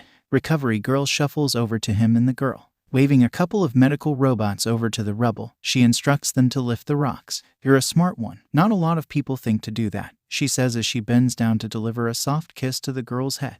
Izuku chuckles and rubs his head sheepishly. I have a friend that's in the medical field. Recovery Girl hums. Well, if you're okay, you can head over to the rest of the group. Good luck with results, Han. Izuku bows and runs over to the uninjured group walking out of the gate. He feels a smile creep onto his face. That went surprisingly well. Now comes the worst part, waiting for the results. Oh my god, I'm going to combust. Izuku snorts as he watches Yuma pace around in his living room. He's scrolling through his phone on the couch lazily. It's been a couple of weeks since the entrance exam, and the results should be out sometime today. You stressing is making me stress. Shush, Izuku says. Yo Midoriya, your mom wants to know if you want katsudon tonight. Hiroto shouts from the kitchen. Izuku looks over the back of the couch. Is that even a real question? He says with a slight laugh. Katsudon it is. He invited the Oni over for dinner tonight. Yeah, he was nervous about what his mom was going to think of 4 adults coming over, but she was surprisingly fine with it. She mostly just seemed too thrilled by the idea of meeting the people that have been in Izuku's life for the past year to really even care. The vigilante part had to stay out though. He isn't about to watch her pass out tonight. So today, the Oni are just a bunch of normal civilians. Something crashes in the kitchen. Wasn't me. Hiroto shouts. I'm gonna kick your ass out of the kitchen if you do that again, Dai responds. Yes, normal. He can hear his mom giggle as she throws something into a pan. It makes him smile deeper. Yuma screams and it startles Izuku so much he practically falls off the couch. Something crashes again in the kitchen. Damn it, Hiroto. It's Hereit's here. Yuma shouts excitedly. She's jumping with joy as she holds an envelope in her hand with a UE seal on it. Izuku jumps to his feet and rushes over to Yuma, snatching the envelope out of her hands. Everyone in the kitchen rushes over to the two excitedly. His mom looks like she's ready to pass out. Izuku brings the envelope over to the living room and sits back onto the couch. Everyone crowds around and behind him so close he can feel the energy radiating off of them. Yu places her hands on his shoulders and squeezes. Inhaling, he rips the envelope open. A plastic device pops out and lands on the coffee table in front of him. It clacks and immediately lights up. He feels Yu flinch slightly as a hologram appears in front of them. Is this thing on? Oh shit, Izuku's eyes widen as he watches Eraserhead stand awkwardly on the hologram as if he's never done this before in his life. Hey kid, I don't usually do these things, but I found it appropriate all things considered. Izuku can already feel tears welling up in his eyes. I saw you during the exam and was impressed. You did what no other student did. and that was prioritize other people over your own results. A slight smile appears on Eraserhead's lips. Izuku might explode. The anticipation is killing everyone. A screen pops up behind Eraserhead and Izuku's eyes almost fall out of his face. As seen here, these are your results from the exam. You passed the written just fine. And your practical? Goddamn kid, I am not going to watch my language. He scowls at someone off camera and then returns to his normal composure. You received 120 points combined in the practical exam, setting a record. Izuku's mouth hangs open slightly. Holy shit, kid. Hiroto shouts in his ear. SHH. Dai shushes him, pointing to the screen. Eraserhead isn't done yet. You said it yourself, problem child, you want to be a hero. So, I'll see you in class, Midoriya. Izuku. Eraserhead winks and the hologram shuts off. The room is quiet for a long second. Yuma squeals, breaking the silence, and everyone cheers. Tears fall from his eyes as he looks down at the device. He did it. He did it. Hiroto grabs Izuku from under his armpits and hoists him up, throwing him onto his shoulders. You did it, kid. I'm so proud of you, honey. Everyone jumps around with excitement and glee. I knew you could do it, squirt. Hiroto lets Izuku down and everyone smacks into him. Dai wraps her arms around his body and everyone follows. Izuku is now hysterically crying as everyone squeezes tight. He leans his head against Yuma's and smiles. They stay like that for a while. I am so proud of you, Midoriya, Dai whispers. Izuku's heart warms from those words. He looks up with tear-filled eyes to his mom, who is standing there with a stupidly wide smile on her face. Tears fall from her own face as she watches his friends hug him tightly. Hiroto sniffs. Hey, is something burning? His mom almost leaps out of her own skin. Oh shoot. She scurries over to the kitchen in a panic and Izuku snorts. I'll help. Hiroto yells and runs after her. No, you won't. Dai responds as she lets go of Izuku and chases after Hiroto. Izuku is left with Yu and Yuma laughing in the living room. Yu moves to face him and gives him the warmest smile a serpent could give. Yuma slams a hand onto his head and ruffles his curls. Knew you could do it, kid, Yuma says with a cheeky smile. Now let's go help with dinner. Izuku nods and walks to the kitchen with Yuma and Yu next to him. Hiroto suddenly runs past them and an object flies towards Izuku, causing him to squeak and duck. Turning around, he sees a wooden spoon clack onto the ground. Sorry, Midoriya, Dai says apologetically. The spoon must have been for Hiroto. Can you guys not throw things in my house? Izuku says with a chuckle. His mom laughs. Oh, I don't mind, honey. They are making things exciting. He rolls his eyes with a smile and goes to find something to do in the kitchen to help his mom. Well duh, we are just so much fun, Yuma says, grabbing a piece of cooked pork from the plate on the table. Izuku swats at her but she shoves it in her mouth, smiling with cheeks full. Dai, was it? His mom asks, turning her head to Dai next to her. Dai hums and nods her head, grabbing a towel to help move over one of the pans. How did you stumble upon my Izuku? His mom keeps her gaze down at the pan in front of her, stirring the eggs around. Don't get me wrong, Han, you're all so sweet, but I never expected people like you to befriend him. Dai glances over at Izuku briefly before looking back over at his mom. Well, we ran into him a couple of times actually. The first time during the sludge attack and the second the next day. There was something about him that caught my eye. How so? His mom asks. Dai puts the towel over her shoulder and leans against the counter. We live in a difficult world, Mrs. Midoriya. She sighs and looks at Izuku. He was put down and shit on for something he can't control, and I could see in his eyes that well, he was just about ready to give up. Izuku moves to sit at the table, continuing to look at Dai and his mother carefully. Dai looks at Izuku with soft eyes. I was tired of watching people give up. His mom moves the pan off the burner slowly. Well, I appreciate you and your want to help my son. I could tell that Izuku was so much happier during these past few months. And I'm glad you're the reason for that. We were happy to, Hiroto chimes in, walking back into the kitchen. He gets a glare from Dai for coming back into the room, but she drops it. Even though you did lie to me about where you were for a while, his mom adds, pointing her spoon at Izuku. He cringes. I said I was sorry for that. His mom giggles, bringing the spoon back to the pan.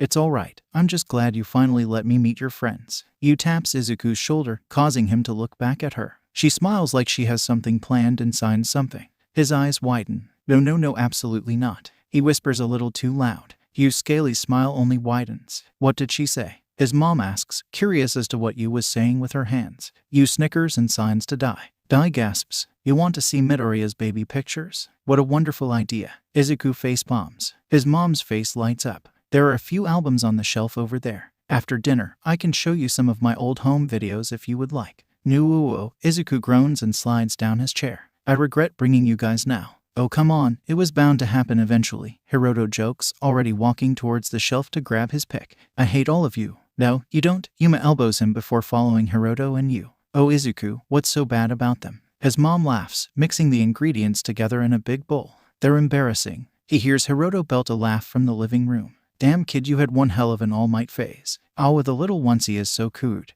Yuma cuts in. Oh man, I gotta see this. Dai heads towards the living room and Izuku covers his face with his hands with immense embarrassment. He can sense the color of his skin turn tomato red as Dai goes to sit with everyone else. He feels his mom's touch suddenly. Lifting his face from his hands, he sees her rubbing a gentle hand through his thick hair. What is it? Izuku asks. Nothing, honey, I'm just happy for you. She leans forward and places a quick kiss on his forehead. Letting go of his head, she walks towards the living room. If you guys want, I have all of his old drawings saved from when he was little. Izuku's eyes widen. No, are you sure you don't want us to walk with you? Dai says on the other end of the phone. Izuku snorts a laugh into the phone. His phone is in between his shoulder and ear as he tries to fiddle with his tie. No use, he doesn't know what the hell he's doing. Nah, I'd rather not show up to my first day of school with 4 vigilantes as my bodyguards. Can I at least come over and help you with your tie? Hiroto shouts from across the room on the other end. Izuku pauses and looks down at the monstrosity of a tie he has on.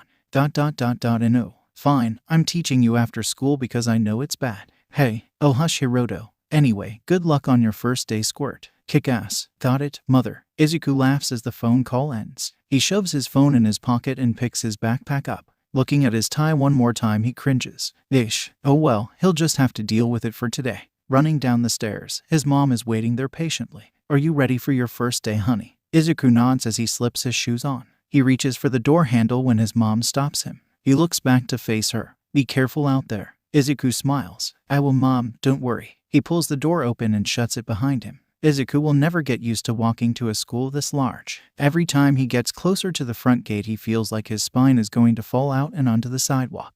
Grabbing at his backpack straps with both hands, he puts his head down and walks faster. He makes it inside quickly. Now here comes the real challenge, finding 1A's classroom. It was said that it's on the 2nd floor. He climbs up the stairs and to his luck he is greeted by the first-year classrooms. Hey, someone shouts. Izuku turns his head and finds the girl from the entrance exam running towards him from behind him with a smile on her face. What's up, stranger? She gleams as she approaches him. Izuku smiles as she moves to walk next to him. Hey, you passed, congrats. Izuku says excitedly. Thanks to you, honestly, she says, rubbing the back of her head. I would have been toast if you didn't do what you did, which was insane, by the way. Izuku nods with the same smile. Of course, I wasn't going to leave you there. And it wasn't much. I'm just glad my face didn't blow off when I exploded its core. He laughs nervously and continues to walk forward. He just realized he never got her name. By the way, what's your name? You're Araka Achalko. And you? Midoriya Izuku. Izuku responds. They both reach the marker that says 1A and they stop. Oh nice, they are in the same class. He looks at the door. Jesus, what is with this place and big-ass doors? Blinking, he slides the door open.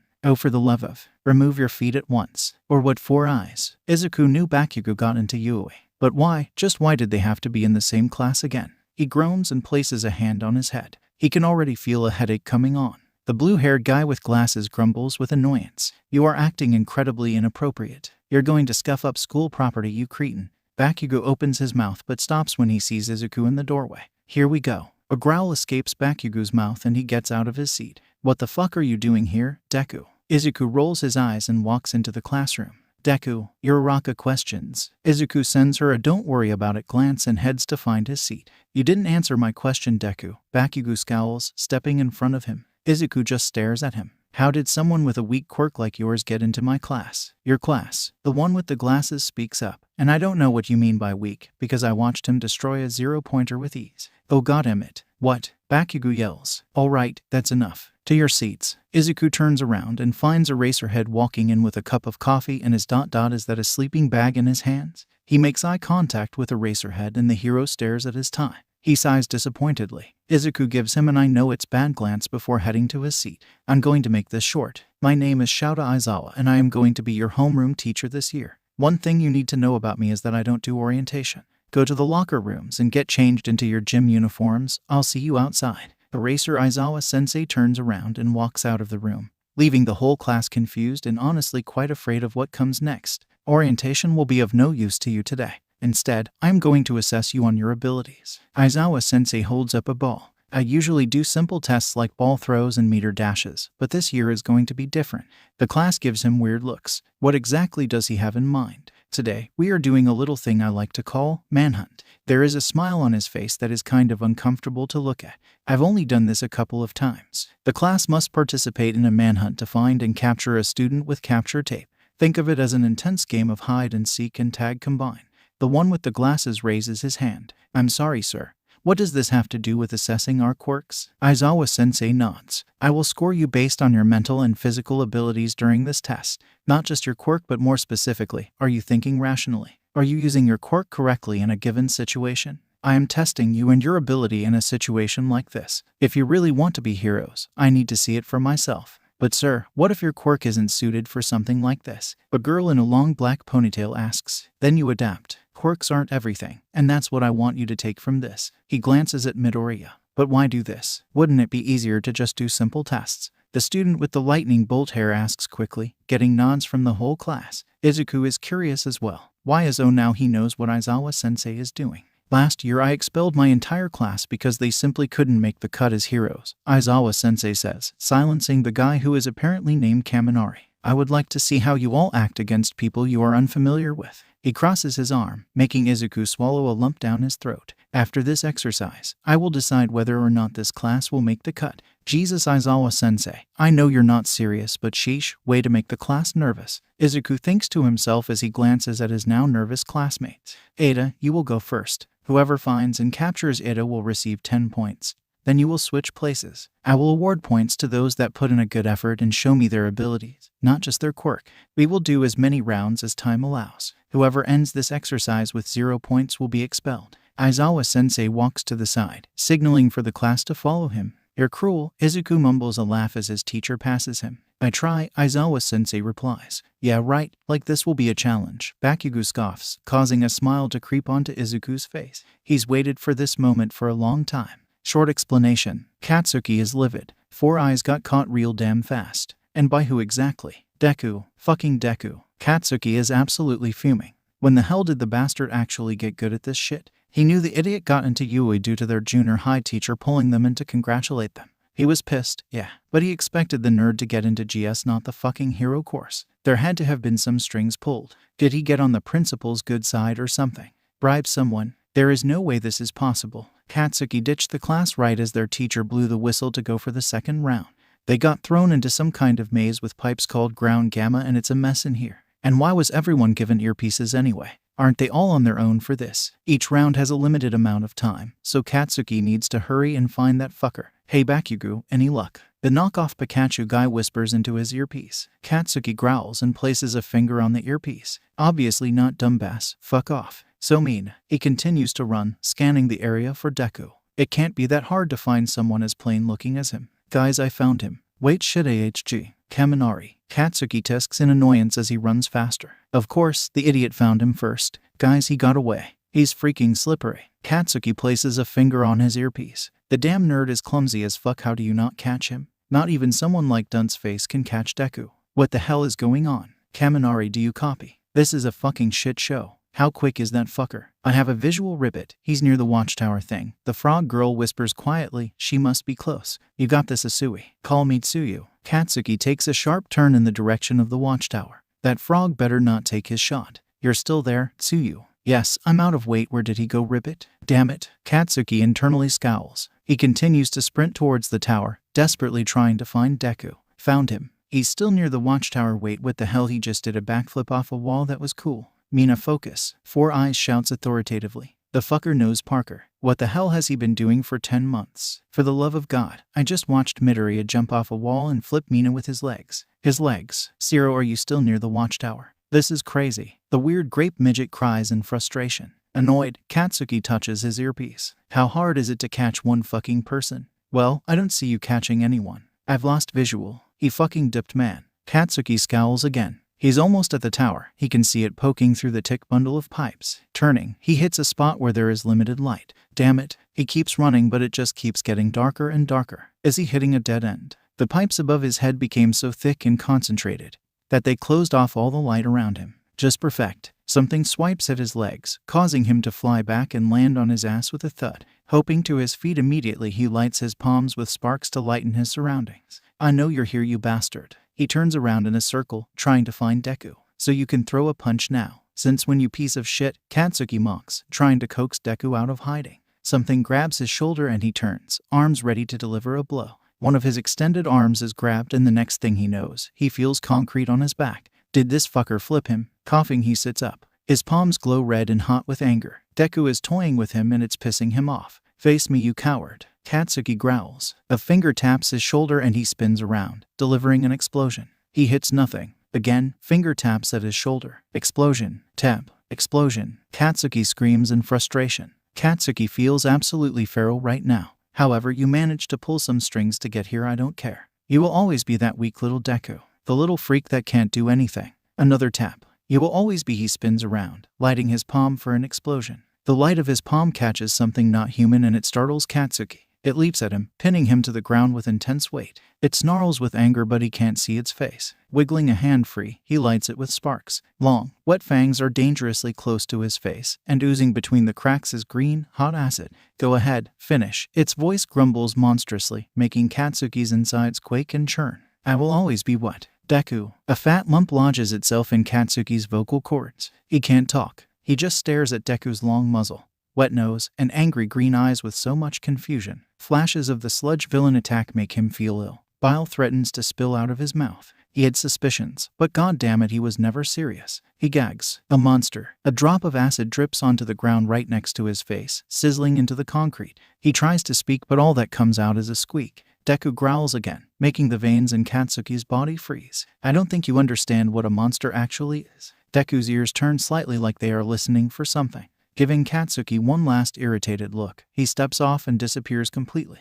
An alarm blares. Time is up. Katsuki looks up at what he thinks is the ceiling, before turning over and puking all over the ground. Whoa there, Bakugo, you good? You look pale. Kirishima goes up to Bakugo but is swatted away quickly. I'm fine, Bakugo bites. They went through a couple more rounds before running out of time completely. After Izuku's round, Mina went and then Bakugo, followed by Todoroki and then Jiru. He's honestly surprised Bakugo didn't win every round, but then again, he did look like he was seconds away from vomiting due to the color of his face. He asked Aizawa-sensei if he was okay to sit out for the rest after his round because he felt like he was going to puke himself. Understanding the situation after some explaining, Aizawa-sensei let him hang out in the observation room. Izuku stares at Kirishima and Bakugo quietly as Aizawa-sensei walks up to the class. Izuku will admit, what he pulled was not smart whatsoever, but he was just so angry. He stares at Bakugo briefly before looking back over at his classmates. He keeps his mouth shut, feeling the leftover anger swelter through his body. The guy never learns,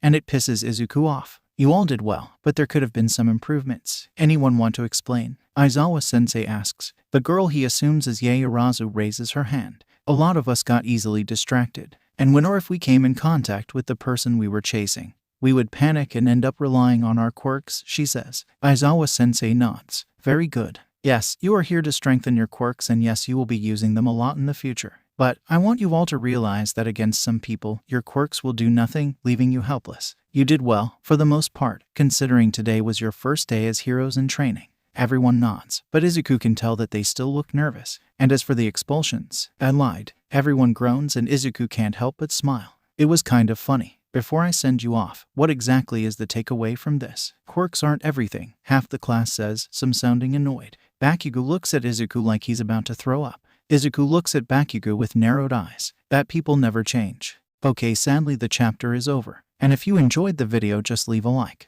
and subscribe with post notification, so when the next chapter is ready, you will be notified. Okay, see you in the next video. Bye.